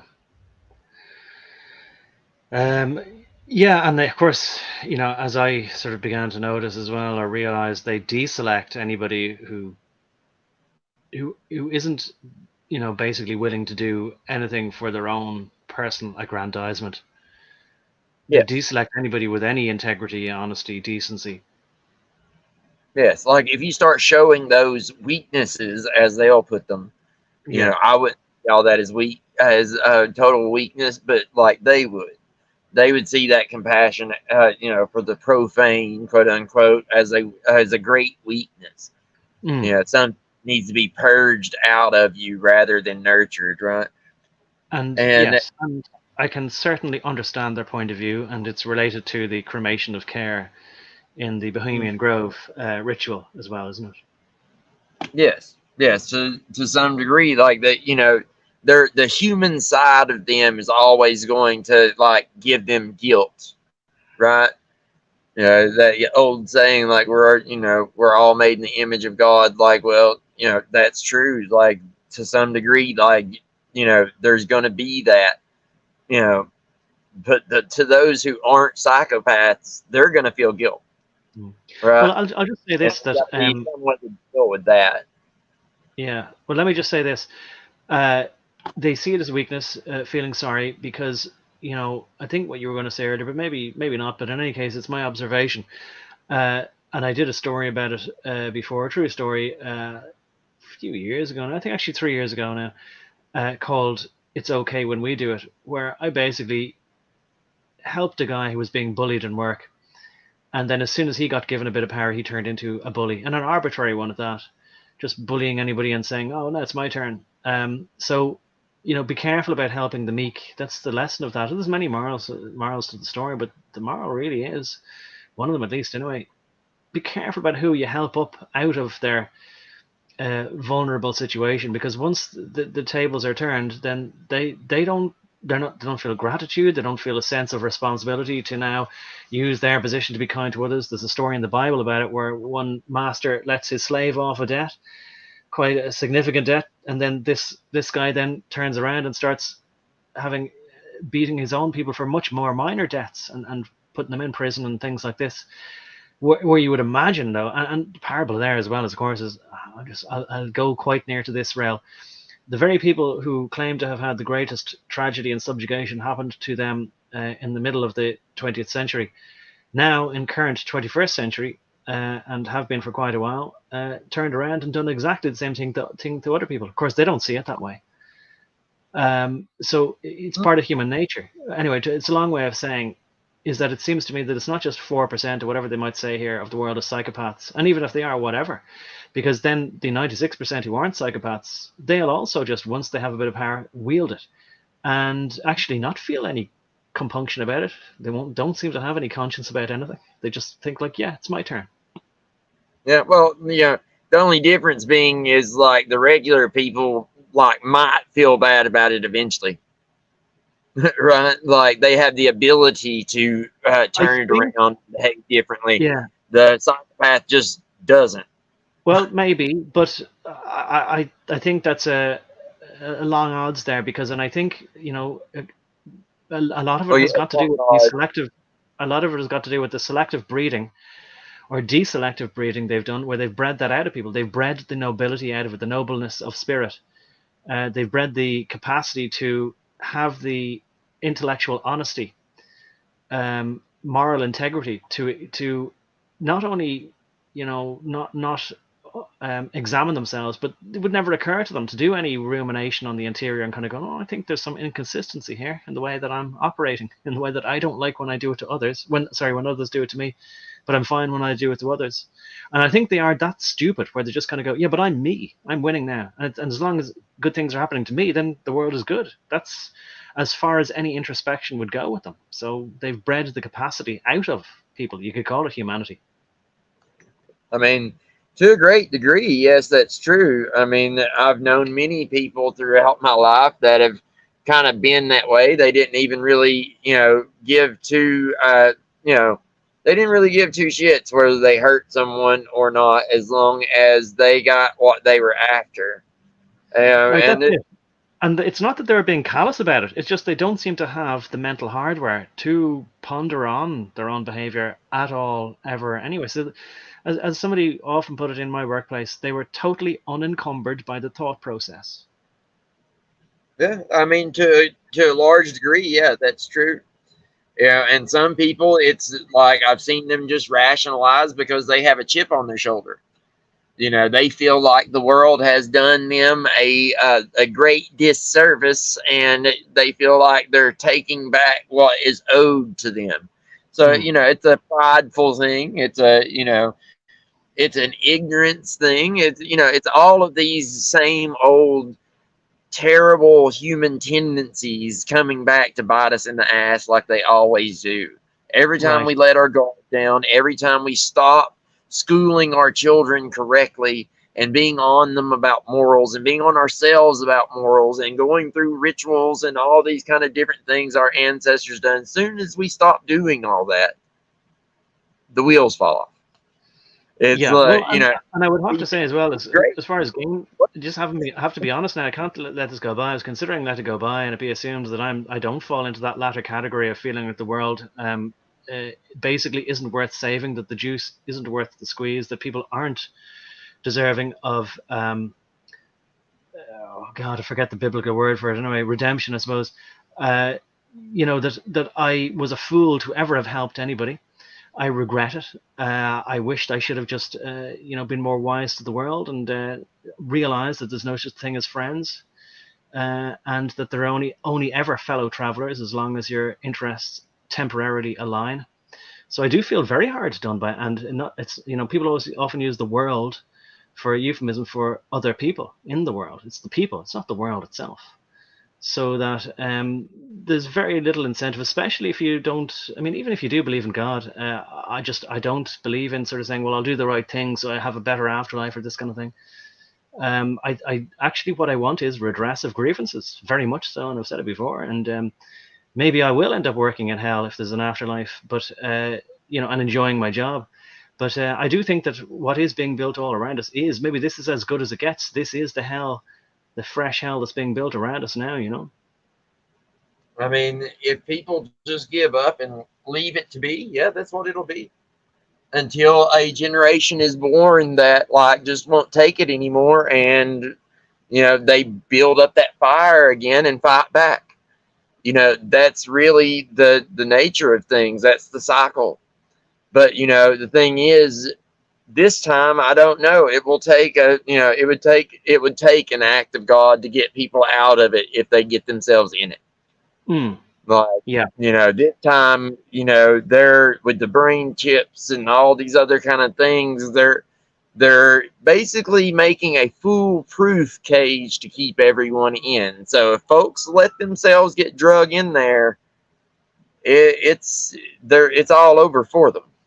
Well, if digital money is fully enacted now, and it seems like it's basically now all done bar the shouting, that alone Like even biological brain chips won't be required. That alone, again, Charlie Munger, show me the incentive, I'll show you the outcome. There'll be absolutely no incentive. And basically, I don't know if people fully realize this, but everything people have ever done, as far as everything went in the last few centuries, for sure, was 100% absolutely ever motivated by just the profit motive. Like people like to sort of say, oh, there's a particular subset of allegedly human beings that are profit motivated, and they were characterized as the Ferengi in Star Trek. But no, it's everybody.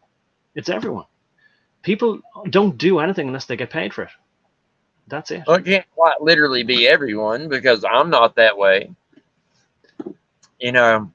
That's and this is the kind of thing that I tell people all the time. Like, this is what keeps me from slipping into nihilism, because for as shitty as like a lot of people are, there's some really fucking good ones out there too. I know many of them.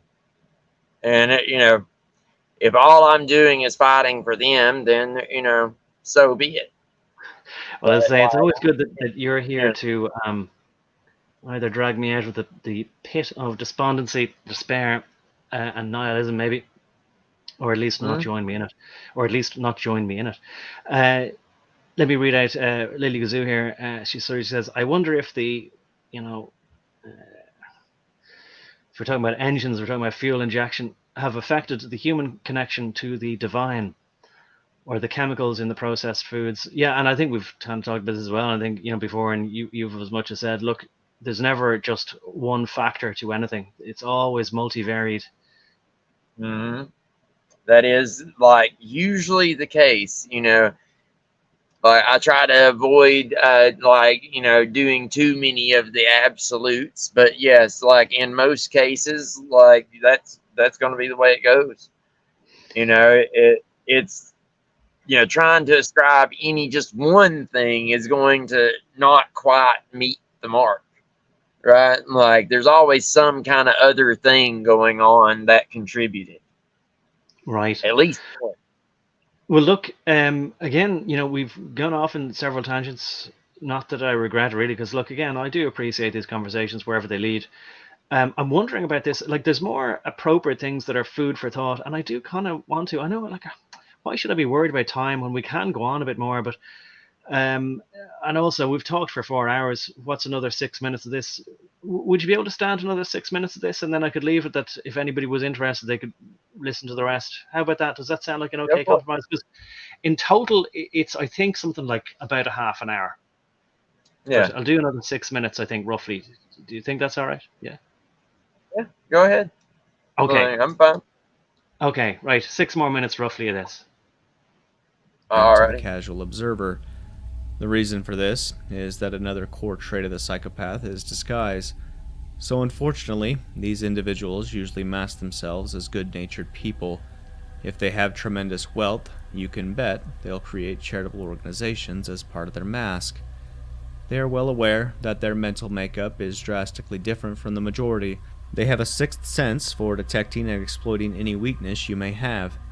At a very early age, they learn that they can inflict mental and emotional harm on others with ease.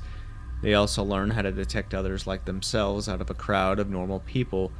Beginning in their childhood, most of them learn to mimic normal emotional reactions in order to blend in with society.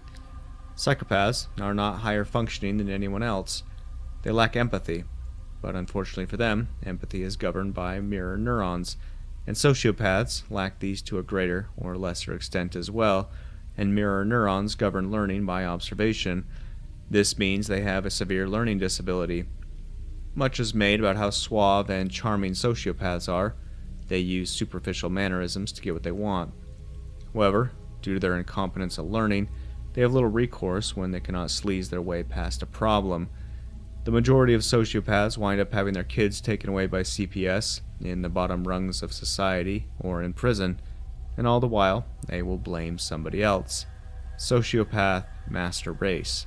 An article on Dr. Hare's website called Psychopaths Among Us by Robert Hertz describes how Dr. Hare was contacted by Nicole Kidman, who wanted his advice on how to play the part of a psychopath for her film Malice.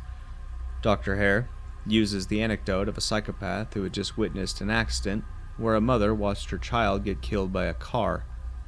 There's blood all over the place. and the psychopath experiences no emotion, but instead is trying to avoid getting blood on her shoes. The psychopath notices the mother's emotional reaction to the accident and is fascinated. She goes home, looks in the mirror, and begins to mimic the facial expressions of the mother. That's the psychopath, revealed Dr. Hare. Wikipedia states that any emotions which the primary psychopath exhibits are the fruits of watching and mimicking other people's emotions. They are adept at using their charm and chameleon-like abilities to cut a wide swath through society, leaving a wake of ruined lives behind them, Dr. Hare warns. More often than not, says Dr. Quigley, the typical psychopath will seem particularly agreeable and make a distinctly positive impression when he is first encountered. Alert and friendly in his attitude, he is easy to talk with and seems to have a good many genuine interests. There's nothing at all odd or queer about him, and in every respect, he tends to embody the concept of a well-adjusted, happy person. Psychopaths are often witty and articulate, concurred Dr. Hare. They can be amusing and entertaining conversationalists, ready with quick and clever comebacks, and can tell unlikely but convincing stories that cast themselves in a good light. They can be very effective in presenting themselves well and are often very likable and charming. Remember, most of them don't physically hurt people, so this is about mental and emotional domination. To accomplish these objectives, they will use their mask of sanity to place themselves in positions within your community. These positions may include school boards, charitable organizations, church, politics, law enforcement, or any position which they believe will offer them power over others. These are the places where most psychopaths end up, not jail. Researchers agree that the traits exhibited by these people produce a division stronger than age, race, and religion, which places them in a new category of people. In other words, these people are almost not human as we know it. The word antisocial does not describe someone who prefers to sit at home rather than attend gatherings. More accurately, it means anti-human.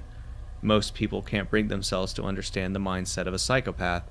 Dr. Hare explained, imagining the world as the psychopath experiences it is close to impossible. In his book, Political Ponerology, a science on the nature of evil adjusted for political purposes, Dr. Andrew wrote, the pathocratic world, the world of pathological egotism and terror, is so difficult to understand for people raised outside the scope of this phenomenon that they often manifest childlike naivete, even if they have studied psychopathology and are psychologists by profession. But if you can try to imagine someone who seeks power for no reason other than to have power, or someone who deceives just to experience the delight of having done so, or someone who tortures another person physically or emotionally for the enjoyment of watching them suffer. Imagine someone doing these things and not losing a moment of sleep at night, zero remorse. And add to all this the ability to conceal themselves from an extremely naive public. Psychopaths are essentially aliens that look human. Probably one of the best skills to learn is how to detect and avoid a psychopath. The typical person, of whatever nationality, wants only to enjoy success in his job, to be able to afford a reasonably high standard of living complete with leisure and travel, describes Gary Allen. He wants to provide for his family in sickness and in health, and to give his children a sound education. His ambition stops there, says Allen. He has no desire to exercise power over others, to conquer others' lands or peoples, or to be king. He continues, since he has no lust for power, it is difficult for him to imagine that there are others who have, and who march to a far different drum. He asks, why should we assume there are no such men today with perverted lust for power? In my opinion, we shouldn't, because we know that they exist, and consist of about 4% of the population during any period. And if these men happen to be billionaires, ponders Allen, is it not possible that they would use men like Hitler and Lenin as pawns to seize power for themselves? As I've demonstrated, true history supports this claim exactly. Dr. Hare refers to them as intraspecies predators. There is a class of individuals who have been around forever and who are found in every race, culture, society, and walk of life, he says.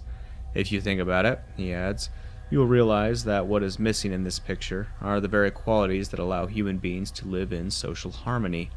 It's not a pretty picture, he warns, and some express doubt that such people exist. A 2005 report titled Antisocial Personality, Sociopathy, and Psychopathy by North Carolina Wesleyan College describes them as morally depraved individuals who represent the monsters in our society.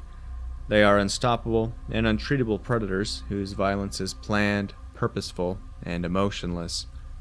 In addition to carrying our goal-oriented acts, the psychopath will also deceive and create chaos for no reason other than the enjoyment of doing so. He will, says Dr. Quigley, in fact commit such deeds in the absence of any apparent goal at all. This critical factor is often the one which baffles most rational people. When seeking an explanation for the behavior of a psychopath, they will attempt to apply reason, but when dealing with a psychopath, we must understand that psychopathy is the reason. One day, a scorpion and a frog were by a river's edge, and both needed to get across to the other side. The scorpion said to the frog, "Mr. Frog, would you be so kind as to let me on your back as you swim across this river? I have important business to conduct on the other side, and I cannot swim in such a strong current." The frog was a little perturbed, and so began to question the scorpion's motives. The frog spoke. "Mr. Scorpion, while I can appreciate the fact that you have business to conduct on the other side of the river, please consider what you are saying. You are a scorpion. You have a large stinger at the end of your tail. As soon as I let you on my back, you will proceed to sting me, which I might add is your nature." The scorpion, ready for this, replied, "My dear Mr. Frog, it is clearly not in my interest to sting you at all. I do need to get to the other side, and I promise that no harm will come to you." Well, this made a great deal of sense to the frog, so the scorpion crawled on his back to make the trek across the river. The frog was making good time getting across, when all of a sudden, in the middle of the river no less, the scorpion began to sting the frog repeatedly. The frog, shocked at this development, cried, "Why, oh why are you doing this? You said you needed to get to the other side to conduct your business." The scorpion replied casually, "Mr. Frog, you said it yourself. I am a scorpion. I have a large stinger at the end of my tail, and yes, it is in my nature to sting you. If this 4% of the population exists at all levels of society at any given period, is it possible that some would seek top positions of influence? Of course. Remember, a need for absolute power over others is a core trait of the psychopath. Goal-oriented deceitfulness, superficial charm, an outward friendly appearance, and having no remorse are other traits which will allow them to achieve their goals. If they are also people of tremendous wealth, they will definitely use this to further their objectives, and because deceitfulness is a core psychopathic trait, this will probably be done by creating a humanitarian front organization. Evil people are often busy building for themselves various fronts for disguise and to further their ambitions. Dr. Peck described, "They are likely to exert themselves more than most in their continuing effort to obtain and maintain an image of high respectability. So unlike in the movies, evil does not reveal itself as the bad guy dressed in black or the monster in plain sight. Evil will very rarely expose itself to public light. It must hide, and it almost always hides under the guise of something righteous. In fact, rather than hiding in the shadows dressed in black, it disguises itself in suits, uniforms, and charitable organizations, which allow it to deceive us into thinking it's our savior. This enables it to cause far greater damage. While evil may manifest itself obviously, it rarely does so," Dr. Peck proclaimed, and added, "Those who are evil are masters of disguise." Now, let's examine the track record of the people who control the planet. They have created wars for profit and control, which have resulted in the deaths of millions, if not billions, of people, for which they exhibit no remorse. They've allowed attacks to occur, created depressions, and overthrown governments to further their ambitions. They have repeatedly lied about these events using the media, which they control, and academia, which they also control by their tax-exempt foundations. These wealthy people masquerade as the saviors of society. They disguise themselves using public front organizations, which appear to be humanitarian in nature. They've repeatedly not only lied about major historical events, but have deliberately created these catastrophes for their own benefit. Their own publications indicate that they plan to install a global dictatorship with them in complete control. These people are textbook psychopaths. They are anti-human. Compared to regular law-breaking criminals, these people appear to be okay on the surface. But as we've learned, lies, deception, and disguise are standard traits of those who are evil. They come from the very highest social strata, wrote Allen. They are immensely wealthy, highly educated and extremely cultured. Many of them have lifelong reputations for philanthropy. Nobody enjoys being put in the position of accusing prominent people of conspiring to enslave their fellow Americans, but the facts are inescapable. If you were to research the people throughout history that have committed atrocities against populations, you would probably find that most were psychopaths. Although mainstream history books do describe some of these events, they don't emphasize the pattern which they were part of. This pattern consists of a steady stream of psychopaths lying, deceiving, and murdering their way to the top, which then resulted in the atrocities. This reoccurring theme seems to be the norm. Regarding this, Dr. Lubotsky says, we usually reach the conclusion that the deed would not have taken place since the pathological factors sealed its occurrence or became an indispensable component of its origin. The hypothesis thus suggests itself that such factors are commonly active in the genesis of evil. He explained, within this interlocking structure, one kind of evil feeds and opens doors for others regardless of any individual or doctrinal motivations. Finally, he suggests, since pathological factors are present within the syntheses of most instances of evil, they are also present in its continuum. Because their willfulness is so extraordinary, and always accompanied by a lust for power, I suspect that the evil are more likely than most to politically aggrandize themselves, described Dr. Peck. Dr. Sabatini wrote, under stressing social situations, such as in wars, general poverty, and breakdown of the economy, sweeping epidemics or political fighting, etc., sociopaths may acquire the status of regional or national leaders and saviors. When they are in positions of power, they can inflict far more damage than as individuals. Right, I better stop it there, or at the very least, pause for a break there, because I went a lot further than I intended to. And I don't mean to be maybe it's no harm just repeating this entire video, but I'm not sure if I missed the phrase, and there was a lot of times we could have paused for thought and sort of say, let that sink in. It's describing things that are very close to the bone. People have recognized a lot of things. There can be inferences and parallels drawn between very general things and very specific things over the most recent past. There was a phrase which I perhaps missed myself. Maybe it must have passed already. And maybe I wanted to leave it settled there without drawing massive attention to it. But I'll say it anyway, that there was a phrase about, that a way of thinking about people who are evil. And I'd be very careful about saying those people are evil and those people are not, or I'm not evil, but those people are, or whatever. But there was the phrase whereby it was, at least as far as a metaphor goes, let's call it a metaphor, a way of thinking about certain people as though they were aliens, but in human form, So, and as I say, in the world, there's a lot of things seem to be both literally and metaphorically ways of thinking of things, that are both simultaneously true. And I know some people do think that, Yeah.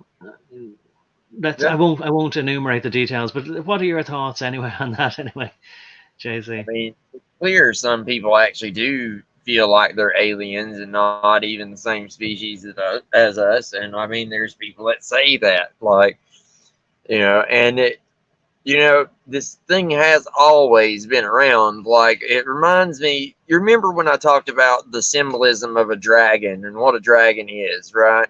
It's the thing on the outside. It's the weirdness. It's the thing that, like, it's the lone wolf that separates himself from the pack or whatever. You know what I mean? It's the thing on the outside. All right. Okay. Well, there's an old Norse story about how one of their members went off to a cave. He murdered somebody or something like that, I think. He did something, and then he went off to a cave, and they said he became a dragon. Right? Mm-hmm. And I remember thinking back on what that really meant, and to me it seemed like, in their sense, for somebody to be a dragon or a goblin or something like that, like troll, like they aren't necessarily meaning something of a completely separate species than a human being. They're talking about something that acts different than them. Like, and then, like, I looked through the Masonic library and these kind of things, and these are the kind of, like, this seems to be the interpretation, and like even through Orthodox Christian lens, like, you know, they talk about the dragon being the thing on the outside and all this different stuff. Like, it makes sense. Like, for somebody to become a dragon, for Lucifer to become a dragon, well, what did he do? He had went outside of heaven, like, and had set himself apart, right? Like, so, you know, it kind of seems to be that there always is this lone wolf, like, perspective that, like, basically, like, they prey on their own kind, right? Like, they are separate from their pack and almost a different kind of creature. Yeah, well, certainly. I mean, look, I never thought that there was any use for philosophy because, oh, something weird happened to the sound there. But I never thought there was any use for philosophy when I was younger. Anyway, I'm not necessarily just even a child, because I could just kind of thought, look, we're modern now, or postmodern. We just need to solve the energy problem, feed the last few people, and then we're done.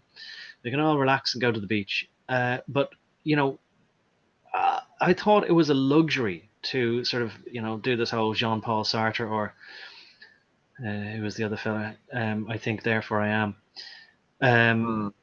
Anyway, the existentialist thing, like, who am I that thinks these thoughts, and does it matter? Like, am I the person that thinks the thoughts, or am I the shell that holds the mind that thinks them? Does it matter? Does one influence the other? Does it matter who is the person that's thinking the thoughts, as long as the thoughts get thought? And so on. And I kind of thought, that's all just navel gazing. It's a luxury, and maybe humans would be better off plowing their own fields and sowing their own crops and reaping their own harvest, and that's that. And, you know, reminds me of Granny sort of saying, you know, devil makes work for idle hands, you know, that actually it'd be better if we dispensed with all this psychology and philosophy and then just get back into working in the fields and agrarian, and then we wouldn't be troubled with all of these existentialist thoughts. But problem then becomes now that we are in the modern age, and if there are other people then who think in such a vastly different way, perceive everything in a different way, that we're not all just the one people, that we're a species that preys upon itself. There is such a term as human farming, and governments use it, not in secret anymore. They talk about human farming, where it's taxing the capital, this kind of thing. And you know, taxing the capital earned by their human livestock. So if there are human beings who think in such a radically different way, does that make them a different species? I mean, if, you know, you might say, like, so somebody might be mad if he thought that he was a pussycat or a parrot or a leopard or whatever, you know. Or there's a man who lives life like a lion and he's showing off on YouTube. I mean, the lions treat him as one. I mean, he's not trans species, I'm not saying that. But he's a different kind of a person than I am, and most people wouldn't be able to live the life he's doing, and they certainly wouldn't be able to go, all right, let me just frolic with the lions now. It wouldn't happen.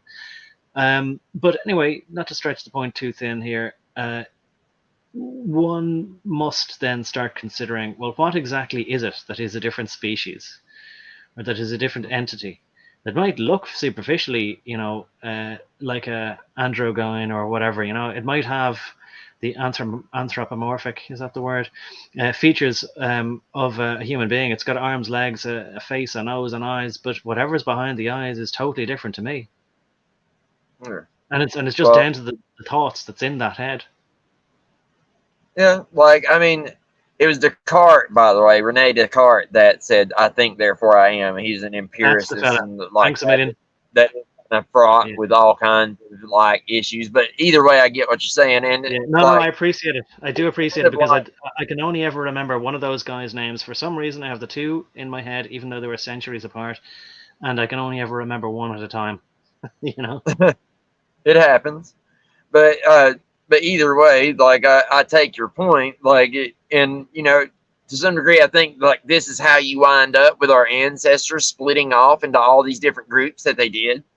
I think periodically this just happens to where, like, okay, you have, you know, a group of people that, like, over time, you know, develop into, you know, into two separate groups within themselves, like, or more sometimes. And then they, like, their differences get so much that they eventually break off and become, you know, the Franks and the Lombards and the, you know, and the Celts and the Germanics, you know, all this kind of stuff. But I think now, because of technology, we're actually on the cusp of actually making new species. So, it's not soon enough. It won't even be just people thinking differently. It's going to be people wired differently entirely. And I mean, but that does bring up a good question. Like, if somebody is, wired completely differently, even though they're technically human by genetic standards, like if they're wired up completely differently, like, where does that put them?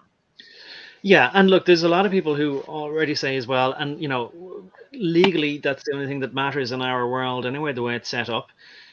So that, and it does, it's not nonsense. I did look into it, and it definitely does seem to be the case that as long as they have, according to the rules of genetic modification with regard to corn, they can patent that, and there's absolutely nothing that says that they can't do the same thing then for something that's made out of protein rather than carbohydrate or whatever. Because what's the difference? Just chemical chains, and already it's accepted as far as the preeminent argument for pro-abortionists that it's just a clump of cells. And they don't even want to ever think. They love grey areas, of course, whenever it suits them. But they've already set the precedent that if something's just a clump of cells, that it can be dispensed with. And if you can dispense with something, then why wouldn't you do whatever experiments, modifications you want on it? So all the lattice work is there for everything to be accepted. And of course, it'll be far too late for any of the leftists then, or the proud feminists or whoever, to sort of say, oh, okay, fine, we were wrong. First of all, they never say we were wrong, but they will come and say, look, we don't like this situation. Can you strong men now help us out of this?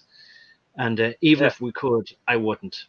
Because, look, the thing is, I would never advocate, aborting any of them, postnatal abortions, because I do think that would be too quick a punishment. They really probably do need to spend eternity, in the hell that they've made for them.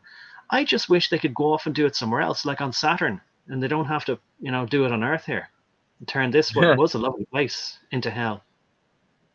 Like, I would be tempted to send them to Saturn or somewhere, but honestly, I would be too afraid that they'd go off to Saturn, build up some kind of crazy weapon, and try to kill us from there. Yeah, fair enough. I don't trust them to breathe around me or even in the same galaxy as me. Really? Hey, right. Can you just pick a different galaxy? Hey, listen, look, the thing is, I went a little bit. Is that an option? Like, can we send them to live there? Send to where? The sun? Oh, the sun, yeah, but only at night. They worship it. They do worship the sun, so, it would seem fitting place to send them. I know. Look, I'll give you a choice now of a fork in the road. And I'm kind of in two minds, but I'm thinking maybe to finish this off, right? Because, look, sometimes it's just too much effort to go into the description. We've gone 19 minutes into this, and the entirety of it is something like, well, it looks like we've got more than 2/3, maybe even 3/4 of the way there. So I think it could be just something like another 8 minutes. Will we finish it off just for anyone who's listening and to take it in stages then? I mean, if we can finish it off, you said it's got 15 minutes left or so? No, another 8 minutes, I think. I think that 8 might be all it is. Yeah, so I think we could finish it off. No, we can finish it off and get everything wrapped up probably by the 5-hour mark, probably. Right, That's and then look, when we come back, depending how you feel, if you want to cover anything else in the Freemason magazine, or we can leave it to another time when you've read it, and maybe and you might say, oh look, I really want to cover this article next week. I had intended to talk about the fellow who is the sort of wonder kid AI genius. God, I can't think of his name now, even though I was reading about him. My God.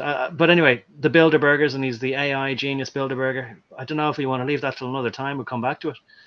Yeah, I would like to look more into that fellow specifically. You would? Yes. Yeah. So maybe we'll come back then we'll talk about him. Mm-hmm. I don't know enough about him specifically to really speak on him intelligently. I would like to do a little bit more research. Oh, you'd like to talk about him another time? Is that what you're saying? Yes, I'd like to do a little bit more research on him. I don't really know who he is too much. I've heard the name, but like he's not like Harari or somebody like that I'm really familiar with. Right. Well, I mean, I don't know what it is, but the more I talk about how I can't remember people's names, the more I'm forgetting them. And I only read up on them today, and I was sort of surprised that I hadn't. But I'm glad to know that you didn't, because then that means that maybe people don't know. Maybe there is a lot of people who don't know about him and ought to know about him, and that he isn't publicized enough.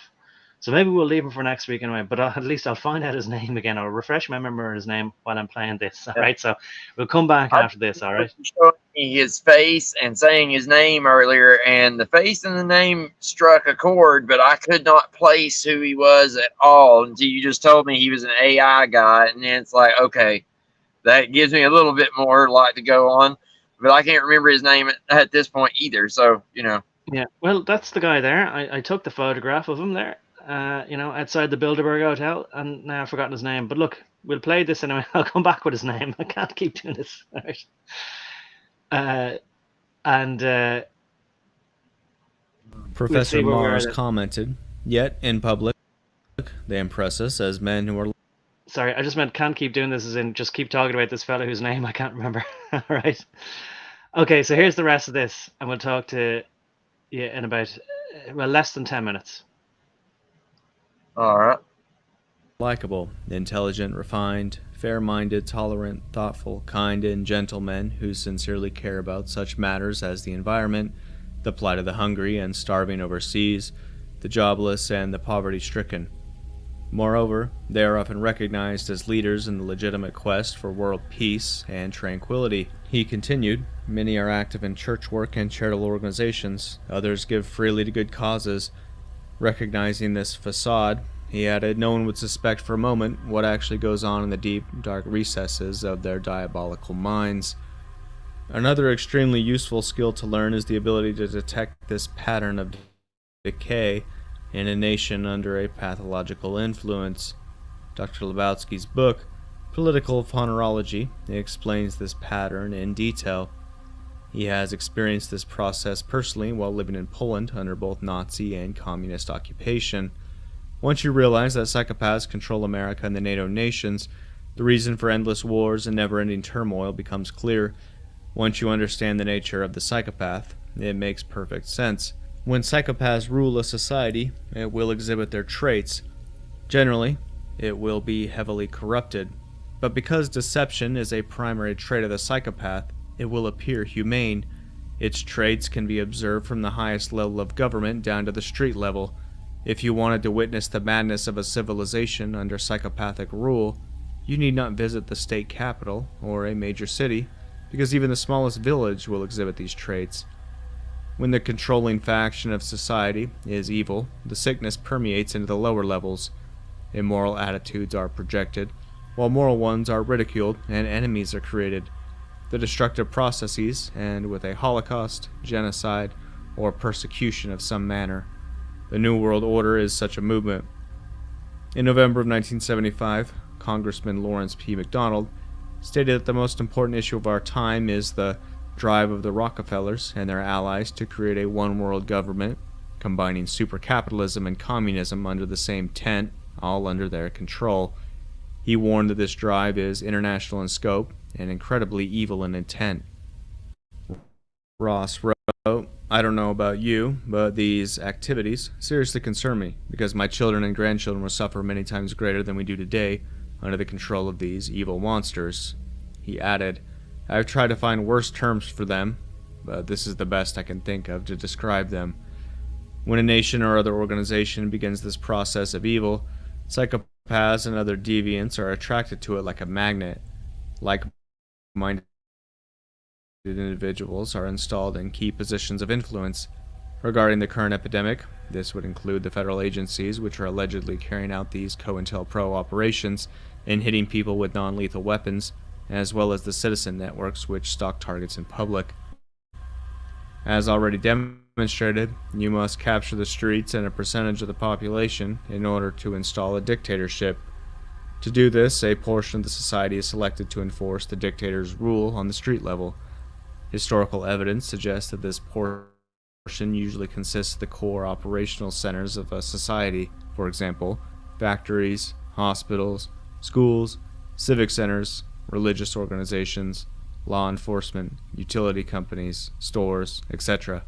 Dr. Lebowski described this in the following way: the actions of this phenomena affect an entire society, starting with the leaders and infiltrating every village, small town, factory, business, or farm. The pathological social structure gradually covers the entire country, creating a new class within the nation. This privileged class of deviants feels permanently threatened by the others. The others are apparently the people who have been targeted for persecution.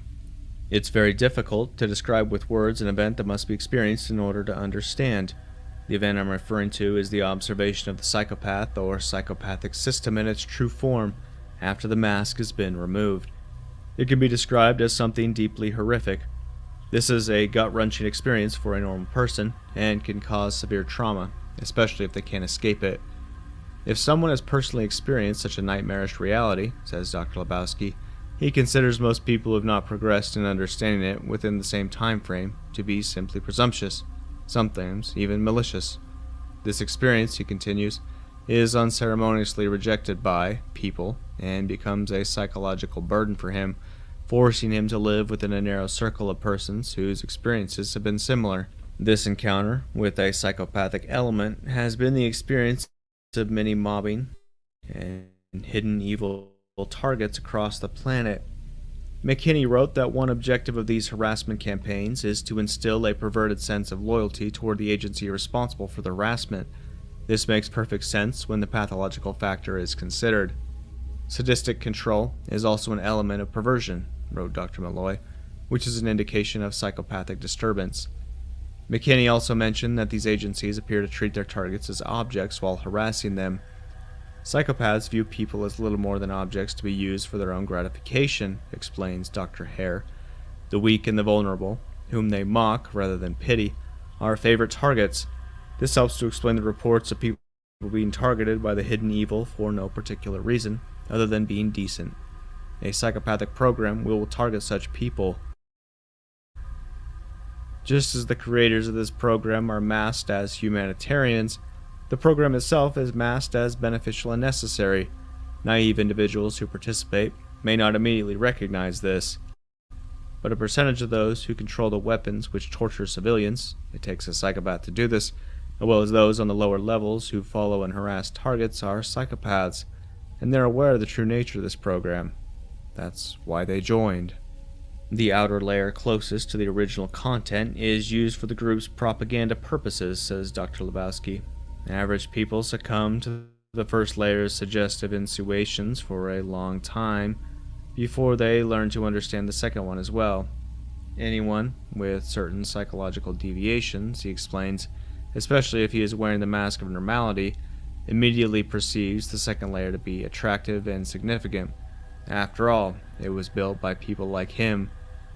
The pathological factor also helps to clarify why people who are, arguably, more spiritually and morally evolved than the masses are being identified and targeted.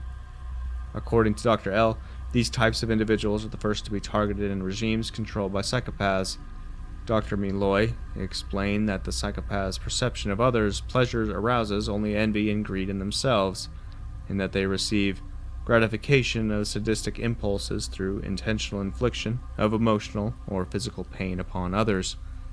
Psychopathic individuals who never enter psychotherapy are paradigms of this hatred of goodness, says Dr. Malloy. According to him, although envy is not consciously felt, it is the driving force for the motivation of their destructive behavior. He describes this behavior as manipulative cycling, which includes a mocking and controlling attitude while attacking their targets. The manipulative cycle, explains Dr. Malloy, both enhances his narcissism and protects his vulnerability. This cycle is ongoing because the threat to the inflated self is ever present. He describes this cycle as a purification process for the psychopath. The desire to control and degrade the actual object may be fueled by the sadistic pleasure inherent in the behavior, he says. The mocking and controlling behavior exhibited by these federal agencies against their targets appears to be part of the manipulative cycling which Dr. Malloy speaks of.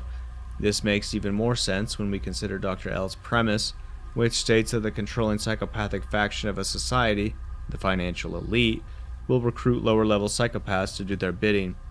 These lower-level deviants naturally seek employment in law enforcement, security, the military, politics, or other positions which they believe will offer them power.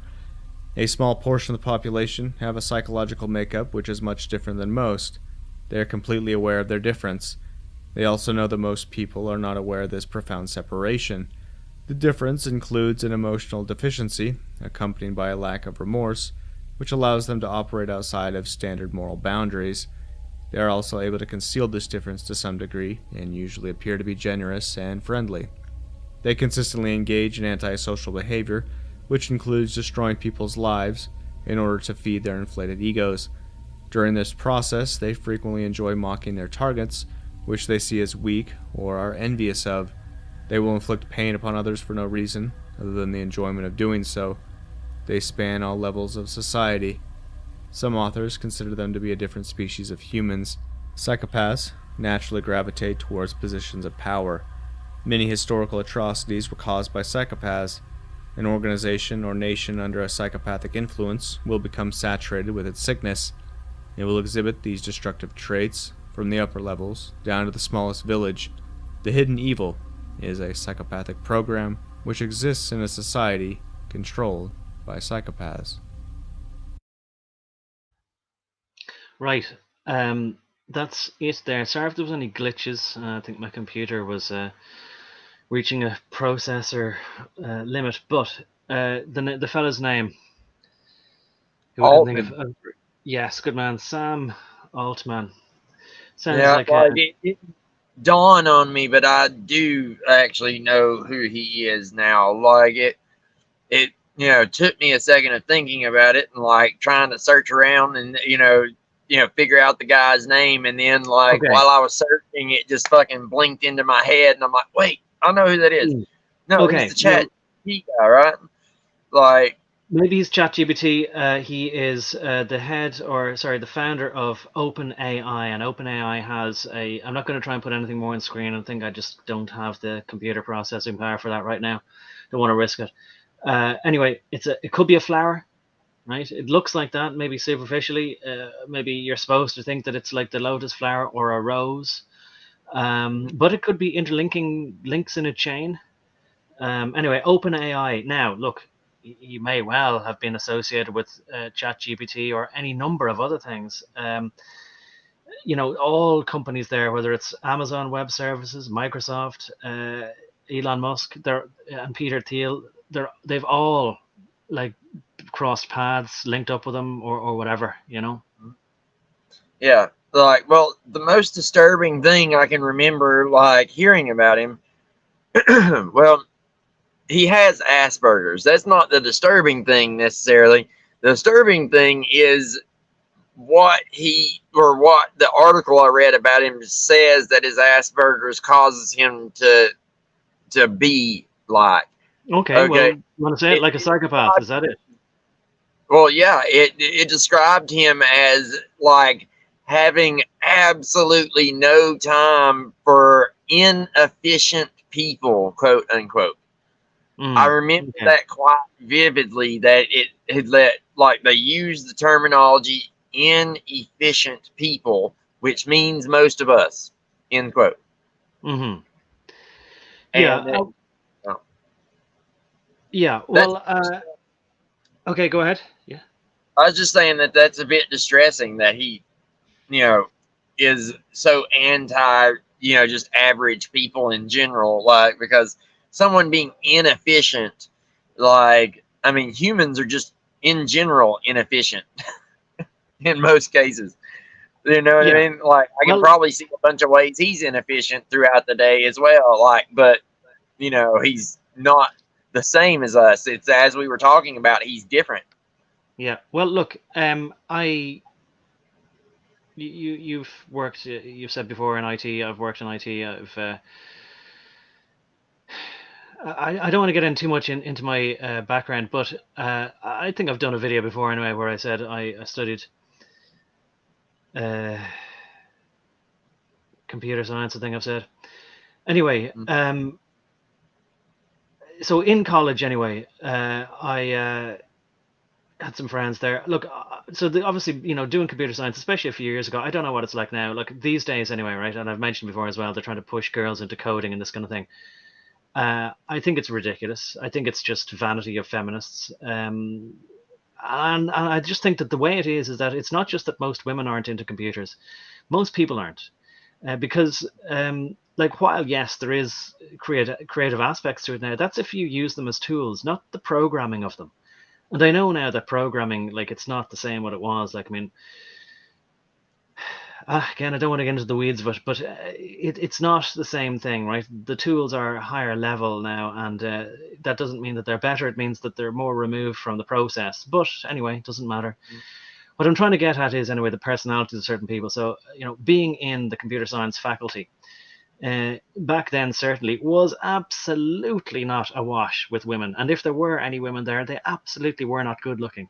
And the correlation is just obvious for anybody who doesn't want to deny reality. Like, good looking girls don't do computer science. Now, of course, like, people probably saw like that there was those girls who worked for Google or Twitter or whatever it was, anywhere, whatever San Francisco or California type office it was supposed to be. Do you know that one where she goes, "Oh, I go in there at, like, 8 o'clock, and I get a smoothie avocado, and then I do this." Those. So it's yeah, it's kind of like that in head office. But those girls aren't doing computers. Whatever they think they're doing some kind of token administrative PR type job. Now, yes, there are some women programmers, and some of them aren't ugly.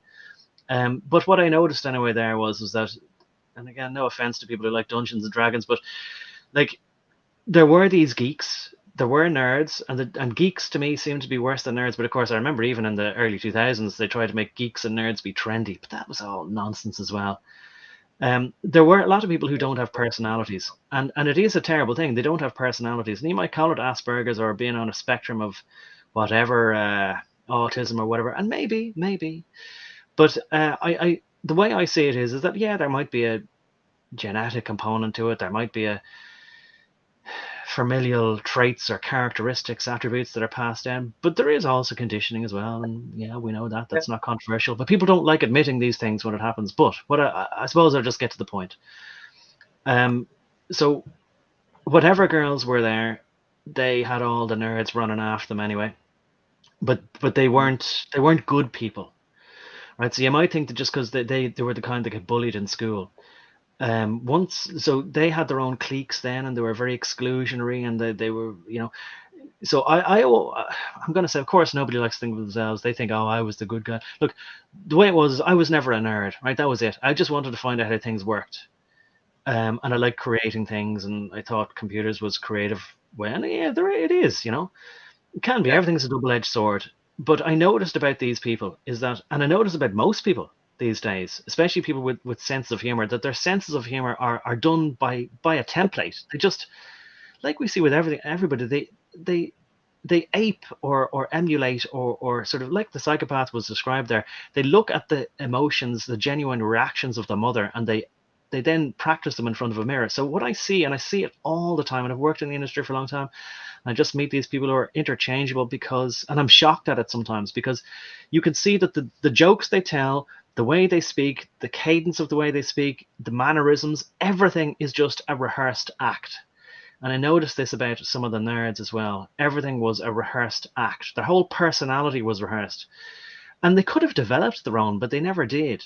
And they just kind of thought like everything was calculated. And they learned about game theory. So they sort of said, oh, to get the girl, you do this personality trait. And then a bit like maybe the fella in Groundhog Day was trying to go, oh, so I recite a bit of French 18th century poetry, and then I do some ice sculptures, and then I get to bed the girl, this kind of thing. So unfortunately, that personality has exploded now these days, because they get rewarded with promotions in whatever industry it is, and so people think that's successful, and they see other people doing that, and they think that's the thing to emulate. But I just sort of say, so I noticed a lot of those kind of people, and I see them, and then I met them later in the industry, and they were being used as PR, right? More fool them who were being used as PR, because they were still as devoid of personality as they ever were, right? But maybe they thought we can use them as puppets. But I did have one guy, and he might have, actually, look, whatever was Asperger's or autism then, I don't think there was that word, even Asperger's, but he seemed to be massive. Like, if there is such a thing as a massive IQ, he seemed to have like something that was like whatever it was, but it was vastly higher than mine. So like I could program something, I get something to do something pretty nifty and discover some kind of hidden hardware exploit or whatever. This guy, he would then take that and then go somewhere where that I'd never envisaged, and he'd do stuff that was amazing. But there was a price to pay for that. He wasn't socially awkward, but he just did not understand human emotions, and he'd often ask me to sort of almost like translate other people's reactions to things that he was saying. It was kind of comical, you know. But so anyway, I suppose that's just my experience. I'm agreeing with you in a long way of sort of talking about the need to be cautious of these people in positions of power, and that by the way, girls didn't have to have anything to do with computers back then. This is back in the early 90s, because it was the money in it back then that there is now. The money and the glamour and the fame and all that other kind of stuff go along with it now. So now they want to be. It was deeply, deeply uncool. There was only things like computer labs with big CRT screens, and actually even back then we had just text terminals to mini computers or mainframes, whatever. We had those VT220s, but because the college I was in hadn't upgraded in a while, it was penny pinching. But yeah, like no good looking girl would be seen dead near one of those computer labs. But now that it's on a phone, it's an entirely different matter. Now that's on a phone, you can make $1 million a year plus, and it makes like it. Quite literally, technology is what's going to make the powerful. You know what I mean? It's the weapon, right? It's the power giving weapon. Like, so, the new one anyway. That's what they keep saying, right? AI is like the new nuclear bomb, right? So if that's the case, well, then it's no wonder that they're attracted to the field now. And unfortunately, that is just the way of the world. That men lead, and geeky men, or men with chips on their shoulders, like say Bill Gates and well, we don't have to name them all, Jeff Bezos. It doesn't necessarily have to be those, but there's a lot of other people below them who I would absolutely love to ascend the ranks a bit more, and it has, like, it's always scared me how. The thing is, right, and a lot of these guys surprised me, though. I remember there was one guy, and he was a real nerd, right? And like, this is back in the early 90s, and I didn't like him, and I didn't like him instinctively, even though we're both in the same field or whatever. But as I say, I figured, right, people, obviously, it's a ridiculous thing to say about oneself, but I thought that I did have a personality. And by the way, because I wasn't particularly good looking, I figured I had to develop one. You know what I mean? Yeah. Or at least, force myself to talk to girls, even though, it's difficult, But anyway, thing is that this guy once surprised me, like that, I was always interested in figuring out things that were off course, like that they weren't what they were teaching us. And he did too, or maybe for a project. Like, so at the time there was this thing called Novell NetWare, and I was discovering all the hidden exploits and undocumented things you could do, and hacking away, but like in a good way, just to discover what was stuff. And I was able to do some pretty cool stuff, and so was my little gang of people. But this guy then he just suddenly came out with an emulator that he had written, an emulator for an Atari or a Commodore or something like this, and he just went, right, I've written a whole emulator, and it can now run on an IBM, and it can emulate the Motorola 68,000 chip. And I was like, what the hell? And that blew me out of the water completely. I didn't know how he'd done that, so I kind of went, right, can't underestimate these guys, because I thought he was not creative at all. I didn't think he had any creativity at all. And the same thing now happens with AI. I thought, right, well, an AI doesn't have creativity, but now I'm not so sure anymore. And I'm kind of terrified by the whole thing in that sense, Yes, well, it goes back to that problem we were just speaking about earlier. Technology is what has allowed women to be powerful enough to not have to worry about their biological weaknesses holding them back. It's what has allowed the nerd to become powerful enough to challenge the jock. You see, used to, there was a limit on like who could gain that kind of power and lord it over people, right? It was somebody who had to be not only smart, but they also had to be strong, fast, and good at war, as well as being like resilient to disease, etc. And lucky on top of that. Like we might as well throw it in there, right? Mm. All right. Technology has now allowed it to where a nerd who is neither strong nor fast, and usually probably has health problems, like he's got asthma and acne and all these different things that Mm. in normal human situation that we dealt with, like for most of human history, like known human history anyway, like those situations would kill them off Mm. more often than not, or they would have to come under the protection of a bunch of people like, you know, like me, who would like fight on their behalf, right? And keep other people like me from preying on them. That's usually the way things worked. Well, technology has upended all of that. Now technology has made the nerds the most powerful fuckers on the planet, and it's made women just a step under them. And you know, everyone else is now put out. You see, they have usurped the normal like order of things, and it's what's got everything out of whack. The reason that they're worried about, even have to be worried about population, is because technology knocked it out of whack. The whole reason we have to worry about how much money we make is because we sent women to work in mass, doubled the workforce, and cut the wages in half all in one whack. We Absolutely. are the ones that knocked everything out of balance, and then we start thinking, well, what do we need to do in order to fix the balance? I don't know. Stop knocking shit out of whack. Maybe would be Absolutely. that'd be a start. Yeah. As you say, the whole social order has been upturned, and not that I would have survived any better in a jock culture, but yeah, you've said it just so as well. Like women weren't interested in this until at some point, maybe it was in the early 2000s, or maybe it actually wasn't until maybe the late 2000s and on into the 2010s, that the critical mass of people, of normies, let's say, got into the internet, and then there was that allure of public attention, not just adulation, but just attention. And you know, I thought as well, oh, won't it be great when we have fluid video, and you know, I remember MP3s and then MP4s, and just became, nobody worries about the speed of their computer.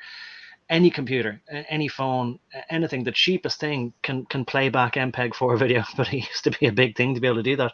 So now nobody even has to wonder at that. It just simply is a tool, and it's in the same way as there came a point, obviously, with the motor vehicle. And I would say it probably wasn't until the 90s when Japanese vehicles became basically turn the key and it always starts, and you never need to think about it. Whereas before that, everybody needed to be sort of a motor mechanic, you know. Same kind of thing now. So it's no longer, oh, you need to get a bit greasy to have a motor car. It became sophisticated, and there was no downside to having to learn it. There was no barriers to entry as far as how you needed to know about the technology. That's the other dangerous part about it as well. Nobody knows how it works. But yeah, even though it's a virtual crowd that people have, and there was some TikTok video ported to YouTube Shorts about this. I think she might have been African actually, who had 1 million followers, and maybe it was something to do with her, whatever she made. She might have made beads or trinkets or that kind of thing. Had 1 million followers, and then went to one of these conventions where you get to meet your favorite YouTubers, and there was absolutely 0 people there turned up to meet her. So whether it's false or not, people are consumed with this attention they get through the screen, of course, and that's all that matters. And you know, back to something you were saying earlier, you know how you said like the tools have gotten better. So like it's not that the programming's gotten better, it's that like the tools have gotten better and programming's gotten easier, right? Oh yeah. Well, see, People think they write that. You know, why is it that people don't know how to do what I do? Like, why is it that people don't know how to survive in the wilderness? They don't know how to grow things. They don't know how to do any of this stuff. Well, it's because technology got to the point where it was doing it for them, and now they don't know how to anymore. Right. And now AI is the new tool, and it can do quite literally everything. All you got to do is just hit the button and say, AI, paint me this picture.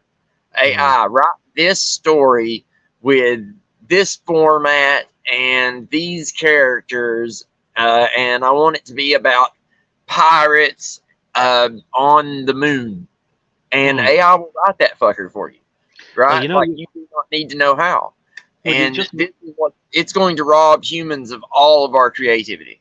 Yeah, that's the thing. You've just made me realize then that it'll rob humans of their own creativity, because if you also say to a human being, look, you don't need to have to read this. There was a big part of, when you learn English, I thought, well, you already learn English, but no, in school, it's about English reading comprehension. And they always got you to read a few paragraphs of some book and then, ask you some questions. What do you think the motivation of the character here was? When somebody said this, what do you think they meant by that? Or in your own words, could you describe how the person felt when they did that?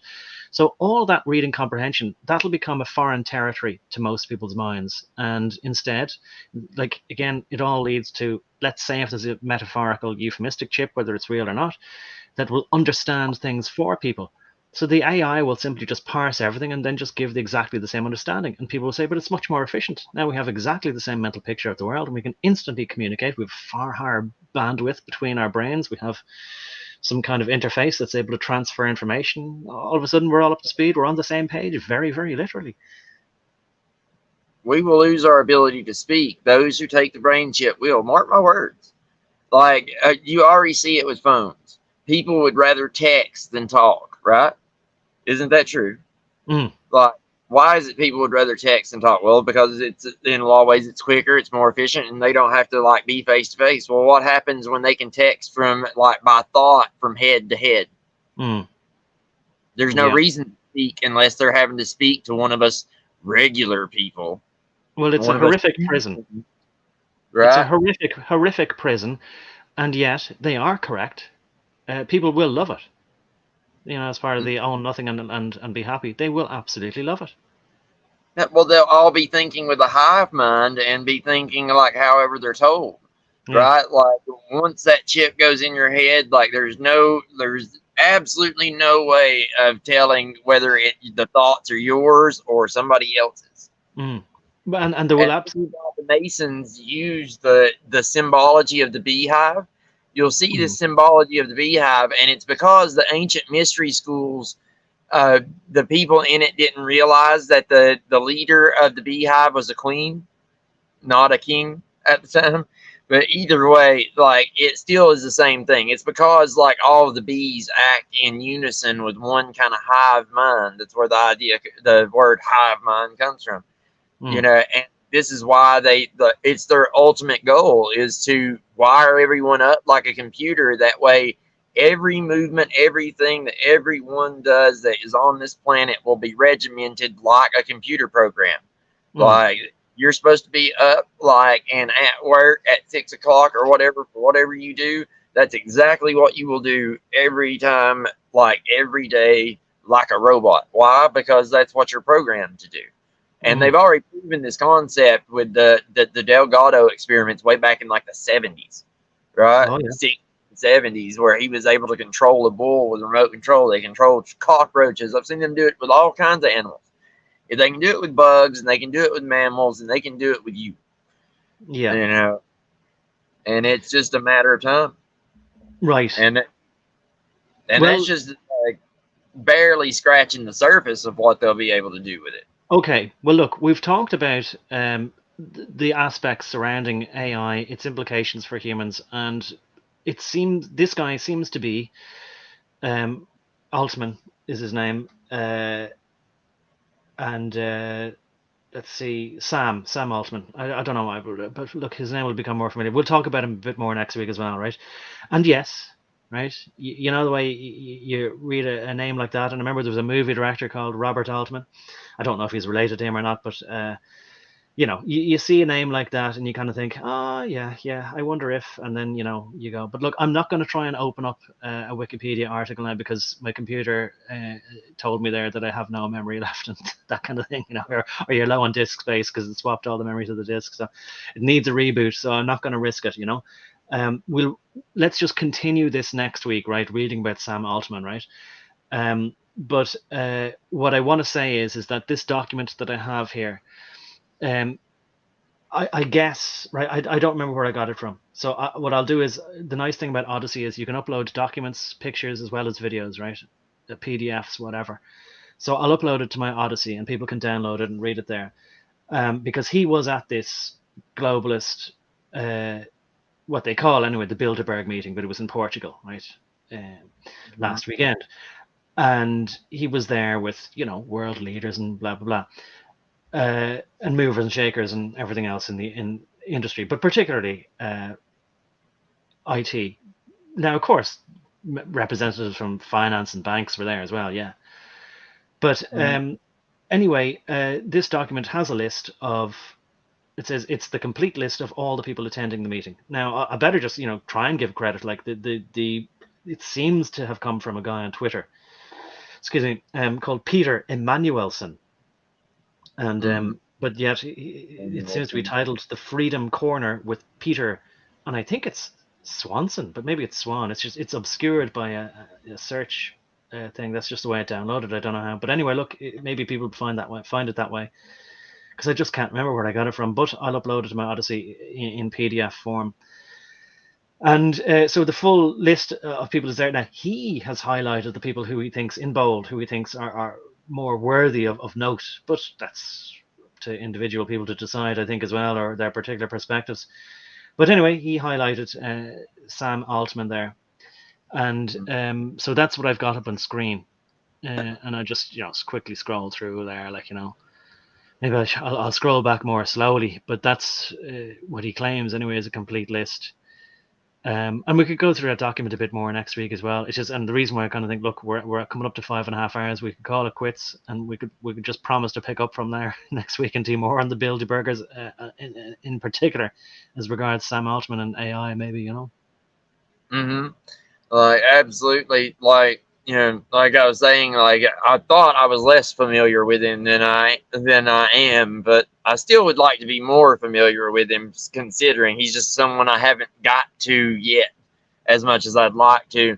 There's so many of these people, it's hard to keep up with all of them. Yeah. Oh, I know for sure, yeah. But look, that little 130-pound shit is going to be important, and I got to remember. I know. Yeah, I know that we have fantastic conversations, and it just goes anywhere and everywhere, right? And it's so difficult always. But let's just say this: will we say then? Let's both of us learn as much as we can about Sam Altman and bring that to the table next week. For sure, that sounds like a plan to me. Because, like I said, he's going to be. Well, he already is super important, and he is just the kind of his thinking is right in line with them. He already hates everybody. Okay. Or at the very least is disgusted with them and doesn't want anything to do with them, which I can understand to some degree, which is another reason why I'm afraid of him to some degree, because I'm afraid of me. You know what I mean? I know what I've done, and that's bad enough. I can only imagine what someone with who gives even less fucks would do. Right? That's what bothers me with these people. Once you know how evil you can be, and then you realize that the people that are steering the ship are even more evil than you could even possibly be, then it gives a particular perspective to things. Yeah, well, right? they owe us nothing. It's likely that, you see it with people with autism. They don't understand human reactions. Not calling them psychopaths, but there's a commonality there in that they just don't understand emotions, and they see them as barriers to be gotten around when it comes to just getting people to move into positions that you need them to be in. You're just going to go, oh, do I need to sort of empathize? Okay, 5 minutes of empathy with that person that gets them to that position. Good. Okay, I'll do the empathy routine for 5 minutes. Everything is a routine and a subroutine. And they're deviant. I raised one, a child that was, autistic, quite a bit autistic actually. For a while, and I was dating his mother at the time, and it's rough because the parents always want to protect them, and the fact is they're not as helpless as what they can't read human emotion for anything, and they have all kinds of other issues, but at the same time they can be devious and even dangerous to some degree if you're not careful, because they still have they still have human tendencies. They just don't necessarily have that emotional thing that, would possibly hold them back in certain cases. Yeah. They didn't, like, he didn't have anything, that little voice in his head that said, hey, you shouldn't do that. It's probably a bad idea. Did not exist at all. Not even. Yeah. Well, that's the thing, and as I said it before, but I'll repeat the phrase. Like, so if you think of a computer that just, supposing if you have a computer doesn't have a GPU in it, it simply can't run certain things that you'd need a GPU for. So imagine, I know it's not a good analogy really, like to just think of things as interchangeable components, but imagine a conscience was a component that just didn't get shipped with his brain. Then he can't. You wouldn't kind of go, oh, he's a bad person. You would just say, just doesn't have the hardware to run conscience.exe. Yeah. And, personally, I think that folks with autism, like, it wasn't a thing. Like, either we were misclassifying them before, or they've been created on purpose. I wonder if something hasn't been done to them, done to people on purpose to cause this to be more of a thing. And, there's been research into the stabbies having, like, their effect in causing it. So, I wonder sometimes if that wasn't something they were intending to do.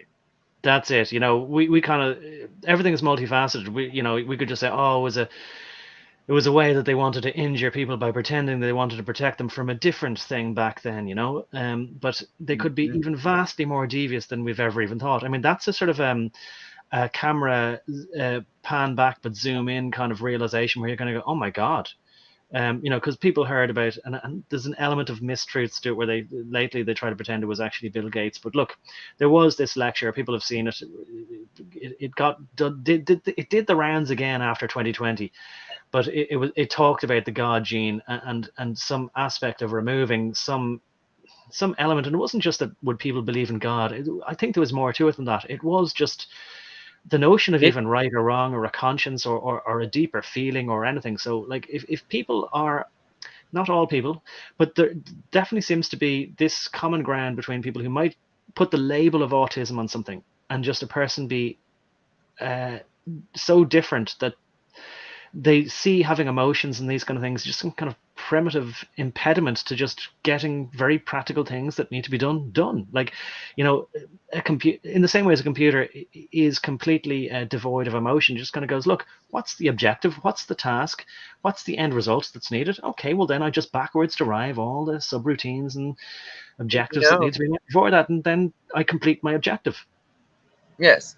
And, if you look to Hollywood, as always, like, you will see many dystopian, movies and things where people from the future, because they've evolved and become higher beings, they no longer procreate or understand, like, emotions. Have you not seen movies and read books like that? Yeah. Like, well, it's again down to it comes down to the existentialist philosophers as well. Like, I think therefore I am, but then more than that, like, who am I? What am I here for? What's the point of anything? And you need to start a branch out from there. And like, does it matter who I am that is thinking these thoughts? Like, and am I more than just the things that I think and the memories that I have from wandering through life and things happening to me and me interacting with other stuff? I mean, like, to put it in computer terms like that, I mean, you might look at an ant and he's running around and he's seemed to be doing it randomly, and then he's interacting with other ants, and like, we assume we're better than that, but are we? Because a lot of people don't seem to be. No. And that's kind of the thing, like, and this is what we were talking about, like, over all these streams. Like, I'm very fortunate in the fact that I started pondering these things at a very early age. Now, it did derail me for a little while because all these realizations kind of broke me for a minute. But now that I've got my head screwed back on, like, and I'm a grown up now that can actually deal with these ideals, it goes back to that, your brain and everything being developed enough to actually understand it. And if you go back to the ancient Hebrew text, they say that you're not even ready to study Kabbalah and Gematria until you're 40 years old. Why? Because you aren't developed enough to understand it, right? There's a reason that the elders always run shit, right? Because they've been around long enough to actually start understanding things. And this is typically like why our ancestors had these systems of hierarchy in the first place, is because they understood good and well that when we're young, we don't know shit, right? Mm. They understood good and well, and it sometimes takes that time and that gaining of wisdom to actually be able to apply these ideals. But there's a good portion of society that no matter how old they get, it will never Oh yeah, occur yeah. to Well, them. you see, of course, there's plenty of people that they don't get any wiser. They just get older, and that's it.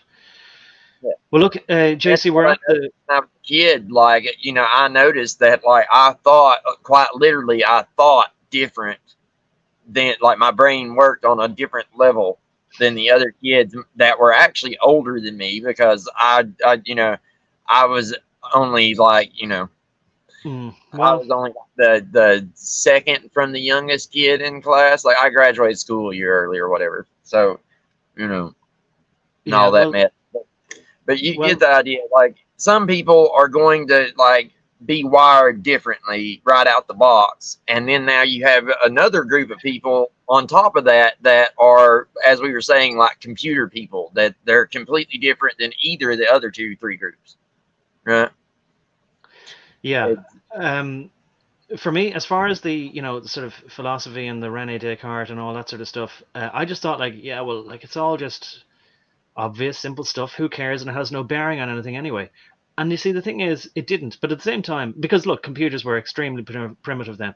Um, but at the same time, we now know from looking back at TV programs from the 60s and the 70s, there were Imagineers, as they called themselves, or futurologists, and they had all this stuff planned out. They just somehow knew that it was a foregone conclusion that this technology would be invented that could make the artificial world be more alluring and a place where people would spend more time in than the yeah. real world. They had AI specialists at Bilderberg in 1958. Right, and I mean, like to me, that's I still can't really accept that because I know that the level of AI in inverted commas that they had was pretty much putting some pre-written cards inside, like some predetermined slots, and just spitting out a card to sort of say more like a magic 8 ball, like Yeah. predetermined phrases that might seem appropriate to vague questions if you'd asked the kind of PT Barnum type questions. Well, I mean, if you think about it, the first time AI ever came up in film was in, like, German film in the 1920s or something like that, Yeah, with yeah, Metropolis. but So yeah, if that tells you right there that the idea was floating around well before the technology to actualize it was even, like, a thing at yes, all. well, sure, but to me that was as primitive as like back then, sort of saying, "Oh, in the future we'll have robot women" and that kind of thing. Like anybody could imagine that stuff, but I mean, like, it's sci-fi meant that the very concept of it really being in reality was preposterous. But now it seems maybe not so much. Yes. Well, that's kind of my point. Like, is, like, science fiction just science fiction, or, you know, is, like, the human imagination and our ability to create, like, is it more powerful than people might realize? I mean, the truth is, like, if human beings collectively put our minds to something for long enough, we can usually do it. Yeah, It's like, unfortunately, it why seems to we had be. to have the twisting of the tongues in the first place, like the whole, Tower of Babel, Tower to Heaven type thing. That's we were, like, quite intent on reaching the heavens, like, so. We're quite Yeah, industrious, I should say. yeah. Well, unfortunately, it seems to be. I still don't want to accept that.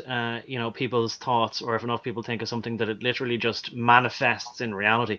Oh, But it doesn't do that, but we well, can but a lot through of people our. do go that far and they say that. But I just want to invoke again the second article here uh, on Freemasonry magazine, when to float a new idea. Um, Yeah. and so that's opposite to the conversation. And as far as science fiction, like I will say, yes, of course, the science fiction does influence the culture, but something has to be possible before people just go, okay, good, we'll invent that then. Well, that's Um, the thing.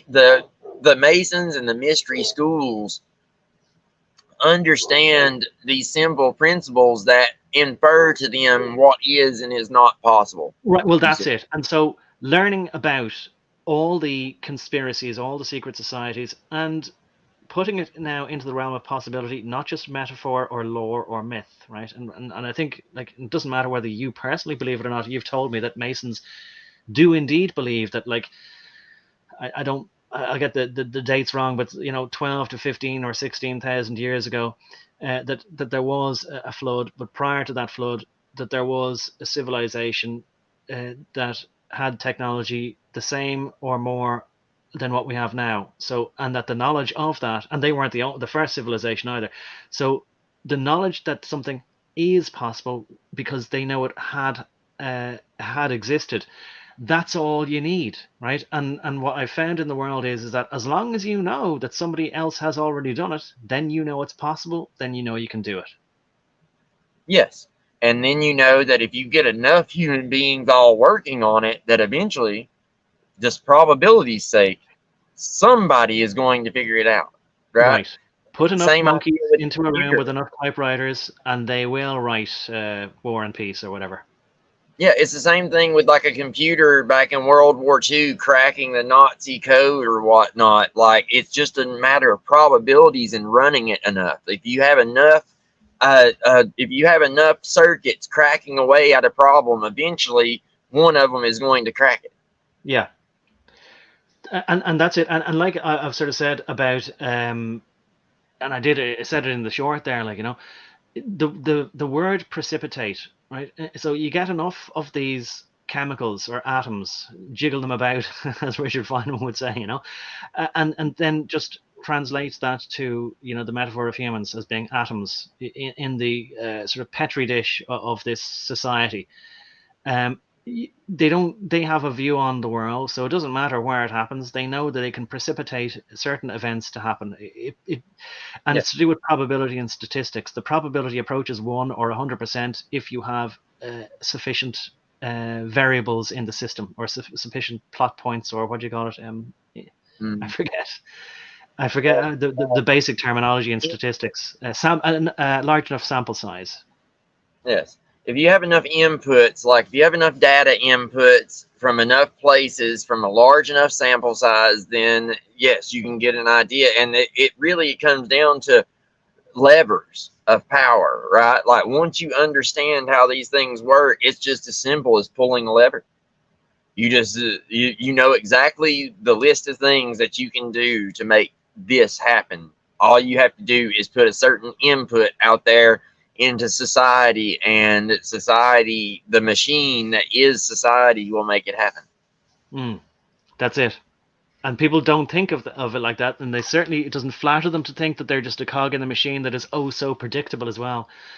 They are and they aren't. It's just people don't realize it. They play their part, and it could have gone either way, and they don't care. Like if it wasn't for Sam Altman, it could be some other fella called Sam Bankman. you know. I mean, at But of course, the end he of the day, played his role a few months ago, and we've already forgotten about him. right? It's kind of the same thing as counting cards or any other statistics game, right? If you know enough, if you have enough data points, then you can basically predict and manipulate anything, That's right? very, Like the whole very good universe example as well. Yeah. on mathematics and statistics and numbers. Like that's the if you want to know what language God speaks like in his head, like that's the one, right? It's numbers. Right. Numbers are And like the the cards is thing. and the cards is a very good example because each picture card might think, well, I'm unique, and it is. But the person who's counting the cards only needs to know, is it a picture card or is it a 10? That's all they're counting. And the cards might go, but wait a minute, I'm not just a 10 or a picture card. I'm not different. I'm different to him. But Mm-hmm. as far as the utility of the randomness, or the patterns that come out of randomness, and that's what again made me kind of think, okay, well, there is a devil then, because you by by pondering on things long enough and looking at the way things are, and you kind of say, look, it's now gone beyond the point. It's like the argument between the tornado and the junkyard versus the intelligent designer and finding the perfectly made and designed watch in the middle of this sort of desert or beach of sand. You sort of say it's actually now more likely that there is a central intelligence, or some entity that really can look at all these statistics and coagulate them and make sense out of it. But because where I am, I'm down in the ground here, just one ant amongst many. I can't see the big pattern. But if you go up high enough, you can. Hmm. He is the prince of the air, as they say. Like it's one of those things that it's the same. Like it's the same thing as the tag argument for God. Like, and at the end of the day, like you can't. There's just certain probabilities. Just like I told somebody the other day, somebody made the snide comment of, Christians believe, da da da da da. Like, isn't that so funny? Ha ha ha. How silly is that? I'm like, well, atheists believe that the entire universe and everything in it sprang from one explosion that had no source. Hmm. How Yeah. crazy is that, right? Yeah. Well, it's the the Big Bang versus let there be light as far as the Bible, or in science we say there was just what do they call it, a singularity, and then there was an explosion, and that's what happened because everything just condensed. But of course, like you could, as they say, that just puts God back one before that. He said, yeah, let there be light, and then there was the singularity. So what I've of course realized, and I think many people have, especially who run in these circles, might listen to this and watch other things, is that nobody really knows anything. Nobody ever understands anything. They just think they know something because somebody else told them something, and that somebody else didn't understand it either because they never really thought about it. Everybody just regurgitates ideas and thinks, I got an A in that, and they never really formulate their own thoughts at all, ever. For the most part, yes, that's how most people function, and that would be the origin of the NPC meme, wouldn't it? Big time. Like, yeah. Non-playable characters, and that's kind of like my thing. It's like, how do you stop from being just one of those like face cards or number cards? Like, how do you stop from being just one of those? Well, maybe a dose of become Joker in a way. Yeah. But I was going to say, in response to that, a little bit of humility, not to be so arrogant to think you know it all, but maybe that comes with a few knocks and in life and a bit of experience if you've been listening or realizing a few things through your experience in life. Yeah. And I mean, we get it wrong more often than not. I mean, that's the fact of being human. All right. And because we're finite and we keep having to do it over and over again, because what I've learned when I die, everything I've learned will be lost. What I haven't, passed on to someone, but they'll never be like a perfect example of everything that I know represented in another person. It's just not possible. Right. And because of that, we always have to start over and over and over again. It's the nature of human existence. Because we die and our new children are born, they're a clean slate. Like, these things have to be realized over and over and over and over again, generation after generation, because as soon as there's a break in that transference of the narrative of the story from one generation to the next, as soon as there's a break in that, then you've got a irreparable problem until everything falls apart and reorganizes itself. You're right. I mean, it is exasperating, and yet, you could very easily say that Sam Altman is here to say, well, I'm here to fix that problem. We'll just have a continuous neural network. We'll add some nodes, remove some nodes. That'll be equivalent of dying and being born. But they'll just then download all the data, and away we go. So we'll never have to lose our information anymore. It'll be continuous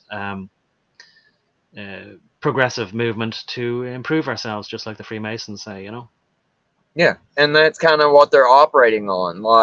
And some people, you can see how some people might come to the conclusion that is better. especially if they are operating on the assumption that all suffering is bad and it must be eradicated. Yep. Right? Oh yeah. Yeah. There's a perfectly logical argument to sort of say that even if people were good, that they should be imprisoned like this forever for their own good. But if it's a punishment, well, then they deserve it too, because they refuse, like in Silent Weapons of Required Wars, people who refuse to use their own minds are no better than beasts in the field, and they are willing stakes on the table by choice and consent. Well, that's why humans are a tripartite being, right? Mind, body, and soul, and all three are required in order to feel our way through all this. Yes, it is super logical. That's one of the things. Like, these people are uber logical. But if you're running on just logic, it's going to lead you to tyranny. Just like if you're running on just emotion, it's going to lead you to tyranny. If you're running on just spirituality, it's going to lead you to tyranny. Like, they all running to any one of those on their own is going to lead you to a bad place. It always does. And this is the way it always is for humans. Like, we try to oversimplify something that can't be simplified, and it bites us. Right? It just, you can't do it. Like, there are certain things about life and reality that just have to be. Yeah, well, I hate to come up with a trite observation, but I mean, obviously there needs to be some balance, some careful, fine balance. Yes, and it's for us humans to figure that balance out and try to pass that on. Yeah, well, and without doing that, we cease to be human. Look, Lily Gazoo there says, thanks, guys. I've been listening to a lot of podcasts about AI while I'm working, and Jungian talks, most recent about tarot, right? So that's synchronicity with regard to cards there. Heading to the docks now for sunset. Well, Lily Gazoo seems to be living the perfect agrarian lifestyle there, you know, cutting her grass or her wheat with her scythe, and now she's off to watch the sun go down. Yeah. Amazing. Just fine. Like, sounds good to be her right now. Yes. She seems to be very, very evenly keeled and in tune with everything. And maybe has some inner peace as well. So fair play to her. But she's put the work in, obviously, for that. And that's the way it is always. Like, you have to put the work in if you want anything. Yes. Yeah. Well, look, I think we'll draw things to a conclusion now because we're nearly at 6 hours. I don't know where the time always goes. I think it's been a productive conversation. I hope that people will appreciate having listened to it, or will listen to it at some point on the playback. Thanks to thanks for the conversation again, JC. And maybe we'll come back next week and we'll talk more about Sam Altman. But we covered a lot of the philosophy around it there. But I think it'd be interesting to do a bit of a delve into who he is. All right. Yeah. I don't want to know where the kid comes from, is what I like. This little 130-pound wonderkin, like, I'd like to know where he came from. Yeah. Whose boy are you? Well, I mean, look, I think we all know exactly what we're going. We're looking for a certain section on Wikipedia. We all know exactly where that's going to lead. Oh yeah, maybe like Altman is a rather it's kind of hard to miss that one.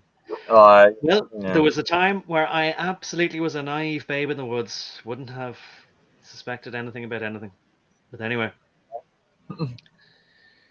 Right. So look, we'll leave it at that. And I'll say thanks again. And talk to you next week, I hope. Sounds good, bud. Thank you. And thanks everybody for listening to me. Cheers.